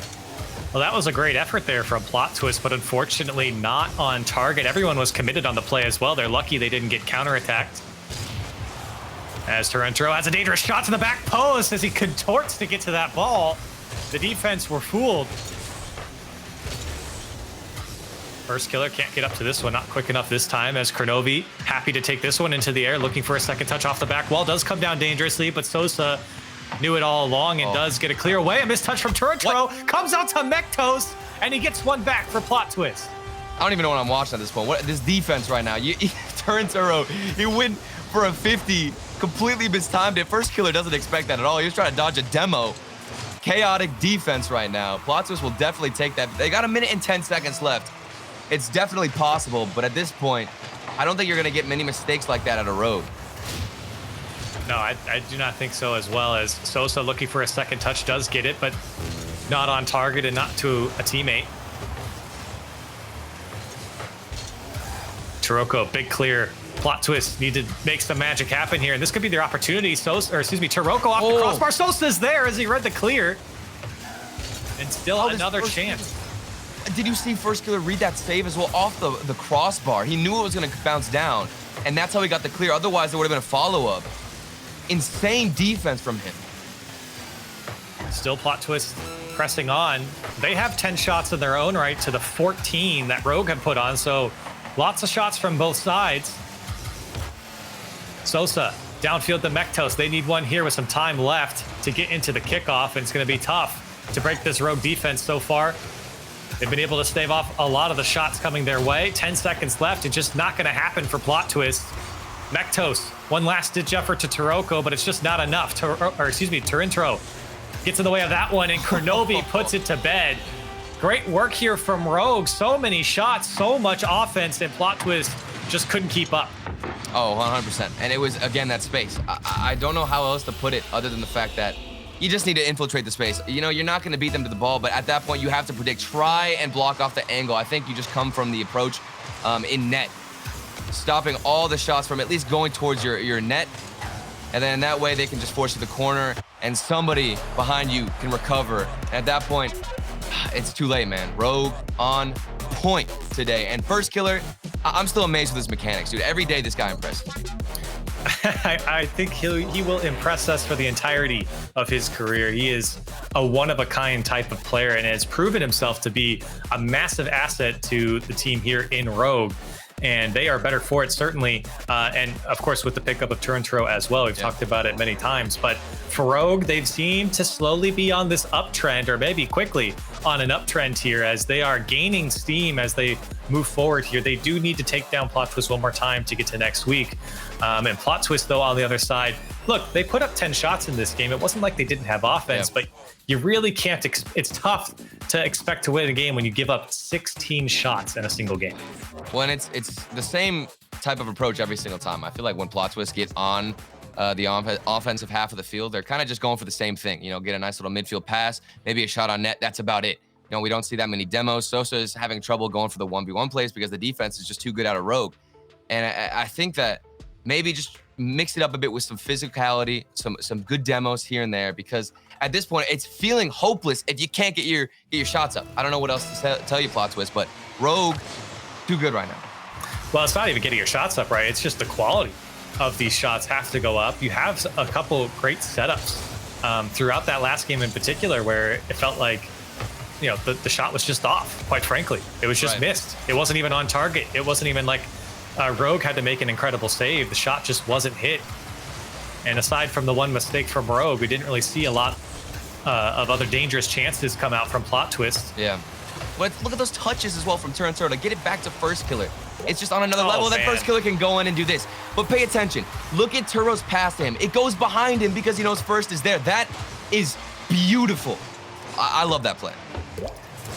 What a great play from First Killer. So quick, and great boost management as well. He went up that wall with 98, came up off the wall at about 76, and then just boosted through the wall all the way into the back of the net. And Plot Twist not quick enough. Here's First Killer again. Maybe a second touch opportunity, as he didn't get it. And Plot Twist do not want to go down early. This is your last chance in this series to get back, and Sosa is going to give them a shot to tie it back up. We got to take another look at this. Taroko taking his time with that clear, and it's Turo with a little pass out. See, even when I was watching this play, I thought maybe somebody on the side of Plot Twist got that out to Sosa, but no, it was just a miss hit on Rogue. They're getting handed free goals left and right. But like I said, Rogue's opportunities are just so much more than the mistakes they're giving up. Mektos, I think, got a little bit more than he wanted. Kronovi looking for a second touch, doesn't get it. Turintro Dunked away as Mektos looking for the midfield. Sosa's there. Sosa trying to give it back. 19 boost here from Mektos. It's turned away by first killer. Taroko goes, and it comes out back to Mektos. Plot twist do have Rogue on the ropes here. A demo, and put away by Sosa. Taroko was taken out of play, but it doesn't matter. Here we go. Things getting started. I think it's the first time we've seen Rogue get panicked on defense. A double commit happened earlier on, and then Mektos. Beautiful transition to the corner there to bring that one to the midfield. And it's that first touch. That's what we've been seeing out of Rogue, where they keep it close on that first hit. They can follow up afterwards, and Plot Twist take a little bit of that play out of Rogue's playbook. Plot Twists are not going to go silently as they are just turning up the heat, turning up the pace. Mektos shot put away again. A third goal for Plot Twist. Sosa with 2, Mektos with his first. See, now this is where we might see things to crumble for Rogue. First killer had to clear. Kronovi got in front of it, trying to do everything. Panicked play again. That's the second goal. Right back to back. Something is breaking in the communication side of Rogue. It feels like everything is starting to crash down. They need to pick things up because Plot Twist, not only are they getting handed free goals, but they're also forcing great mistakes. Oh, another no, one. What is this? Huge dunk from Mektos from his own side. That's a tough one for Rogue. Out of all the goals they've given up, that one might be the most heartbreaking, as unfortunately they were not expecting the big clear coming out. And Mektos gets credit for that one. Now 2 in his name.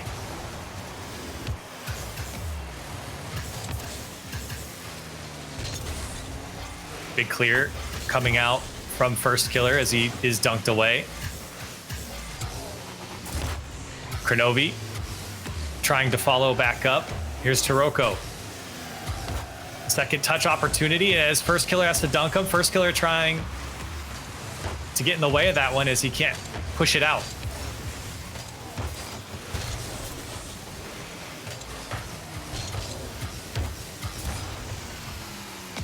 Here's Turo.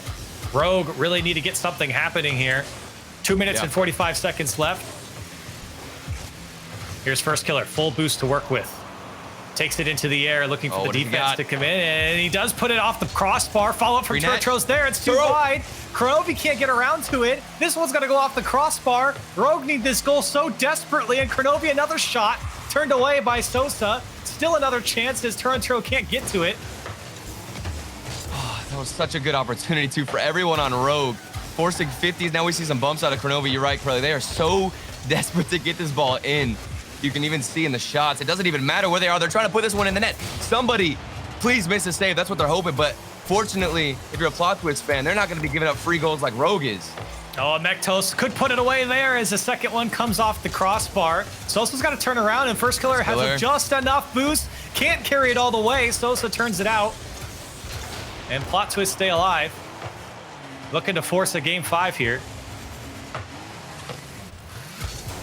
Here's Taroko. That's on. Shot. And that was a tough save for first killer that came off the crossbar. We will get a second touch.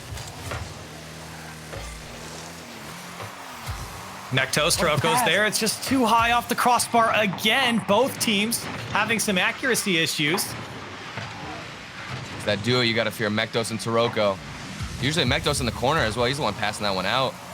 Doing a great job of setting up his teammates. And now the defense even more on point. So it's a big miss there. Let's see what Rogue have to work with. 1 minute and 11 seconds. This is where you need to put one in or else you're hopeless right now to finish the series out. And there it is. Turo answers my prayers. There it is.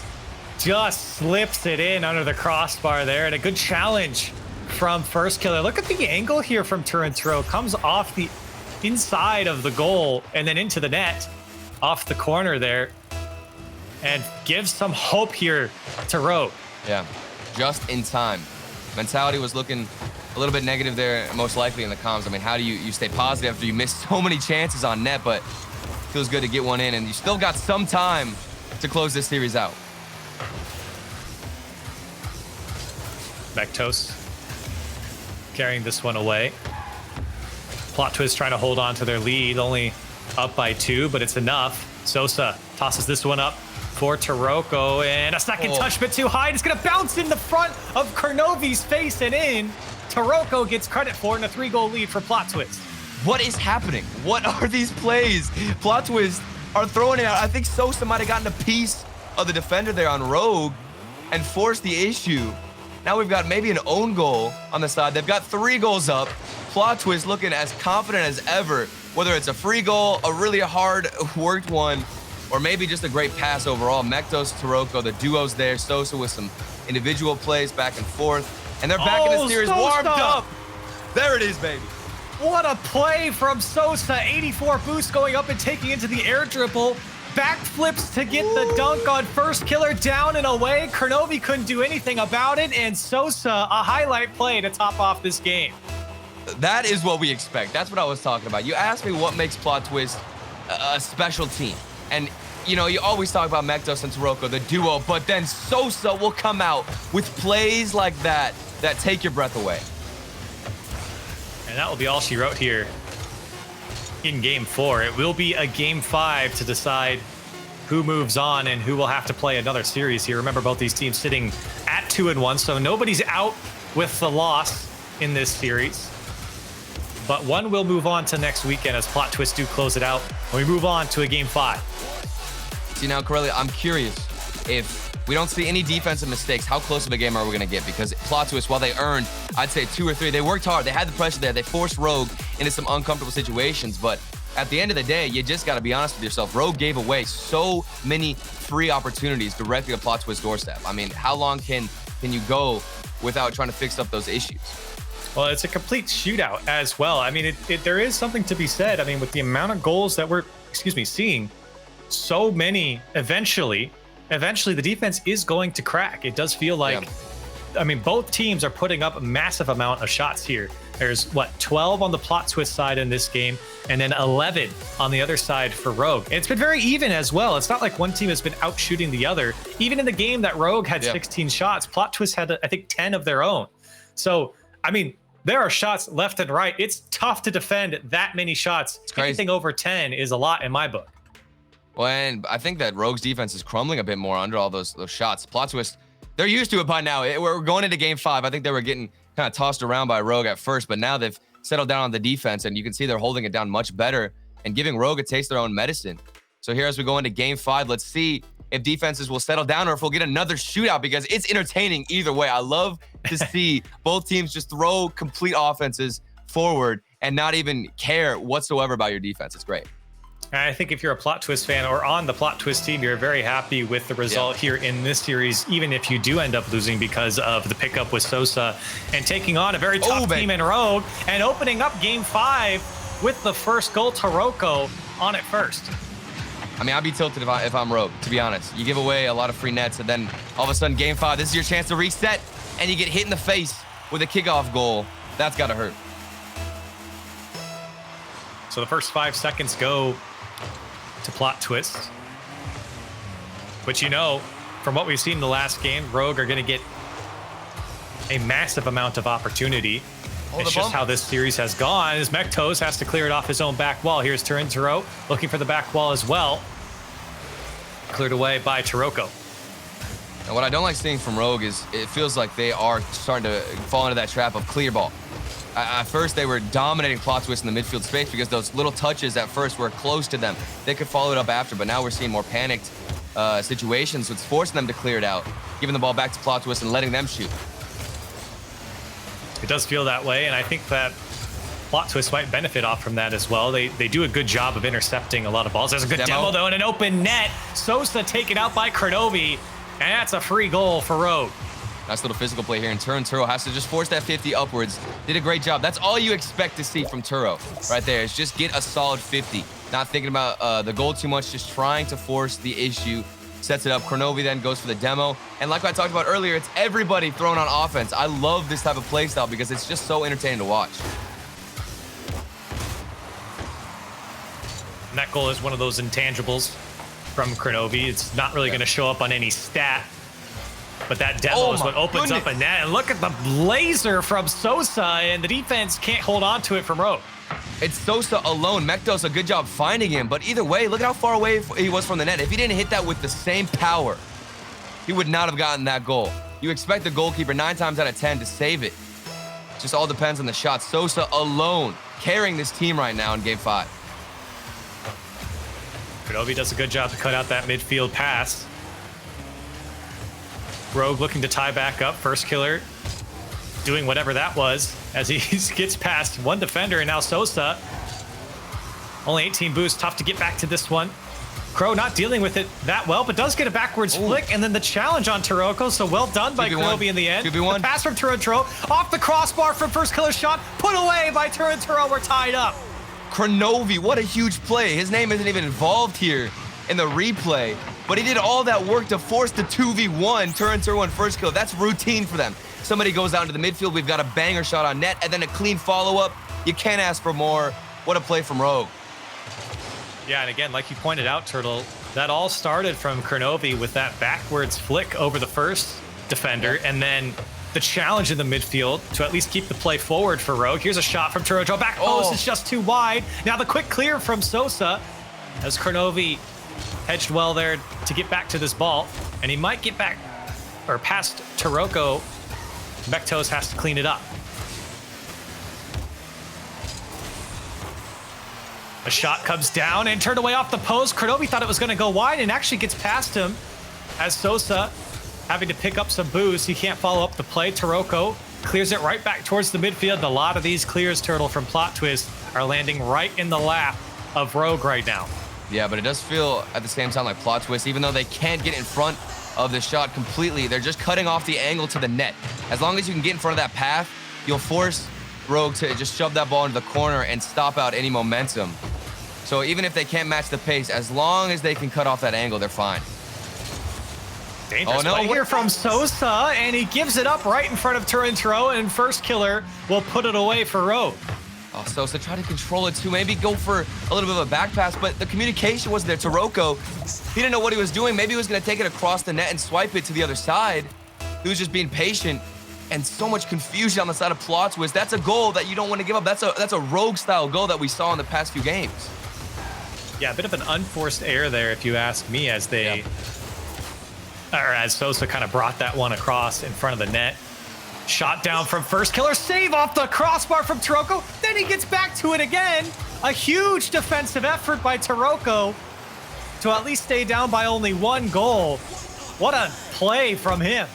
And even earlier, he got that save off the post. Dude has been the savior they need right now in Game 5. Without him, I mean, you would just know this team would fall apart again. He can't save that. Nothing left for Taroko. The shooting of Rogue just getting more and more better. He had 0 boost. He went to go pick up the one pad, and as soon as he went for it, first killer sends a 72-mile-an-hour shot just from where he came from. And unfortunately, he can only block so many. Yeah. And now he's trying to earn his team a goal back. Can he get the second touchdown? Taroko? And he did, but Kronovi wonderfully positioned there. Pass out from Sosa over to Mektos, shot off the crossbar, and Turinturo lands on it to clear it away. Taroko back to Mektos, shot turned away by Kronovi as Rogue's defense starts to pop off. They're so close. They have the midfield passing. It's just the third man. By the time a shot comes on, the third man isn't even ready to capitalize and punish again. But finally, after, what is this, the 8th midfield pass in a row, they get one. They finally break the defense. Mektos just quicker to the ball this time. No chance for Rogue. And 1 minute and 17 seconds left. Plot Twist doing their best to get back into it. They've got more than enough time. More than enough time. Kickoff comes in favor of Rogue in the end. First killer does pick it up. You certainly don't want to force it if you're Plot Twist. You know you're going to get a couple more shots here in the next minute. No need to overcommit quite yet. Good bump from Mektos. Sosa can't get a second touch. Taroko trying to force the issue through the corner of Rogue. Here's Sosa, has full boost to work with and might be able to get back to it here off the miss. Kronovi does a great job on that back wall to clear it away. Kronovi had 0 boost that whole time. They have been getting starved, and he still managed to get the clear. That is the type of defense that Rogue needs in these final seconds if they want to hold on. Here's first killer. Happy to just boom it into the corner of Plot Twist. Taroko can't get up to it fast enough. Mektos has got to bail out Plot Twist. He does. Great first touch to follow it up. Sosa's there, and Kronovi gets just enough of a touch to push it to his corner. And I'm watching his perspective still. He's just getting in the way of these passes. He's not worried about anything else but holding down the defense. The final 10 seconds, Game 5. They just need to keep this ball up. Plot Twist, one more drive, and they need a shot. This will be their last chance if they can keep it up, and it doesn't look to be the case. Taroko's going to keep it alive. Mektos has support in Sosa, so hold on. Plot Twist might have another chance. It comes out to Taroko and Mektos. They both go, and that'll do it. Rogue will take it down and take them down in game 5. And the double commit at the end is so painful to see. Maybe that third man who went as well would have been able to follow up the shot. But it's Rogue on top. Cronovi, the defense at the end. The scoreboard might not represent. You know, I feel like he deserves maybe 4 times as many points as that because the dude was unstoppable on the defensive side, getting in front of every single pass attempt and letting Turbo and First Killer go do what they do best on offense. Again, another high shooting game. 11 shots in favor of Rogue to the 8 of Plot Twist. So I think this is a great result if you're a Plot Twist fan. This Rogue team is very good here in North America, and happy to see Rogue now go 3-1. They will move on till next weekend, so congratulations to them. Obviously, this Rogue team, again, on a very huge uptrend, so we'll see how they do in the future. But we got more games of Rocket League coming up. We're going to go to a break. When we come back, we've got more stuff to look at.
Welcome back to RLCS X. Corelli and Turtle here. We just watched Rogue take down Plot Twist in a 5-game series. Turtle, I want to pose the question to you.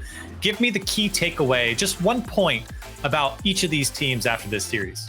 Oh, man. I mean, first of all, you got to talk about Sosa on the offense being clutch as can be. I think he was the player you needed to watch out for if you're on Rogue. But then on the other side, I think the main takeaway from Rogue was the fact that, you know, they gave up so many free nets. The defense was breaking down left and right, and yet they still managed to clutch out Game 5. There's so much work to improve just for their defense alone.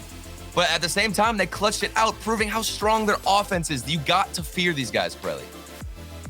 Absolutely. And I think for Plot Twist in particular, like I said before we went to the break, I think this is a massive series for them to take away and know that they can contend with the top of North America. Rogue is going to, in my opinion, is going to be a very good team in North America. So for Plot Twist, a team that has just been sitting in rival series for so many seasons, now really coming out and getting to show their stuff and taking on a very quality team in Rogue to a 5-game series. That's a huge win for them. And of course, on the other side, Rogue, huge week or day for them rather, as they move on to the second stage. And I think it was kind of expected. I did not expect the 0-3 loss to the Peeps, but in the end, Rogue took care of business with Plot Twist. Now we have to look forward to our next game here, Charlotte Phoenix and E United. And boy, oh boy, E United have had a extremely rough go as they have gone to Game 5 in every single one of their series so far. I mean, it's been a long day. And I mean, just coming from a player's perspective, whenever you're in a tournament like this that goes on for so long and you've come so close, there's really only two sides of the coin. You've either just tilted off the face of the earth. You don't even want to play this game anymore because you're so frustrated. You can't get those final shots in and clutch up when you need it. Or you're so incredibly desperate and hungry that you don't even care. You will play this game for how many hours it takes just to get this win. E United, I'm just hoping they're on the hungry side, because then that would prove to be a great series. Absolutely. And Charlotte Phoenix, another team that has been trying over and over again to get into RLCS, and it's been very, very tough. I think Jabary went on a little bit of a rant talking about how, you know, Charlotte Phoenix has been this close. But the good news about this format that we have for RLCS through the other regionals, or through the upcoming regionals, is there's a lot of second chances. Even if they don't qualify here, more second chances coming on. I think for Charlotte Phoenix, this is a huge chance to qualify right now. Again, sitting at 2-1, they get a second chance even if they lose this series. So for Charlotte Phoenix, absolutely an RLCS quality team. I am extremely excited to see how they play today with the pickup of Dapper. I mean, I think you're completely correct with that analysis, because this is their element. They're in their element right now, because a lot of times I feel like they would struggle to beat the RLCS teams when it mattered because they didn't have the experience. You know, if you're going up against rival series teams almost every single day, you never have any time to practice. In this new format, that's what's so fantastic about it. They get the practice. They can put in those hours against top tier teams. And this is where I think we see Charlotte Phoenix finally cross that line and ascend to the top, because we have been waiting. What has it been, like 3 or 4 seasons just for these guys to make it to the top? And I think it's finally going to happen. I think the addition of Dapper really makes a difference here for Phoenix. I mean, Dapper's biasly have always been one of my favorite players, and I think that he adds a lot to a team as far as presence on all 3 thirds of the field, and I think that's exactly what Charlotte Phoenix needed. Karma and Shadow, I think, will play extremely well with Dapper on this roster. It really will come down to how are they playing today, and so far the answer has been quite well, sitting at 2-1. Again, we're sitting at another series where if you win, you get to move on to next week. If you lose, you have to go and play another series. And it's been a very long day for EU United. It's been a long day for Charlotte Phoenix as well. So you would really like to pack it up and say, hey, we're done. Yeah, and speaking of, Dapper's presence, I mean, if you watch any of his streams or if you even know the guy or have heard him in a conversation, he's very relaxed. The dude is always chilled out, listening to some lo-fi music, something of the sort, and just hanging out. And that's the exact type of comms that we need to see from Dapper for Charlotte Phoenix, because their issue has just been clutching out a series. And I think that maybe they get a little bit nervous, they can start to freak out. But with Dapper, all the experience, all the RLCS experience from season, I believe 2 or 3, he's been, competing at the top level. He knows what it's like in these situations, and he's going to bring that calm and relaxed atmosphere to this roster, which I think will in turn help them start to beat out and clutch out in game 5s. Absolutely, as we will see if they can do that here, as we are going to jump into game 1 very shortly here. Again, both teams sitting at 2-1. Their day is not over if they lose, and if they win, they get to move on to the next stage. And it would be a massive result, I think, for Charlotte Phoenix in particular, because again, this is another rival series team, that has been in rival series before. Most of these players have had RLCS experience at one point or the other. So for Charlotte Phoenix, there's no doubt that this is an RLCS quality team. There's no doubt that this team can compete with the best of them. How do you show up today against an EU United team that has also been playing extremely well and have had to go through the ringer so far with 3-2s across the board? Yeah, I mean, and to bring such a close series against SSG, as Karma shuts me up, okay, the kickoff goal going in her favor. We've got 9 seconds in, and already the confidence from Shadow on that 50, and then the bump on the defender. This is crazy. And that is a fantastic start. If you are Charlotte Phoenix, that's exactly what you want. Getting this first goal, not only that, but the confidence in so quickly is just huge to start off this series, especially in game 1. I'll see how EU United respond. Shadow throws it downfield. You can tell that the pace is very slow so far, as both teams, again, starting off very conservatively after this first goal.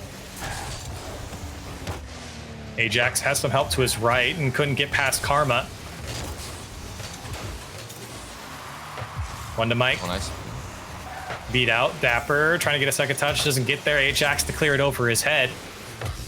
We talked about Dapper in the pickup for Charlotte Phoenix, but the one to Mike pickup for United is also a fantastic pickup in my mind. Again, another weapon that you can add to your team. Very similar to someone like Sosa, but we can talk about it in a second as United get on the board first. And even before they picked up one to Mike, Hawksher was the guy you're looking at. And Ajax, okay, the play off the wall to get that ball into the midfield with the pre-flip into the ball. That was a solid play too, a good response as well. A team play after team play here in the first game. I couldn't ask for any more. And I think this is just a preview of what we're destined to see throughout the rest of the series, which I think will be one of the best. I mean, even that United series against Space Station was probably one of my favorite series that I've seen throughout every single weekend that we've been at, really. I mean, that was just such a nail biter. And then to speak about one to Mike, the dude's defense. He talked about the new pickup. His defense was insane. He is always somehow managing to find that last second save, but not here as Shadow puts one in the back of the net. Charlotte Phoenix just kind of crawled upfield. You can see that sideline was extremely congested, and a great demo from Karma gives a little bit more space for that ball to pop out towards Shadow. Well played here from Phoenix, especially with the turbulence of the midfield. Felt like Phoenix were well controlled, well composed as they moved down the field. And it's Dapper with the support role. I think that my question regarding this roster swap and for Dapper joining this new team was just going to be how he would play. I think that I was a little bit concerned because I really enjoyed his playstyle on Sonics. I thought he was the foundation for anything that would develop for their offense. And I think, we're going to see that same play from him here where he's going to fit that support role, try and get some passes out in the midfield. We'll see him infiltrate the corners and just kind of work his way down the field in that regard, not be the striker all the time. Hawksher trying to fight his way on the goal line here. Charlotte side. Hawksher, we get it past, and it will go in for Hawksher. I think Karma might have hit it in, but nobody back for Charlotte Phoenix. And I'm going to Karma's perspective here too. Is rotating back, and you're right, she did put it in herself. She was panicking because she saw Ajax go for the pre-flip, and one to Mike didn't go for the shot, knowing it would roll into the midfield. Karma, that's just so unfortunate. It was just the angle, man. there's a lot of unfortunate things that happened. Dapper went for the clear and absolutely nailed Shadow, and both of them got thrown downfield, which is why nobody was back for Charlotte Phoenix. So very unfortunate as we sit here tied in game 1. Dapper passed down to Karma. She couldn't get around it. Defense a bit spread out, though, from United. Ajax trying to push it downfield. Cut out by Dapper.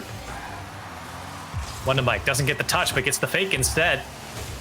Still trying to stay with it as he drops it down for Hoxer and pre-flips it. It just bounces off his car. That's crazy because you see a touch like that and you think it might be a little bit more relevant, but just the fact that you were able to waste some time out, force others to use some boost, it gives your teammates just maybe 3 extra seconds to get in a better position to approach the ball. So it might not seem like it makes a big difference, but it's crucial to the rotation of United. Shadow has a free shot. Tough save, and it doesn't come through as Shadow puts ahead Charlotte Phoenix.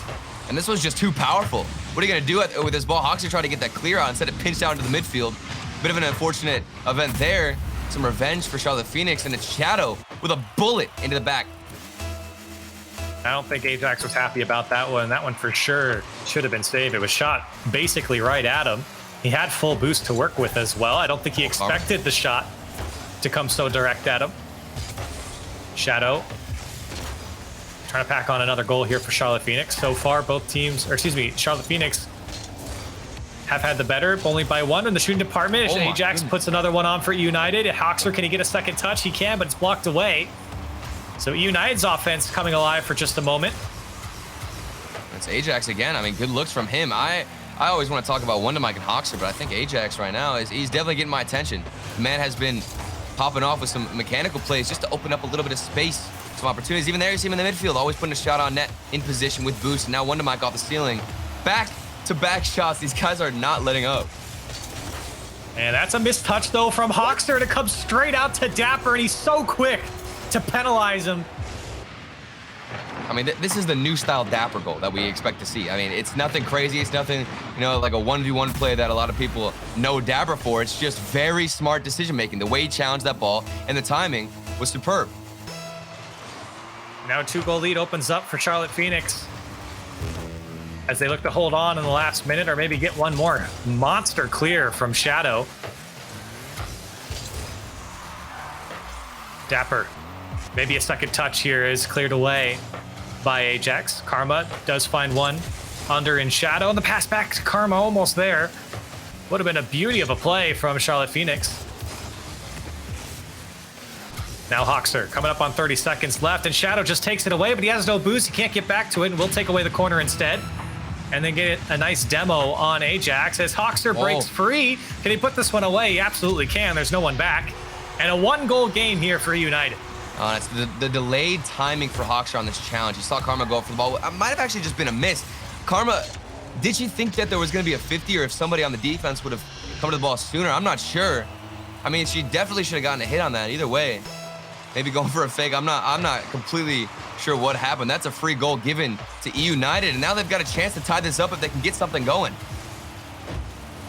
They have 15 seconds to do it. Here's one to Mike. It might be their last chance. Happy to throw it downfield. Karma. It comes down to Hoxer, and he wanted to pass across. No one was there. Shadow cuts it out. One to Mike, does get the touchdown to Hoxer. No way. Can he get the touch? He does, but it's blocked away by Dapper. Ajax has to keep this one alive, and he's got 2 of Charlotte Phoenix chasing after him. As this ball popped up, Hoxer is going to take a shot. Karma has to pop it up. Shadow doesn't get the touch. Ajax going to keep it alive for United, and finally shut down. And Charlotte Phoenix will take game 1. That was a scary look. I was worried for a second for Charlotte Phoenix because United, those shots, if that was not 0 seconds, you would have thought that would have led to a goal. But I mean, Hoxer, he almost got that pre-flip shot too. And a close game here. Got handed a bit of an opportunity United at the end from Charlotte Phoenix on that Karma whiff. But it was calm, cool, and collected. I think that a lot of the goals speak to the way that Charlotte Phoenix want to play here on the pitch, Corelli. Well, I think there was a lot of chaos, especially in the midfield as well, that I think Charlotte Phoenix dealt with a lot better than United. And sometimes that happens where it's just kind of a dogfight in the middle of the field and nobody really has any control, but the ball is rolling towards one side. And Charlotte Phoenix did a great job of staying with the play and then quickly finding options or just taking advantage of the misplays from United. I think the Dapper goal was probably the most noticeable, where the touch, I believe, is from Hoxer. I could be wrong, but the touch was just too heavy. And Dapper simply, with speed, crept up on the ball and put it away on an open net. It was the last man back for United. Yeah. So there were some issues from United in this game where they gave away some weak goals that Charlotte Phoenix rightfully did so well to jump on top of. Yeah, and I think that just speaks to them wanting to play a little bit more reactive. I don't think they want to force the issue. Rather, they want to be the team that's pushed back a bit, being more patient on the field, and they're able to punish, which is a play style that has its benefits, has its negatives with it. But overall, I think that against a team like United, it should work because the offense just isn't there. I think in that game particularly, they did punish a lot of misplays, as this one's going to go off the inside of the post. Wondermike almost gets a second touch. Oxer's shot's just wide, and Charlotte Phoenix breaks out. But it did feel like Charlotte Phoenix did capitalize on a lot of issues from United. But that's only if the mistakes come from the opposition. You don't feel like professional Rocket League teams are going to make the same mistakes or many mistakes in games. You really have to force that issue on them as this ball comes across the box. Hoxer, good dunk and a good demo, and Shadow immediately picks it up for Charlotte Phoenix and clears it downfield. Tough ball to deal with here for the defense. Ajax does well to beat one, but it's Karma, and she'll try and follow it up. Oh man, the spacing from Charlotte Phoenix. I'm paying attention to where everybody's positioned around each other. They never really get in each other's space. They always have a player behind that challenge in front to follow up, keep the pressure. And we almost never see any double commits. So Charlotte Phoenix, while it is a new roster, things are looking very clean. Absolutely. It does feel like they're very disciplined. Look at the dribble play from Shadow as he just slices and dices the defense. You thought maybe that last defender was going to go, but with that full boost pickup, cuts one, cuts two, takes a shot, and leaves the defense looking silly. Oh, it's the little fakes in between that make that play so fun to look at, where he's kind of hovering to the right side or the left side, thinking, oh, maybe I'm going to go for the ball. What are you going to do? What are you going to do? And the defender doesn't have any idea what's going on. Shadow, you had to embarrass the goalkeeper like that, man. That was dirty. Great play from Shadow, really all by himself. And a bump from Shadow onto Hoxer as that ball dangerously bounces in front of the Charlotte Phoenix net.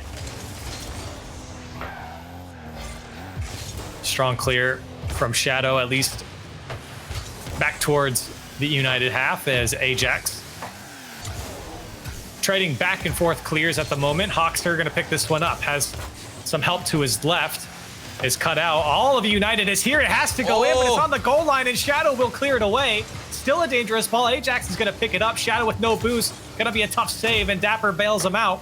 But for how long? As Wondermike plays it over to Hoxer. Second touch off the back wall. It's Ajax to put it away top shelf, and we're tied up.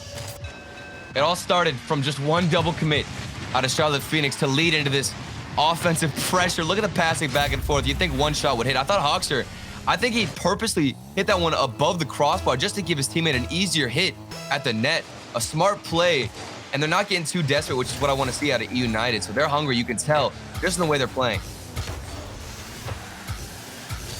That was a great little sequence there from United. Really had the Charlotte Phoenix defense in shambles as far as boosts and positioning. There's Shadow.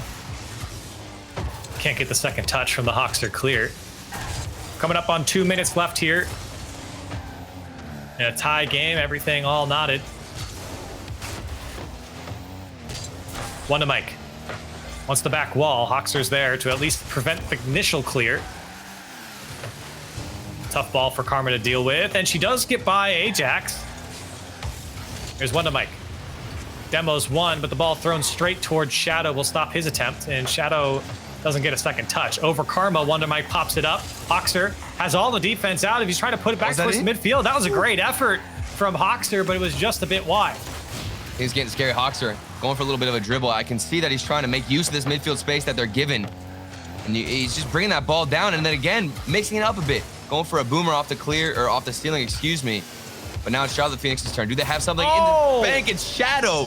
He does it by himself again. He doesn't even need his teammates for these plays, Corelli. Another solo effort. He only had 50 boosts to work with, but it's a lovely first touch to set himself up, and a miss there on the back wall. Let's Shadow get the second goal. He's got 465 points in this game. His other two teammates haven't broken 100. And this is fantastic because for Charlotte Phoenix, I was worried. I've been seeing this passive play style they're going for. They're trying to just punish mistakes and make sure their rotations are tight. But a lot of times we'll see a team just kind of fall into that play style, and nobody wants to be aggressive and go for a solo play. But Shadow, thankfully, is the knight in shining armor that Charlotte Phoenix need, and he's doing it all himself. Definitely a standout performance from Shadow in this game, regardless of the scoreline. Charlotte Phoenix would love to get this win and go up 2-0 in the series. Here's Dapper. Like you said, trying to stay aggressive with it.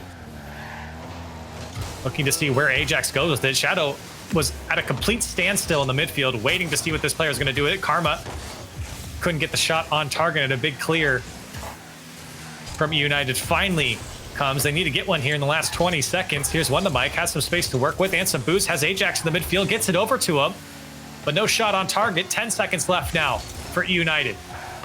It's going to be tough to get a shot going, and that's unfortunately going to be a backflip as Shadow happily carries it downfield. The demo might do it here as Karma's going to kill it. 2-0 in the series for Charlotte Phoenix, and they're one win away from moving on to stage 2. And they are hoisting Shadow up on their shoulders. I mean, this guy alone has taken out the United defense twice at this point. It's rare to see that happen even once in a series, but twice in the same game. Shadow, he had the dribble play earlier and then the double tap off the backboard. Dude is insane. And I've also been noticing Dapper, even though he is a little bit low on the scoreboard, donuts across it. It doesn't even matter because I think that the thing that he's been bringing to this roster has just been security with pressure. He's always getting in the face of that clear and stuffing it out, whether it's wasting 3 or 4 seconds. It is so important for the defense of Charlotte Phoenix. One thing though that you have to take back here from this game, with all the good that Shadow did here, that defense was a bit dicey for Charlotte Phoenix, especially with the goal that United put on, where they just had shot after shot, a chance after chance. It did feel like United had the better of Charlotte Phoenix for at least that moment. And maybe it was just a tough position. Maybe it was a tough play. Everyone was low on boost and everyone got desperate. But you know how fast and how quick this United team can be. If they can get you in that position, it's going to be very tough to break out without giving up a goal. So here's where Dapper is going to come in. This is game 3. You're going for the full sweep. Charlotte Phoenix, throughout the past few years, a few seasons, they have really struggled with closing out a series when they need to, when it matters most. This is the game we need to see a difference where they stay confident, they stay aggressive, and they don't let up on defense. You see, as I think Shadow might have gotten a piece of that defender. Hoxer does get the clear. He's still trying to pop this one up and get it away from his net.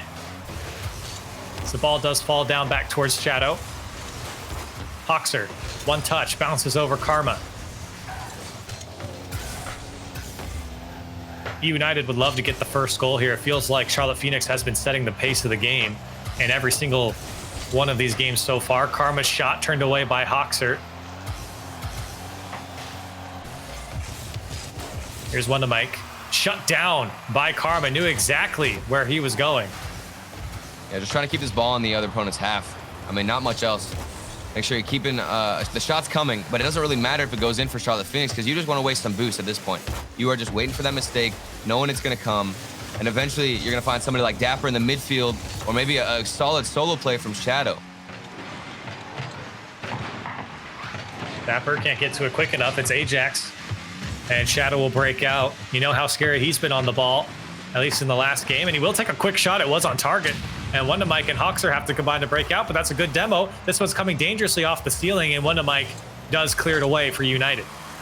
That's a name we haven't really talked about too much, Wonder Mike. We haven't seen him step up. I mean, we expect him to have the same influence that Shadow is having on the pitch, but he's been a bit more quiet. Maybe he's a bit more timid. I mean, we saw in that SSG game, he did have that huge miss and that save. It could be infecting his mental just a little bit, maybe forcing him to be a bit more passive. We'll see here as this game continues.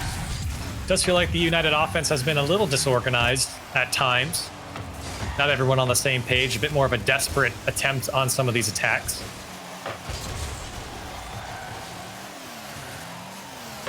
Karma trying to go down the United sideline. She does well here to get the ball off the back wall. Dapper in pursuit and lets it go. Big miss from Wonder Mike as Ajax has to make up for it.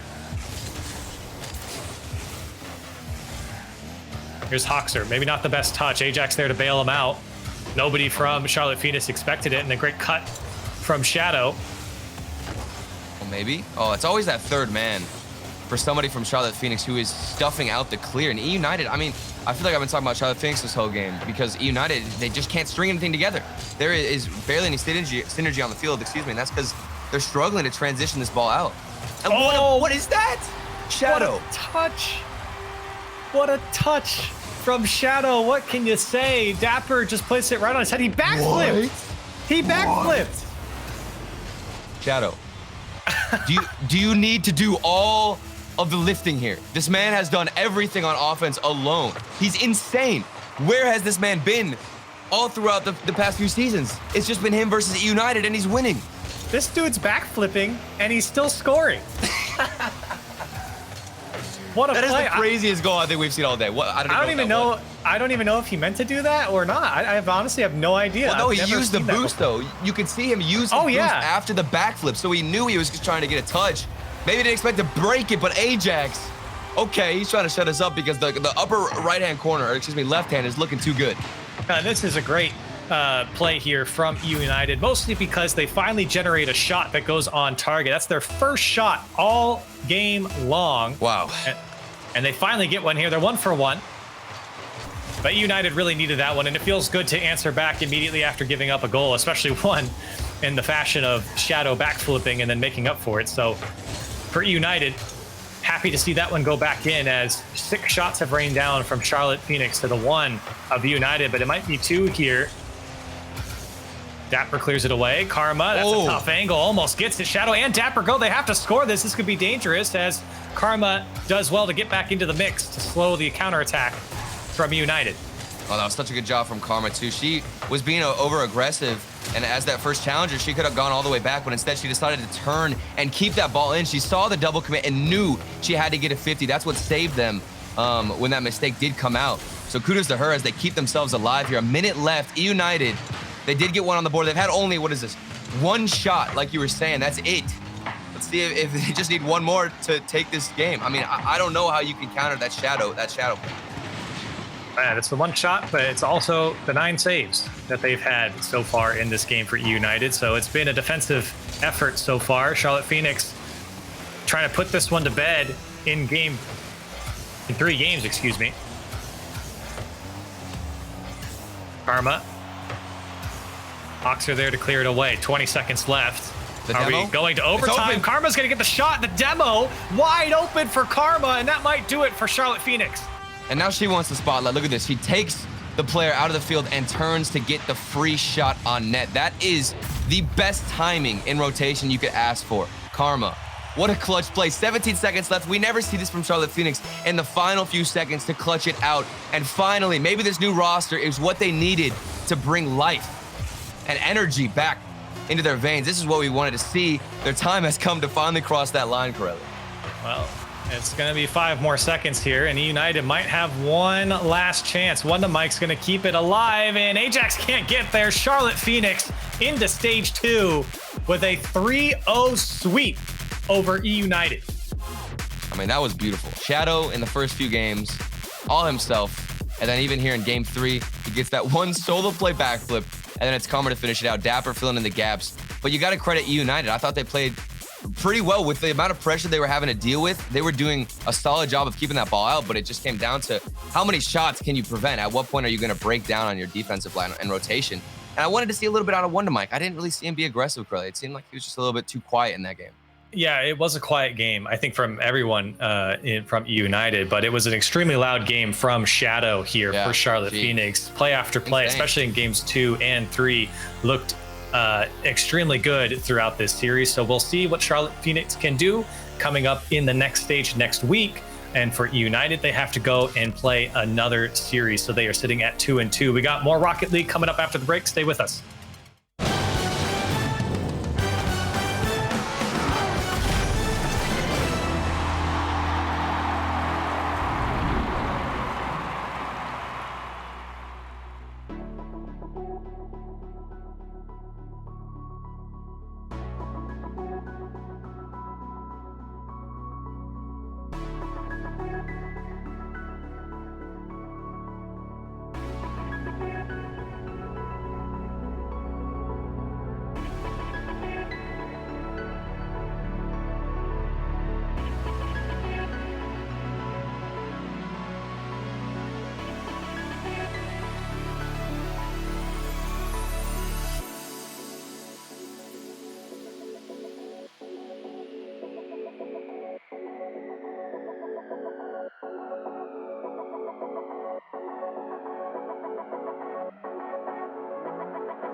like ice, tracing all my scars. Why is it hurt on the inside? It's unforgivable, but I forgive you every time. Hard to let it go, 'cause we're intertwined. I break you, you break me, but something about it makes us so, baby. Every piece keeps us together in the core. Oh, oh, oh.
Leaf is muted. I did it. Once again. I tried to make sure that my Not pillow again, talk bro. didn't come through this time. You made it one whole no, weekend. Nothing came through.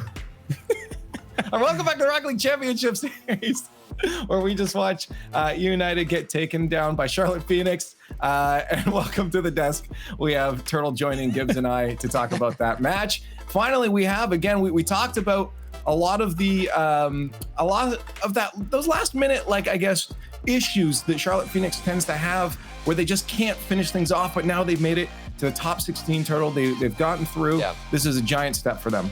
I mean, it's just so satisfying seeing them grind it out in the rival series, barely miss out time and time again, and then finally they come out here when we have so many questions about the roster, especially with Dapper now, and they prove us all wrong depending on your side of things. And I'm just happy to see these guys flourish because you could tell that they've been putting in the hours. The team play was there. The solo plays from Shadow was there definitely, and Dapper was flowing in well with everything.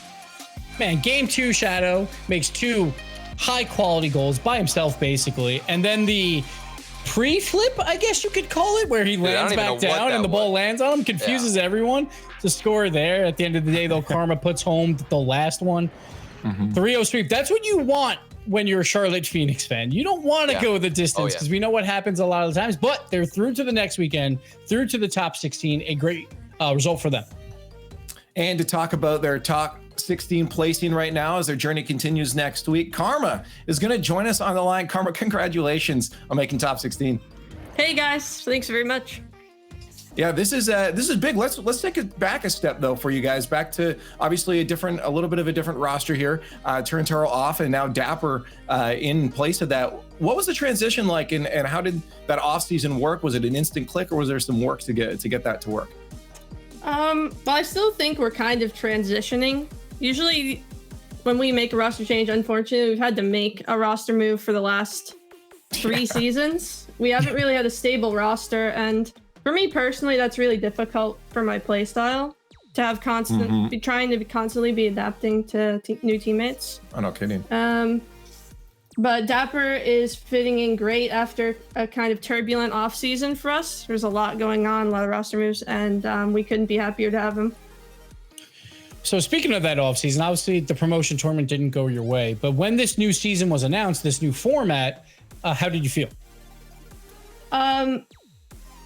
To be honest, I was really excited, but at the same time, I felt kind of relieved in a way, because I personally have finished top seed in RLRS, I think 3 seasons in a row. Yeah.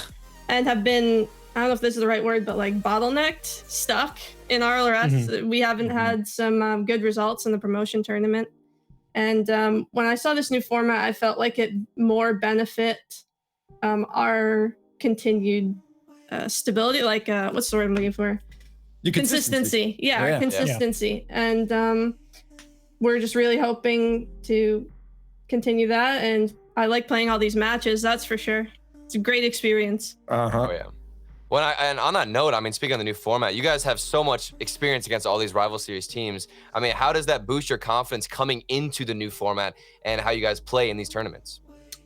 Well, the rival series, I think I've only been in RLCS for 1 season, but I think the rival series is really difficult just because there are so many different play styles, especially with teams outside of the rival series, which are now being included, which is awesome for the up and coming scene. And I definitely think the experience against the rival series teams helps us better prepare or know what to expect going into these matches. But again, because of there's like different levels of decision making and play styles that can sometimes take you out of rhythm, so that you just kind of have to keep an eye out for. So now just looking for this next week for you guys. Obviously, you have some time to prepare here. You don't want to take much time off. You want to celebrate, but you also aren't all the way through yet. So what's this next week going to look like when it comes to, is it just hard scrimming? Is it just a lot of VOD review? What's it look like for Charlotte Phoenix? No breaks. Definitely no breaks. Our coach Jim said today before the series that every time we come to the finish line, we've come up short. And today we're just going to run through them. And that's the plan for this week and next week. Just no more coming up short. We're just going to run through and hope for the best. Hey, well, you're off to a good start right now, Karma. So again, congratulations on making top 16 and good luck in that final, or in that Swiss round there. Yeah, thanks for having me, guys. Appreciate it. And there's Karma from Charlotte Phoenix, always leading that team. Again, we mentioned it so many times. Turtle just falling short, and it sounds like even the team knows it too, right? The team knows it. The coach, he's just saying, just run through, just keep it going. And they did it today. So this is a really good sight. I mean, that's the best way you could put it, is just relief with the new format. I think that, they kind of got into this habit. And whether or not you want to agree with this, it just feels like once you start having repeated results that are just the same, you kind of start thinking that's where you belong. So with this new format, it just gives so much of a breath of fresh air to all the players on that roster, Shadow and Karma included. So I think it's great for them, their mentality, and they finally get a break and can go do something that's fresh and start taking dubs here. Well, we're down to the final round now. There are 6 teams that have not yet qualified, and we have 3 more that are going to make it through and 3 that won't. So let's take a look at the standings right now and see what teams those are. Again, Peeps, Space Station Gaming, Charlotte Phoenix, we just saw. Sonics and Rogue have made it through to next week to the top 16 with Xset, Valors, Zookeepers, Adept, and Drift down at the bottom there, Gibbs. Yeah, so far, not too many surprises. I think we're going to talk about this a lot throughout these next 10 months of like, what's the deeper region, right? North America, or Europe. So far, that's going to go to Europe. We've seen a lot of consistent results throughout North America. We see all the RLCS teams make it through outside of EU United, who still has to play one more match. And Charlotte Phoenix was the one surprise to make it to that 3-win total, where they probably would have been around that 2-2 level right now. So not a lot of surprises yet, but we still got 3 games that mean everything, win or go home at this point. And there's been a ton of rematches as well. So the admins had to make some calls on what matches would be played, because the golden rule for Swiss, no rematches. That is the ultimate rule. So instead of going from the upper to the lower and doing a random matchup there, it is EU United versus the Kansas City Pioneers, because EU United has played the other 2 teams that were on that lower side. So they get Kansas City Pioneers. Then with Plot Twist and Jamal, well, Plot Twist had played all 3 of the lower teams as well, so they got to play Jamal from the upper side. And so that's where we get into some confusing matchups, but it's just because all these teams have battled throughout the day, but they've all played one another. So we just wanted to make sure that there would be no rematch, and that is what we get here for our last 3 matches, win or go home to make it to next weekend. Yeah, I find it funny, though, both the teams, Gibbs, that we had in that pre-show, as our underdogs, are still in it right now, and both I guess could make it at this point, but it's just United that's, for me, in the weirdest spot right now. Like, this is a team, Turtle, that we figured should be just a shoo-in, especially with Wonder Mike on. Well, and that's the thing. I didn't really see that much again from Wonder Mike in that series against Charlotte Phoenix. I was kind of confused. It felt like maybe that missed save against SSG. You remember in the final seconds, Game 5, I believe it was in overtime, he missed that one save that led them to the loss, and I think that might have infected his mentality a little bit. It's so frustrating to go out that way, but we need to see more from him if United's going to make it, man. It's that simple. Well, let's talk about our first match coming up here that you'll see on this broadcast. We do have another broadcast as well over at twitch.tv/eleaguetv if you want to catch the matches that are not being shown on this channel right here. But First Graders versus Continuum is going to be our next match to find out who's qualifying and who is ending their journey here in stage number 1 of this first regional for North America. Let's get a very, very quick prediction because the players are ready here. Gibbs, you go first. Well, the First Graders, they qualify top 9. Not too familiar with these players, but at the same time with Continuum, maybe a little bit more names that we've seen around. They made it through the last chance qualifiers. Leaf, I'm going to be nice to you. I'm going to pick a Continuum here to advance because I know it'll probably curse them, and then, Leaf will be set. But I'm going to pick Continuum to win it here. Okay, Turley, you gotta help me out. Like, balance this curse. Dude, I don't even know. This is so confusing because my boy Noxus is on the team. I got to go with Continuum as well. I'm on the wave. I believe in these boys. We don't know too much about them, but this is why the format's so great. We get to see them on the center stage and putting in work. Okay, well, I want to go with Continuum, but like I feel like I got to balance it and pick first graders as just a choice. But then I'm picking Continuum. So I'm just saying Continuum. We're putting it out there. It's on paper. I think the desk is unanimous at this point. We all agree. Let us know if you agree with the desk here, or if the first graders with one of the best logos ever is going to make it through. But we find out who goes home. Let us know on Twitter with the hashtag RLCS X. We're heading into our final round right now, so let's head over to the Skybox. Thank you, Leaf. It is Continuum against a trio of third graders. Continuum making up the trio of Aeon, Astro, and Noxus. You probably recognize at least one name on that roster. And the first graders, James, well, these are a lot of names that we haven't heard, but one that I am quite familiar with, and one that I know you are a little bit with. Skies, Oath, Jeremy, I'm frozen. You're frozen. Oh, I'm no. frozen. No, it's All right, okay. all right, It's my ready? camera. It died. Here's the magic. Tell me when. Tell me when. You know, no, I think we'll just have to wait until the next break. But Jeremy, I'm excited for this matchup. We got some old school names. Astro, Aeon, these guys, we've seen them in the rival series quite a bit. So, you know, this will be a fun matchup. This will be a battle to see who makes it through to the next stage. It will be a tough test. Both of these teams, you know, their results today, rather, have been very close. It's been with the bottom half of where teams have ended up. Both of these teams took E United to 5 games and both lost to E United in 5 games. So we're going to get a good look and see what these teams are made of. There's Adverse. He'll find Oath. I know Oath had a good series earlier today, but my eyes personally are on Adverse, who has his first debut in an RLCS event since being in Collegiate Rocket League. He's one of the few players from Collegiate Rocket League to make it to the top 32 in a regional event for North America. And, you know, Adverse was probably one of the more mechanically sound players in CRL. I'm curious to see how he fits in with this team. It's not the team he played with in CRL, but there's certainly got to be something about them. Adverse will put in the first goal. Clean goal here. Astro struggling to get that one. Oath staying on the ball. You saw Noxus trying to get up there. Couldn't do it. Adverse. Smart positioning. You could tell the defense was struggling.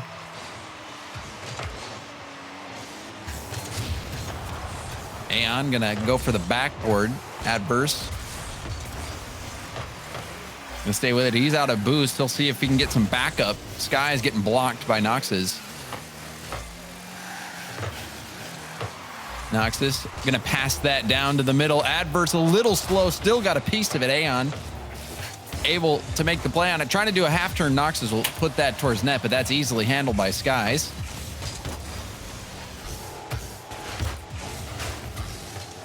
Aeon in the corner. Can't clear it out. This is an awkward ball. You see a double commit there. Astro will have to do something. Good first touch on the ceiling. Going for the air dribble pass, but that's shut down by Adverse. And now Oath, infield to Skies. Skies towards net, knocks this off the backboard. Rebound opportunity, and Adverse has that put wide. He's going for the pass to Oath. Oath with the block, going for the taps off the backboard. Didn't connect, but some great pressure from the first graders. Yeah, and right now Continuum are having a lot of trouble just getting off the goal line. And it's stolen away by Adverse again. Can't get the double. He doesn't need it off the crossbar. No shot will go in for the first graders, despite all of that pressure. Really, you had Continuum right where you wanted them, flat on the goal. You had a couple of bumps. Now you have a turnaround, shot down, but right in front of Adverse, James. It's a good start for first graders. Another shot from Adverse. How did that get saved? I was on Adverse's perspective. It looked like it went into the net, and now Noxus on the other end. Unbelievable. A complete swing of fate in our very first game here.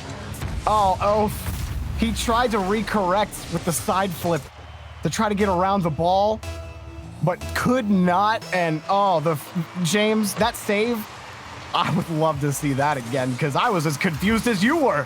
That was impossible. Somehow it didn't go in. I don't even believe my eyes. That was, I don't understand the physics behind that save.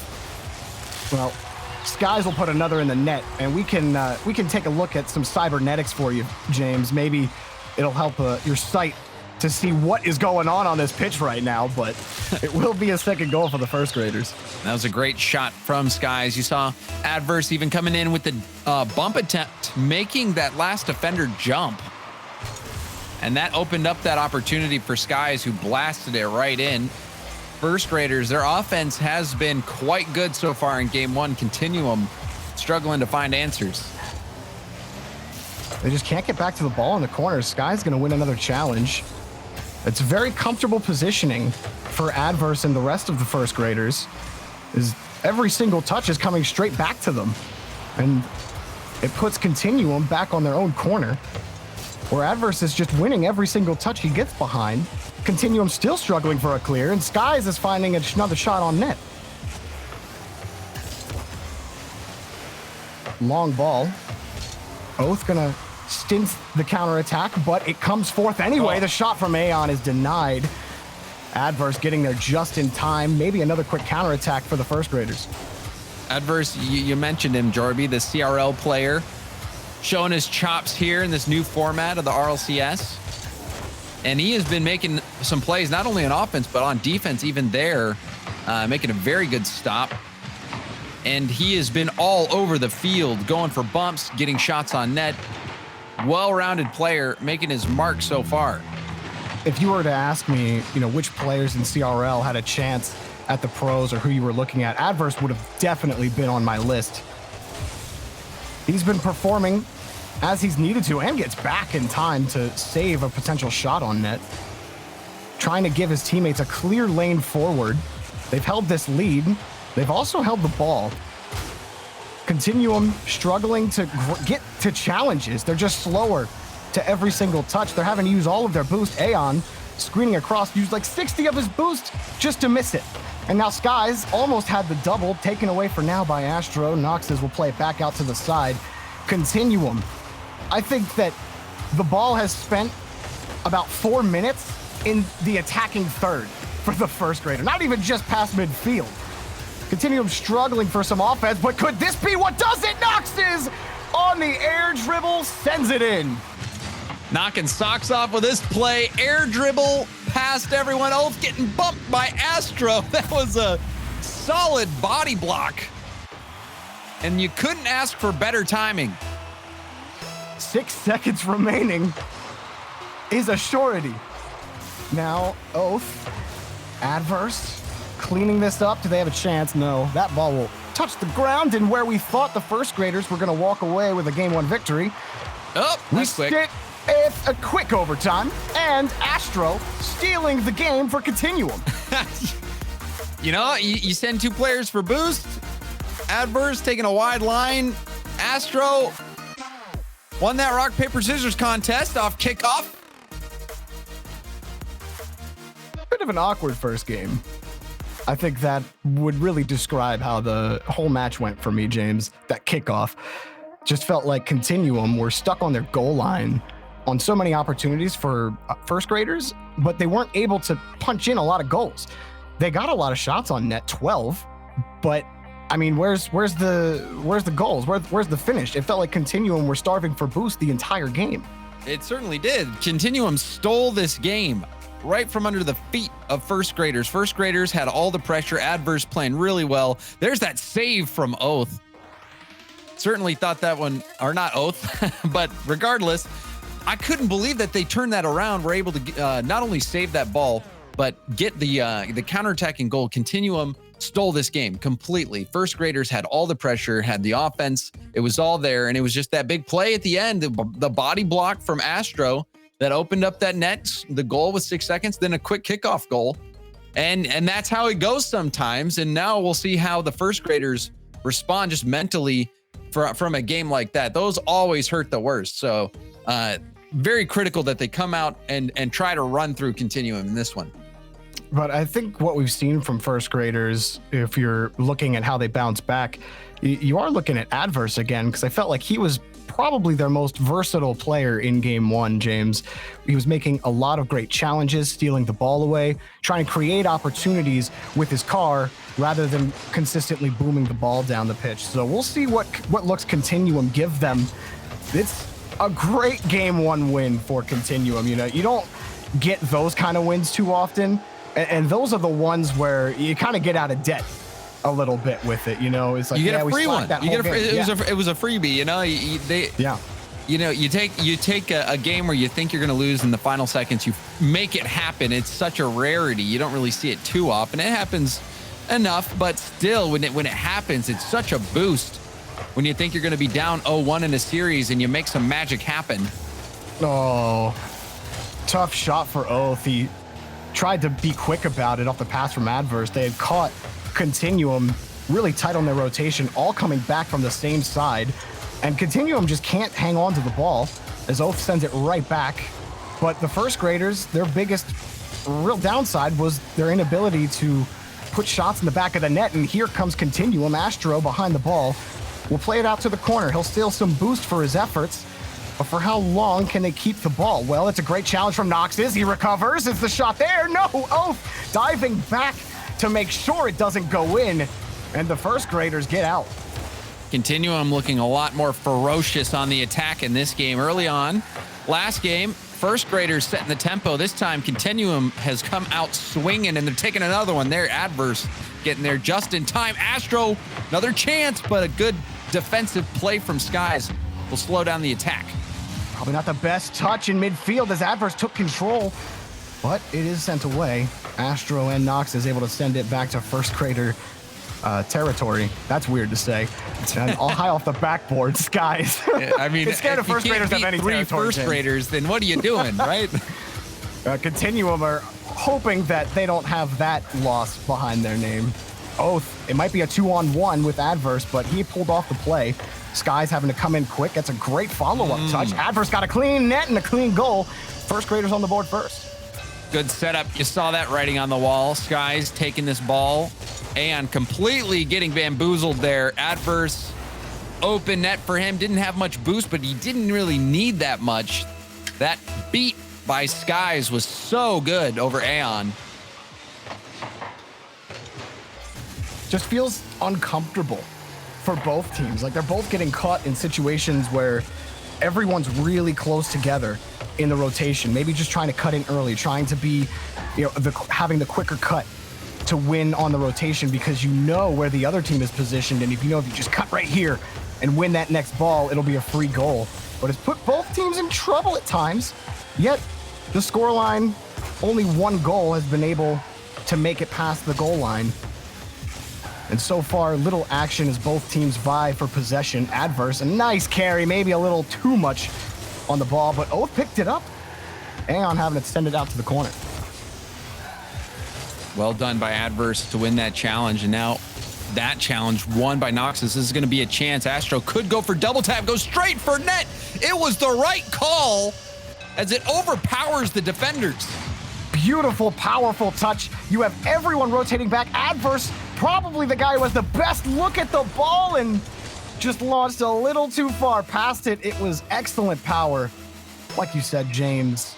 And that's how Continuum tie it. All it really takes is one counterattack 2 times now for Continuum to tie the game against the first graders. And I like that play. You could see the defense was even caught off guard, even thinking perhaps he would go for a double tap. That was such a good double tap setup on the pass by Noxus, but he goes right for net. And I love that play.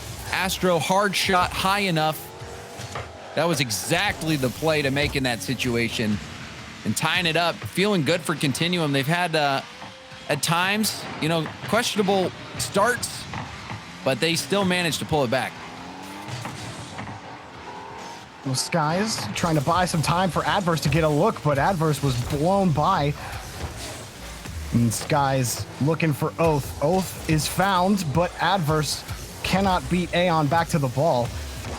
Noxus was probably looking for a goal with that high touch off the ceiling.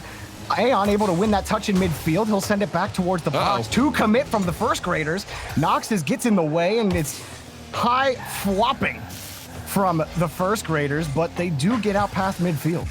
And it is uncomfortable, Jabary. That was a good word to pick. You can see these players really fighting tooth and nail for every opportunity. And that demo from Oath, that will open up the net wide for this one. Jabary, this was, you saw that writing on the wall. Aeon didn't even see Oath coming. And if you can't beat them, James, then blow them up. If you have to get into the net that way, it works out fairly well for the first graders. But now it's about holding this lead as well. Continuum scoring with 6 seconds left in game 1 are going to keep the first graders on their toes for the remaining time of regulation. Oath just going to send the ball back to the blue half.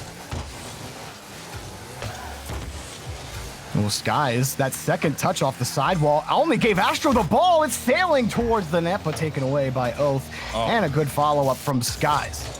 That was the perfect clear from Skies. Timed that brilliantly to get so much power on it. You saw the Continuum was threatening there in those final moments. Now they're going to have to take it full field at 0 seconds. Ooh, Aeon just lost the ball, and then Adverse jumped in front. The first graders will tie this set up. They get that lost win back. And that feels good. Another situation where you're only up by 1. You have to play good defense in the final moments. And they overcome. Game 1, they faltered, but in game 2, they make it back up, tie it up at 1 apiece, and they're looking quite good, Jabary. I'm liking what I'm seeing from the first graders so far. Yeah, they are really starting to figure it out, it feels. On defense, it's a little scary if Continuum gets some consistent pressure, but they have found each other in the corners and have gotten those hard clears when they are feeling the press from Continuum. So the gaps are definitely there for them. And as long as they continue that and they keep that communication up and maybe lessen up on those double commits, the future looks pretty good for the rest of the match for the first graders. The first graders offense has been, in my opinion, much better than what Continuum's been able to bring to the table. So much more aggression, speed, and it's been working out for them. So Continuum, they've kept it close. They even stole that game in game 1, scoring with 6 seconds left and getting the kickoff goal in overtime. But I'm going to need to see more from them because right now the first graders seem to have the edge. The first graders, they aren't first in line to make day 2, or rather next week, if you're looking at it objectively, but they're happy to follow up at the in the caboose with only 3 spots remaining out of this group for the first North American regional, and Skies will boom it downfield. And what a opportunity it would be for both of these squads to make it into the final top 16 for that sweet experience. Adverse just planted the ball into the ground and will not get a goal. That was a scary moment there. I thought that the whiff the whiff might have left that net open, but slowing it down. And now the shot from Oath going for the double tap, couldn't connect. But still, we're seeing good early pressure from first graders. Everyone from Continuum getting set up in midfield. Unfortunately for Aeon, Nox's challenge was not easy to handle, and an easy challenge coming forth now for the first graders. That's almost a shot, actually a pass, and off the crossbar for Oath. So close, yet so far. That was a beautiful pass. Adverse setting his teammate up, navigating the defense wonderfully with that pass. Just needed a teammate there. A good challenge in front. Like the speed there from Adverse on the counterattack, giving a chance for the first graders to get set up here in the blue half. But a clear sends it right back into their territory. Nox is really trying to find a way back to Astro on that play. He'll get back to his own touch, and first graders are forced into a tight rotation in the corner here, but it will be a strong clear from Adverse. He'll take the shot, and it'll be taken away by Aeon. Just nothing really developing here for the first graders. They were hoping for some consistent pressure. Oath maybe continues that journey here for them. Adverse wants it back to Oath. It's a little haphazard here in the corner. Sky's getting back to it. It feels like it starts to develop. Oath back to Adverse, back to Oath, and off the crossbar and into the net. That's the team play you like to see. That's filthy right there. Infield pass to Oath, a little bit behind Adverse, so he can't go for the shot, but what he can do is set up Oath for that shot top corner. That was fun to watch. I was really worried about that rotation in the corner for a second, but that turn again from Adverse, and then Oath finding the pass out to him. Oath really stepping up. He's made a lot of solid, hard touches. Here's another hard touch, double touch, triple, no, but Adverse is there, setting up something. Skies, shot off the crossbar and the post, and a long, rolling ball towards the net goes in. Aeon will collect the tying goal. Oath is going to want that back. That was a play for him to be able to get a double tap, maybe even the triple. Came up short in a long-range roller. You don't see that too often. But you do see it. You do see it sometimes. I still like what's developing really for both teams. You can tell that they're starting to feel a little more comfortable in game 3. Game 1 was certainly a game of figuring things out and maybe a product of the pressure, sitting at 2-2, knowing that this is your last match, your last chance to progress farther into this regional. Continuum and Noxus wants it, but Skies is standing in the way. Skies hopping over another, and Oath will be the next to handle this for the first graders. Adverse wants to catch this. He lost it, and Aeon will send it back out to the corner, but the first graders, they want to get set up, but just too many long clears coming out from Continuum for them to get any amount of consistent pressure. But I even like that play, Skies, over to, I think it was Adverse waiting on the wall. But working with each other to get these clears. This one perilous, but now Skies taps it by Noxus, going for the double, went for that triple off the ceiling, then off the backboard. Rebound for Oath, and Oath will put it away. First graders, their attack overwhelms yet again. How does Oath get this goal? Hang on a second. What? Yeah, that's what I was surprised. I was like, wait, Oath? That's the lightest touch I've ever seen. You don't deserve those points. Give Adverse credit on that one, Jorby. He gets those points. I agree. We'll override the game. Oath just wanted to be there, man. I get it. I get it. I mean, it was a good pass. You know, maybe he does deserve the goal. You're right. You're right. He's like, the assist points aren't worth it. I'm taking this Adverse. That's fine. He gets one. But it looks good. First graders. Nox is not the best clear, but a challenge made it difficult, and Oath scores yet again. The first graders finally find some separation. Trying to get that hat trick, does it here. Astro recovers quickly, but not quickly enough. Oath, the questionable goal steal before, but this one well-deserved. Shooting 3 for 3. And even if you take away that goal, it doesn't really matter because he's been just making solid contact on the ball every single time he's there. It's always with purpose, intent, and finding its mark almost every time.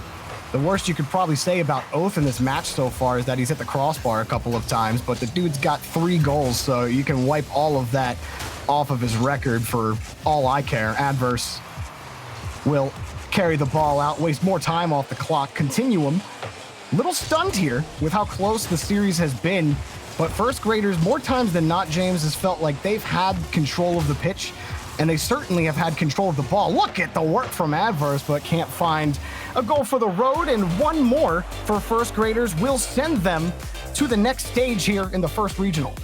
Very easily could have been a quick 3-0 had they not given up that 6-second goal in game number 1, but they have since buckled up and really started to take off, Jorby. First graders, their offense, we're not seeing much of it matched from Continuum. Continuum's trying to make things happen, but you just look at the number of shots, 12-4 in favor of first graders. They had so many offensive opportunities. The passing plays were there. That give and go was a blast to watch. The one goal that Continuum did get was that long roller, and that was after Oath had missed his shot off the backboard. So that one wasn't even coming up so much on Continuum's ability to generate offense, but more of a mistake made by the first graders who have since cleaned things up and really started to pull away. Well, that's where Continuum have got all of their opportunities are on a favorable counterattack. They haven't really generated any consistent pressure against first graders all match. The shot differential has been clearly in first graders' favor for the 3 games that we've played. So Continuum, they need to find a way to get this ball away from the first graders. They've been forced to hard clear the ball every single time that they've gotten behind it on their own half. And one play that you can give to them was the one from Astro where he bumped it for the tie game. But even then, that was off of a counterattack, and first graders almost picking up a first goal here for game 4. High ball for Adverse, little too much juice on it. So it will be flipped right back in front. And that's what I'm talking about. Another quick counterattack goal. Aeon, this time the benefactor. And this is what I wanted to see from Continuum for them to have a chance. That infield pass, well placed. Aeon quickly getting up to the ball, hits it perfectly. And an early lead for Continuum. We'll see if they can keep it. Oh, well. Classic. Back it up, punch it in reverse, and the ball ends up in the corner anyway. Boom back for the first graders. Oath. Ball knocked back for him, but as you see in midfield, it belongs to the first graders on this first attack. Aeon, these high clears, he's having to pick up every single small pad along the way. Adverse can't get a shot on net. Oh, and maybe another clean win as the ball sails wide, but Adverse will catch it. First graders got to be careful. That's 2 or 3 clears now that have put them in a rough counterattack spot. They probably want to be a little more relaxed because Continuum are finding those gaps now, James. And now another gap right there opened up. Aeon saw his mark. He saw who was this struggling on the crossbar. Looks like Adverse. You see him on the side of the net, not really in the best spot. Had to get off. And then as he's getting off the side of the net, left that spot open right above his noggin. Got knocked out, but not completely. Continuum, it's their first multi-goal lead. And this is a very good start for Aeon in particular. Both the goals coming at his hands. Well-struck balls, finding the small opening. See if he can continue to keep this level of play up. That's what it's going to be, or need to be, if Continuum wants to get back into this series. Well, now Continuum are winning these touches in the offensive half. Aeon also collecting that boost will make clearing the ball a struggle, and Aeon dunks it into the top. Oh my. You know what? You think of the term dunk. This is what you think of. Right above his head. Slams it top corner. That was a dunk. Talk about a clapback game for Continuum. No, sir, we will not go out in 4 games. It's 3-0. All right, Skies. Speedy to the ball. And Astro, you saw Oath trying to take Astro out of the game for a second. Skies, difficult situation in front of the box, flipping forward. Astro flips around. Somehow Oath keeps the ball out, bounce off the corner. Another shot. Oh, it's off the crossbar. The ball's still hanging in front of the box. Astro, do they get a 4th goal? There's another, blocked again. Great defense, first graders, but you're down by 3. It's time to move down the pitch. Noxus could have had a 4th goal for Continuum there. Ended up blasting that high. But this is the offense that we wanted to see from Continuum, who has been stuck on defense most of the time. First graders, usually the team that's been setting the tempo, setting the pace. But it has been a hot start for Aeon and Continuum, and they're continuing to keep this up. Ball blown by Astro here, but he'll have a second to think. Oath giving him no time at all. Skies back to Adverse. Perfect shot to the top. And finally, first graders on the board. And you can see Skies getting that good pass. Oath threatening the demo, forcing Aeon into net. If Aeon didn't have to go as far back into net because of the threat of the bump, he might have been able to save that ball as he's coming across net. So that was well done. I believe it was Oath who just threatened it, did a slight turn, and it was enough to put Aeon out of position. But a quick response, Astro getting the 4th goal for Continuum. 2 minutes left in the game, but that goal might put it away early.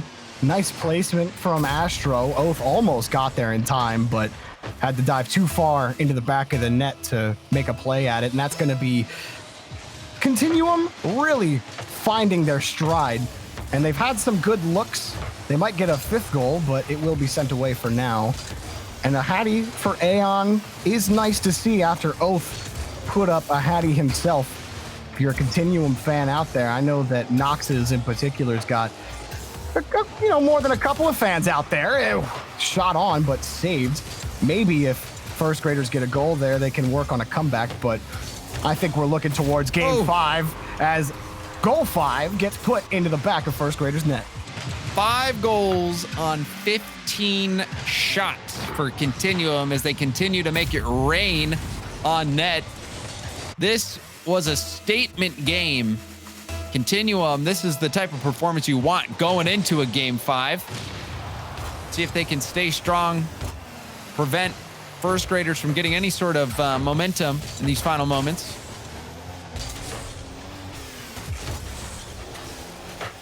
Nice touch from Adverse. Doesn't really mean much for them. Tons of space as well. But looking at Continuum, it certainly is the added pressure. And when Noxus is just hanging in midair like the puppeteer, it's going to be real hard to stop him. Just hanging out on the backboard, tapping that down. Astro would have been able to dunk it through if they would have even had the save. Backboard cherry picking. That is how you do it. Yeah. Just 6-1. I'm surprised. This game got away early for first graders. They just haven't been able to win these challenges. And as another miss happens, but Aeon booms the ball, you're looking back at first graders and you say, okay, this game got away from us, but the majority of the series has been owned by the first graders on the pitch. They've had the shot differential in their favor. Not anymore. Like so many shots on net for Continuum, only 5 for first graders. But they can't even find the ball. There's a lot of diving in front. And when Continuum did get that consistent pressure, James, first graders really started to crumble. The double commit started happening. The positioning was a little too tight. You could feel the anxiety build up the longer Continuum stayed in the orange half of the field. So if for the first graders in game 5, if they have hope of survival from what they've shown us so far, you got to keep the ball out of your half at all costs and keep it locked past midfield. Otherwise, Continuum just might take the match and move to stage 2. They will take this to game 5. Game 5. That's what you love as a Rocket League fan when it all comes down to that. You know, the only way it could get better is if we get game 5 overtime. Yes. Steal my heart, James. That's what I personally hope for. But first graders, they struggled this game. They didn't have any sort of consistency on offense. We've been seeing them set the tempo, set the pace for almost every game in this series. Even the game that they lost earlier, they were, still in control of that game. They completely lost control in this one. Aeon starting things out with a hat trick, then Noxus and Astro getting involved. They were all over the place. Even Noxus, that backboard goal, the dunk from Aeon right there, this backboard play. You could tell that Continuum was playing at a different level, and you wonder if that is due to the experience.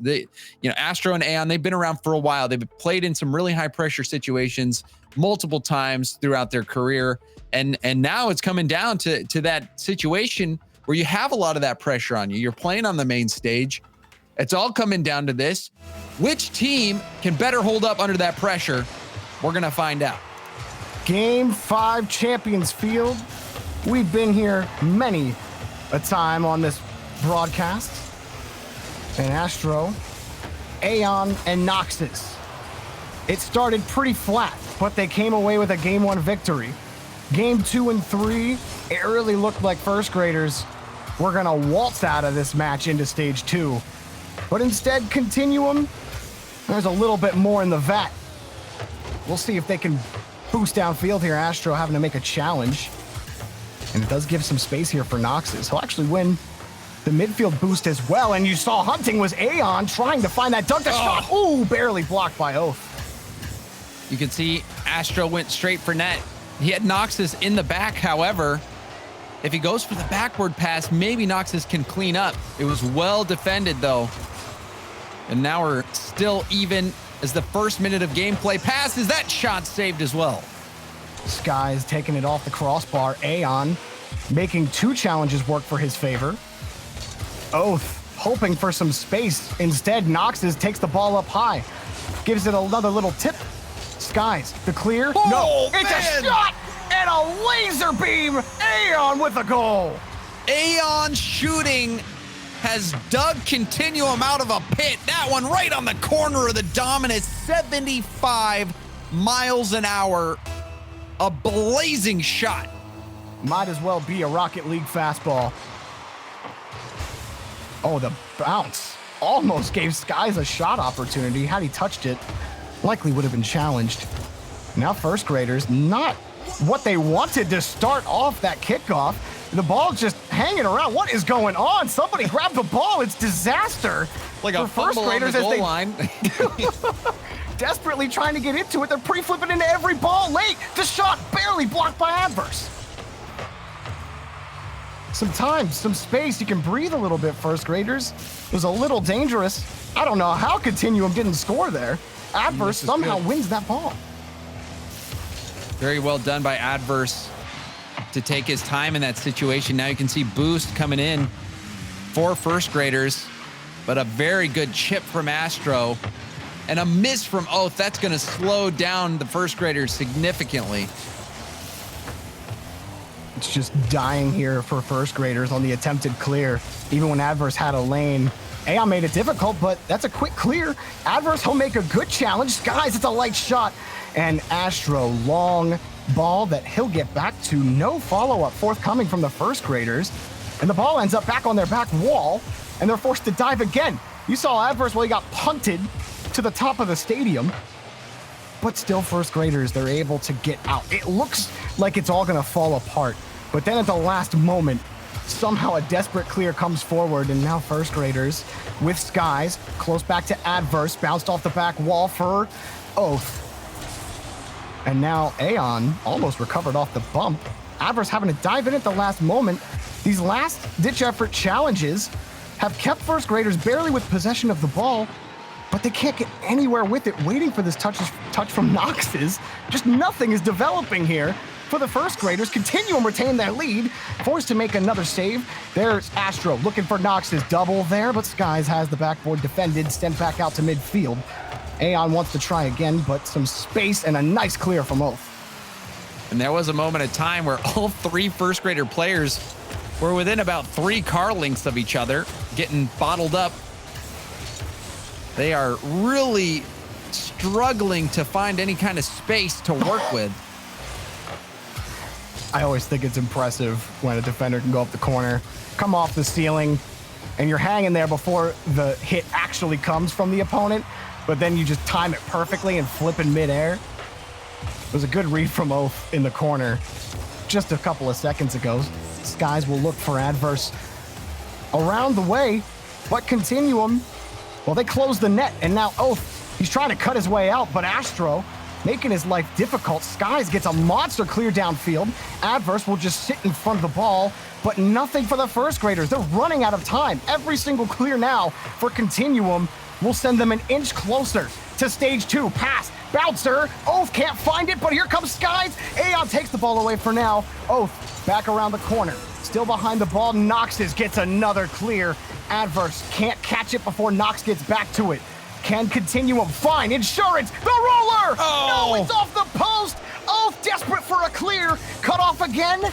And Aeon coming in, kills more time off the clock for Continuum. Rolling around, shot is off the crossbar!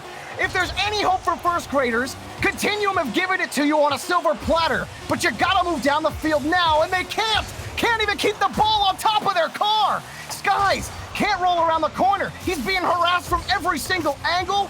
When will the ball touch the ground? When will Continuum be sent to stage 2? Now! They take it. Down go the first graders. Onward, Continuum. Continuum led by Aeon, getting the only goal of the game. A blistering shot from him. And the experience comes out on top. You could tell it was really starting to wear on the first graders. They were clumping up. They just weren't playing the same way that they were early on in the series, which you see that a lot out of these new teams that are trying to come in here and play on big stages like this. You know, they play really well at first, but when the pressure really starts to get on, it's a different kind of game. And that is when experience is able to help you. And it was in the corner of Continuum this series, you could tell, and Aeon in particular, it was his play that elevated them and allowed them to get the win in this series. Continuum take one of the 8 spots available today. You'll see them next week. We got another spot available just yet. You don't want to go anywhere. One more game to round out the day. We'll be back after the break.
make it. I know that we will make it. I know that we will make it. I know that we.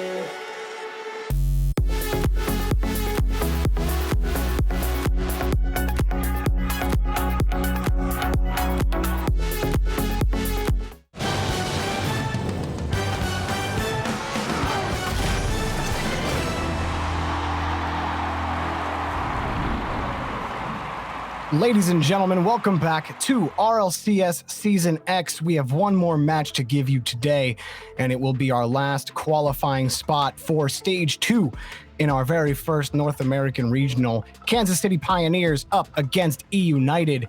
This one, I am kind of surprised to see E United here, but also kind of not. So it's kind of like one of those teams where it's like, I could see them, getting above the threshold. I could also see them falling below the threshold, James. That's kind of where my relationship with how I feel about E United is.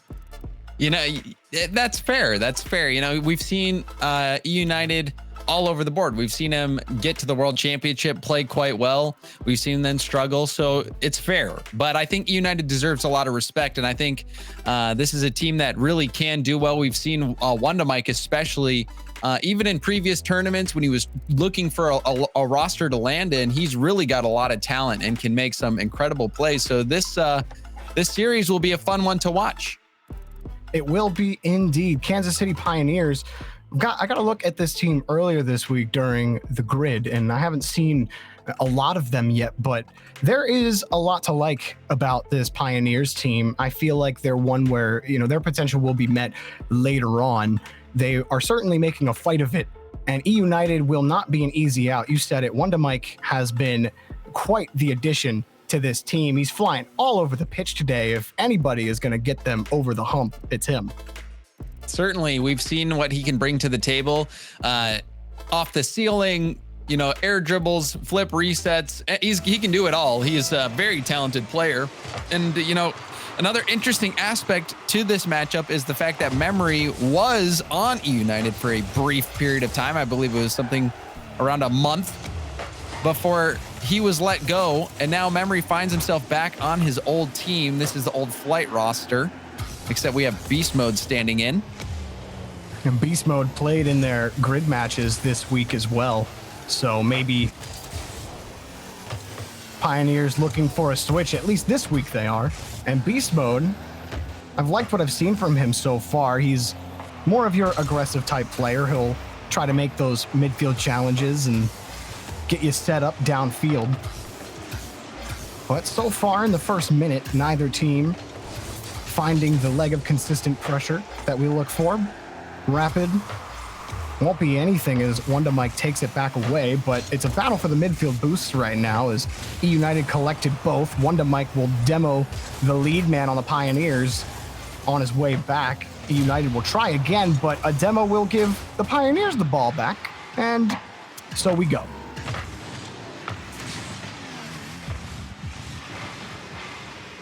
Long ball for Hoxer. Pioneers content to just wrap around in midfield, make another challenge, hope for a break. They might get one here, except Memory having to go downfield, couldn't find the initial read. And Ajax, Wonder Mike still, maybe the Pioneers have something here. Memory throwing it against the backboard. Rapid again. He's got one more behind him. It's Beast Mode. Wonder Mike getting in front, but Beast Mode doesn't quit. There wasn't anyone there to receive his pass. If it was an intended shot, it was a poor one, but nothing really materializes, and we are all neutral, James, 2 minutes in. And they're looking like both teams going for setups. This could be a chance. Wonder Mike, backboard pass. The shot rolls off the post and hits the crossbar. Wonder Mike, I'm not sure if he got bumped in the air. What was happening? It was well done from him to get that second touch. And that pass almost good enough. Now double commit from Pioneers. They're struggling right now. Beast Mode barely picking up that save. Hoxer trying to dish a pass to Ajax. Ajax forced to go to the corner. E United are still set up here. One to Mike. He tried to go under Rapid on the challenge. Rapid getting chipped. We're able to get a little closer to the net, but not too far for the Pioneers. That's a pot shot that would be easily taken away. And we've had 3 minutes of absolutely nothing happening, James, except for like one shot off the crossbar, and that was about it. Maybe a couple of close ones against Pioneers, but everyone's safe. And it was an exciting moment. United off the pass from Wondamike. I thought they were going to get that goal. So that was about the height of the excitement, I would agree. United now having to play some defense. What is this? What is this touch? No one's gonna expect that. Okay, Rapid. Whatever, man. That's ridiculous. What a touch. Beast mode's sometimes just that's all you want to do. Sometimes if you can get it up near that awkward part of the ceiling, you freeze the defense because they don't know if it's going to bounce straight down. They don't know if it's going to bounce out.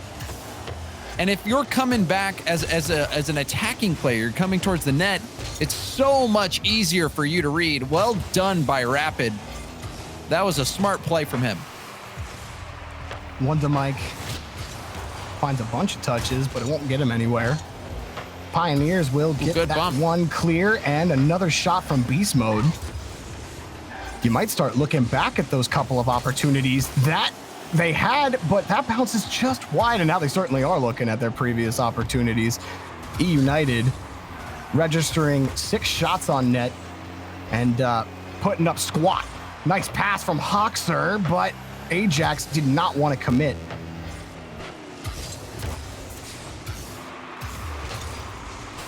High ball again here for Ajax. Back to Wondamike. Does he got the boost? And the touch in front of the box. No good. Wondamike's ball had to be a shot if it were to go in. Pioneers take the ball back yet again. Beast Mode will stay behind it. Content to just stay behind that ball on these air dribbles. Force the defender to come up, make a 50, but they can't grab the ball. E United looking for one more shot while you've missed the last 8 you've got. You only need one. So a little team bump. Hoxer running into Wondamike. Good pass from Wondamike here. That'll burn more time off the clock. Another goal here from E United would close this game out, but now a chance for Memory. He faked it or missed. Either way, it was still threatening. See if the Pioneers can do something here. Oh, maybe a chance. No, it'll be knocked away, and there's nobody from E United to receive that ball. The Pioneers will take the first game in this set. A bit slow coming out the gates, and I'll say that E United absolutely had early chances to get on the board. They certainly did. E United, I thought, was going to win that game, especially after that first play. That ball rolls off the post, hits the crossbar. I thought that was going to be going in, and the one goal that we saw coming out from Beast Mode after Rapid had that crazy pass off the curvature of the ceiling, bouncing that one right down. And we'll take another look at these plays. That one, you could see it rolling off Memory, getting that save. And then this pass from Rapid off the curvature, Hoxer frozen on the ground, Beast Mode able to put that one in. And then that last play from Memory, he might have ran out of boost. You could see him stop boosting right before he made contact. So he might have just had a little bit less boost than was required for that play. Well, E United certainly would like, another shot. And they'll get that and maybe a couple more. I think that Hoxer is who I'm looking at, James. Wondamike, he picked up 3 saves. Ajax picked up 3 saves. Hoxer, though, had the lion's share of their shots with 6. The main thing I saw him trying to do was to throw passes from the corner, from the attacking corner to his teammates. And that's something that we know Hoxer has been able to do consistently, but we haven't seen it yet in this match. So if E United have hope of generating more opportunities and getting better opportunities, I think it's going to come off of some Hoxer passes, or it needs to, as we get started in game 2. Especially if Hoxer can get a high pass up for Wondamike, who's an aerial specialist, I would say. Anytime you can get that player with space and boost, he can do some damage. He was looking for Wondamike, but there was just a little too much on the ball. Ajax has a stop in midfield, but both teams kind of play with the receiving mentality. As in, we know exactly where that next touch is going. That's where I'm going to position. Not going to slam my car into the ball. at every opportunity. They certainly want to try to control possess, like a nice catch from Beast Mode here. Goes up to the backboard. What a carry from Beast Mode. Rapid to tip it. And this dates back to this catch right here. That was the first touch that set that play up. Well done by Beast Mode. Knew that he probably couldn't score himself, but could set up Rapid, who was able to put that shot in as well. Very good offense from the Pioneers. And they get an early lead in game 2. Long clear from Memory. Rapid right behind him. He'll take that rebound for himself. Now the Pioneers a real chance to get set up in midfield, but Hoxer sends the ball right back to their back wall. And Pioneers, Rapid always following close behind Memory, prepared for that ball to come back right into him, but past that, the play dies. Beast Mode forced to receive wherever Ajax is going to take it. He took a shot at where he might go, and he'll get back to the ball in midfield. Despite United being able to win some of these challenges in their own half, still shots are coming towards the net. Not sure how that stayed out. Still, it's a threat, and Wonder Mike keeps the ball on top of his car, gets out of harm's way. United could have been down 2-0, but here they stand. Ajax, he's wiping sweat off his brow. He thought he might have owned goal there for a second. I'm sure I thought he did for a moment. That one, scary close call. And somehow United don't give up a second. Ajax already back, and he'll take that shot away from Rapid. Gets right back against the back wall. United trying to secure their own back boost as Wonder Mike looks for Hoxer. But Beast Mode was already there, and Rapid close on this challenge. He ends up missing the ball. But guess who's there? Memory. Back to Rapid, who's in front of the box! Sent in front, but no goal! Ajax takes the ball out, and Beast Mode wants another shot at the net. He's not gonna get it. Pioneers gonna continue to hunt from midfield. Wonder Mike wants Hoxer, but he's cut off by Rapid.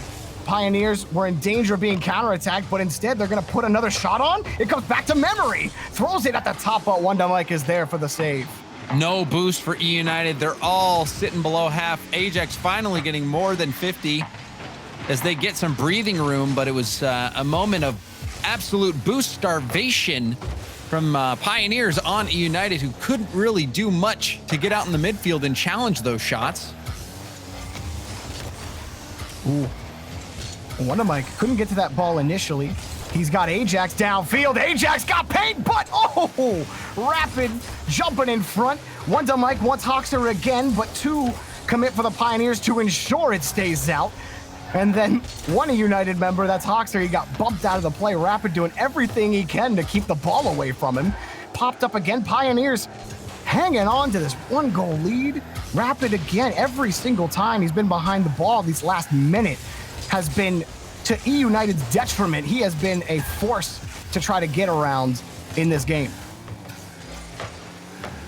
Even right there, that challenge will just set Memory up. Wonder Mike is forced to play the read on the back wall, and midfield is still Pioneers. Hard hit from Rapid. Memory only challenged by Wonder Mike, but despite all of that pressure, still E United look for a way in, and that was dangerous. The double commit will put Pioneers in a tough spot, but jumping back quick was Beast Mode. Less than a minute left. Pioneers still hanging on. 1-0. Beast Mode doing a lot of work there, getting that stop, getting down, getting the boost from the midfield and the demo. Rapid making some good shots. The defense holding up from Pioneers. Beast Mode going for his own play, trying to pass to himself. Now on the other end, Wonder Mike doing well here. Ooh, the pass. Thought he was looking for Hoxer. Ajax had to come in as the third man, but he did enough to buy time. Here's Wonder Mike. He wants space. He kicked that ball far out in the midfield. He'll take the shot. 2 commit from Pioneers. Now, oh no, Hoxer, that's not the challenge he wanted. And now time trickling away. Here's Beast Mode, but Ajax gets taken out. And Rapid will gladly let that touch the ground. The Pioneers take game 2. Another win for the Pioneers. This time, they really were the better team throughout the entirety of the game, or so it seemed. Rapid playing very well. Beast Mode making plays even at the end there, that defensive play from him. Memory, holding his own as well. So the Pioneers, a low scoring game, but it was enough. Their defense really helped them through. It did. And I felt like E-United, they were, as soon as they got space, they tried to get creative, but the Pioneers were just on top of it. Never at any point did they feel, insurmountable pressure from E-United. In fact, I don't think they really felt much pressure at all. There was a couple of double commits from the Pioneers, but I don't think that was a result of pressure. There was one moment in midfield where it looked like it might have bit them, and it was at the end. But like you said, James, Beast Mode got them out of that situation. And I just don't know where the path out of this cavern is for United. They've been struggling to get past the hump. They had a very tough 5-game set against Space Station, couldn't get it done against Charlotte Phoenix, and this is where it all ends, James. They got no more lives left or they're out of this tournament. Their back is officially against the wall. A good start here of paramount importance. This has not been a high-scoring series, and already we're seeing some pressure from the Pioneers. When you talk about the major after 3 regionals, if you are out here, you have to do well in the other 2 regionals if you have hope of qualifying for the major at the end of this split. But whichever team goes down here, they're certainly going to have a lot to look at in the tape room, as Hoxer takes it off the ceiling, but it bounces just high of the crossbar. Nothing to sweat yet, but that has to stop for Pioneers. E-United, they haven't been able to punish them yet, but eventually it comes back to bite you. Rapid had to pop up quick for a save. And I do not envy Rapid in that situation. Last back, there was a double commit. He was solo in net, had to get the stop, and he made it no problem. So you got to have a little bit better placement on the shooting to get it around Rapid when he's sitting in net like that. Oh, well, the miss from Beast Mode did give Hoxer some E-United time in the orange half. One to Mike, double touch here. Where's the follow-up? It's got to be from Hoxer, jumping back from the opposite side. Hoxer gets that touch back to Ajax, which will only allow United to get set up in midfield. The long clear gives the Pioneers a chance to look at how they're going to approach. The first challenge will be one to Mike's. Memory will play it back out to the side, but United playing relaxed on this rotation. Hoxer almost getting past 2 defenders. And Wanda Mike will hop back up in front. E-United starting to have an extended stay here in the orange half, but that's not how you play offense as a team and keep the ball squared away here in the orange half. Yet here we are with Rapid, another clear.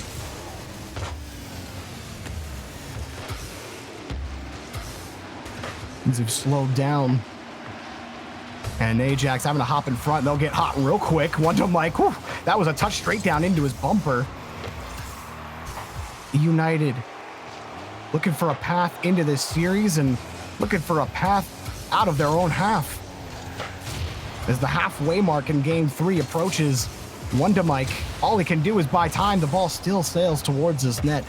Light shots, nothing too threatening just yet, but it's about to get a whole lot more scary as Memory screened across the box. Rapid sending up Memory again. Memory straight down in front. The shot's good for Beast Mode. Hunting like a tiger. He gets his food. He pounced right on this rebound. Memory pouncing it down. Beast Mode saw Ajax was going to clear it out and didn't get much power on it whatsoever. Beast Mode making the play for the Pioneers, and if these previous games have been any indicator, this one goal might be enough, Jorby. Rapid will square up on the dominant. Oh. Beast Mode puts in 2. Rapid, what a challenge. A quick crouch, a quick pounce, and he gets a second one. Beast Mode living up to the name, Jorby. Absolutely. Now, Pioneers, you're at this point, with how you've looked in this match, giving it up here, giving any room to E-United is not going to fare well. Momentum is a fickle beast, James. It can turn against you in the blink of an eye. So if you're the Pioneers, you keep your foot on the gas against E United, who have had a tough day, and it gets a little tougher with 1:45 remaining. And I think that's a key point, Jorby. They've had a very tough day, already taken some tough losses. It doesn't get any easier to dig yourself out in these situations. I think E United is really going to have to dig deep. And I'm not sure if they have what it takes. We'll find out. Under 1.5 minutes left to go, and this would be it for E United. It's the final match of the day. The Pioneers hungry to move on to stage 2. I think Rapid and Memory must share the same brain as they jump for the same ball on defense every time. I think they double commit more than they don't, but it's always with low pressure situation. They just got a similar play style. Yeah, Almost it's exact. just funny. It's funny to me. Nice clear. No look for E United. And they've had so many problems in midfield. Every time you feel like they finally get a way in, Memory behind the ball, no shot for him, but quickly following it up is Beast Mode, barely taken away. Shot again, you can't save that. That's 3 for the Pioneers. They travel, and they're traveling far. And I love what we saw from Beast Mode in this game. 2 early goals, gets this assist as well. Beast Mode, he was the guy for the Pioneers in this game. And he was so good, Jorby. Those first goals, playing with such calmness, calculatedness, and now an almost 4th goal for the Pioneers. Beast Mode. You can tell he is feeling it right now. He's developing a 6th sense. Rapid, barely taking that ball out. The time left on the clock is merely a formality. The Kansas City Pioneers, they've had a tough day themselves, but standing at the end, you get a stage 2 qualification with a 3-0 sweep against E United. You survive the day, the marathon is over. They move to stage 2. Well done by the Pioneers, a 3-0 sweep. I did not see that coming. I thought this one was going to be a little bit closer than that, but the Pioneers proved that they had the edge. Memory getting some revenge over E United. They let him go after just that short stint on his team. Him coming in, showing, hey, maybe I made the better move coming over to the Pioneers because they're moving to stage 2 where E United is not. E United forced to, take a look inside. Not qualifying for stage 2 is certainly below their expectations. And with how Wondamike looked today, you know how capable Ajax and Hoxer are as well. This team has to go back to the drawing board, get things figured out. Regional 2 is not that far down the horizon for this team. I don't think it's the last we've seen of them, but credit to the Kansas City Pioneers. They've made it. I can't wait to see more of them. We're going to send it back over to Leaf and Gibbs and whoever else they've decided to drag with them for the end of the day. Leaf? I don't know. Drag along was a bad thing it's to Corelli. be on the desk here. It's Is it a bad thing Corelli. to be on the Okay. desk? Hey, you know what? To be fair, I forgot a cheese one time, so I don't blame her. And we have Oreo here because there's thunderstorms. There's a puppy. Yes, there's thunderstorms going on, so she crawls through my desk and comes to me. So I'm just gonna hold her for the rest of the show. So there you go. All right, we're gonna get some puppy analysis here for the end. But we got 2 stories we can focus on. One of redemption, vengeance, and another of disappointment. Let's focus on the success here first for the Kansas City Pioneers, Corelli. This was well beyond, I think, what most people would think, maybe even themselves as a result. Absolutely. Well, I mean, I don't know. I don't know if it's well beyond, but certainly they have done a lot better than I think we would have expected. And I think, again, a 5-game series against Space Station Gaming, a 5-game series against, I believe it was Plot Twist. I mean, they could have very well had a 3-0 day for themselves instead of 3-2. I mean, they were that close. So, and like Jorby was saying at the end of that series, it does feel good to finish off the day with 2 3-0s. They 3-0'd Valors earlier and now E United. So for Kansas City Pioneers, it was a great way to end the day. And I think they can be pretty proud of bringing on beast mode here and certainly having some good results. Yes, and this was a tough task for EU United to come in here because Kansas City Pioneers, they played Space Station earlier, went to 5. They played Plot Twist earlier, went to 5. They lost both of those series and had to battle back. So great on them to be able to battle back from the losses, but then you have to look at EU United. You have to go back to round 3. It was a 2-0 round, and they could have qualified there versus Space Station. Game 5 overtime. Ajax misses a wide open net. That overtime goes forever, and obviously anyone after that had a chance to win on multiple opportunities. It came down to 1 to Mike just needing 12 more boost, right? That's how close they were to coming out as one of the top seeds. But at the end of the day, that's why this format's so great. You still have to win to get in. You can't back up and get in that way. So for EU United, this is very disappointing because they were supposed to be a top 8 team for North America. So now we'll have to wait another regional to see if they can really show what they can do. Well, another great thing about this format is that they have another chance, right? You know, there are more regionals down the road. They can try again. You want to get as many points early on as possible and to prove that you can stack up against the rest. But I mean, again, we talked about it at the beginning. This was the group of I guess, underdog potential. I mean, so many of these teams here could have been in the position of these top 8. And speaking of the top 8, let's look at our standings and just take a look at who we have going from Group A into next week into Stage 2. Corelli, obviously, I think United is one of those ones that we didn't expect, but are there any other oddities that you notice in these standings right now? I mean, that 10, 11, 12 area is something to look at. I thought XSET was going to do a lot better than 1-3. Maybe, I don't know if they were going to qualify, but I feel like 1-3 doesn't really represent that team. The first graders, I think, on the flip side of that, I think performed extremely well. Unfortunately, we're not able to finish top 8 here, but I think they came out of the gates and looked a lot better than people expected.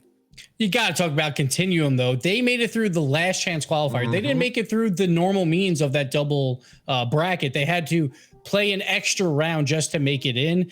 And then they made the most of it. They got to play the first graders, maybe a good draw at the end, but they popped off in that game 4 and then game 5 with like top 5 plays throughout the day. So very exciting to see some new faces come out of this top 8. Because at first it was looking like we're just going to get all the normal faces. But as we saw with 10, 11, 12, those are the teams that you would swap with those last 3.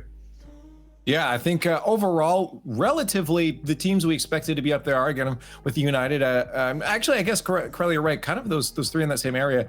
A little bit odd to see them down there, but at the same time, we knew that this underdog potential was here. But of course, we have to look forward to tomorrow because there's more North America. So let's take a look at Group B and see what teams will be hitting the field tomorrow. Now, I've heard a couple people, Gibbs, say that this is the group of death. But I feel like it's mostly specifically just because that top end is a little bit heavy. You got G2, you have Envy, you have Energy. Easily, those 3 could be in the top 4 of North America. Then you can't count out version 1. They also have a Gimmick and Tournament coming back, and they have started to look a lot better. But the grid results haven't been there. It's the same with Energy, who came in 13th, like in that first grid. That's why they're in there. But Omelet, you got to talk about them as well. One of those teams making waves. One of the few from the rival series teams that are actually placing in top 4 finishes multiple times. So watch out for them. And for you, Corelli, just looking at these teams, are there any, right off the bat, before we even get to tomorrow, any early thoughts you might see a team pop off? I mean, there are, again, a lot of those good mid-level teams, Bubble, RLRS, that have that potential. We've seen a lot from 72PC, for instance, in the past. Any other teams for you that might have that good day tomorrow?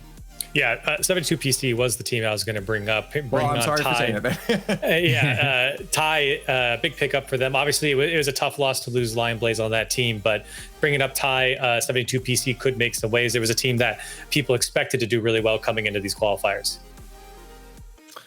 Excuse me. Well, we have one day down on Stage 1. The rest of it, Group B, comes tomorrow for more North American action. We already know how great Europe was, and we're only partway through North America. So on behalf of Corelli, Oreo, and Gibbs, and myself, I'm going to say thank you guys for watching Day 1, and hopefully you guys will join us for Day 2 of Stage 1 when we watch Group B tomorrow. Of course, that'll be at 1:30 Eastern for the pre-show, so we better see you guys there. Anyways, until tomorrow, we'll see you then.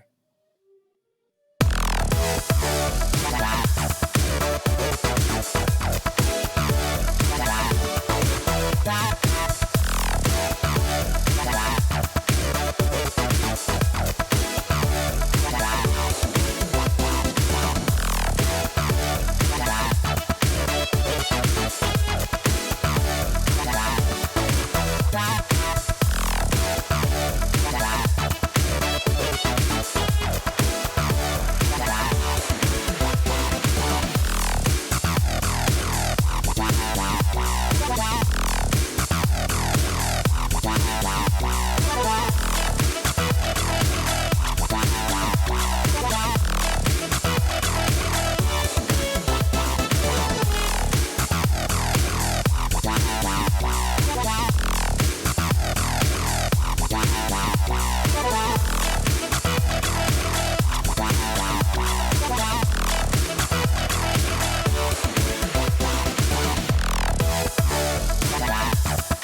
love you, I do need you. Ooh, I love you, I do need you. Ooh, I love you, I do need you, I do, I love you, I do need you. I love you, I do need you. Ooh, I love you, I do need you.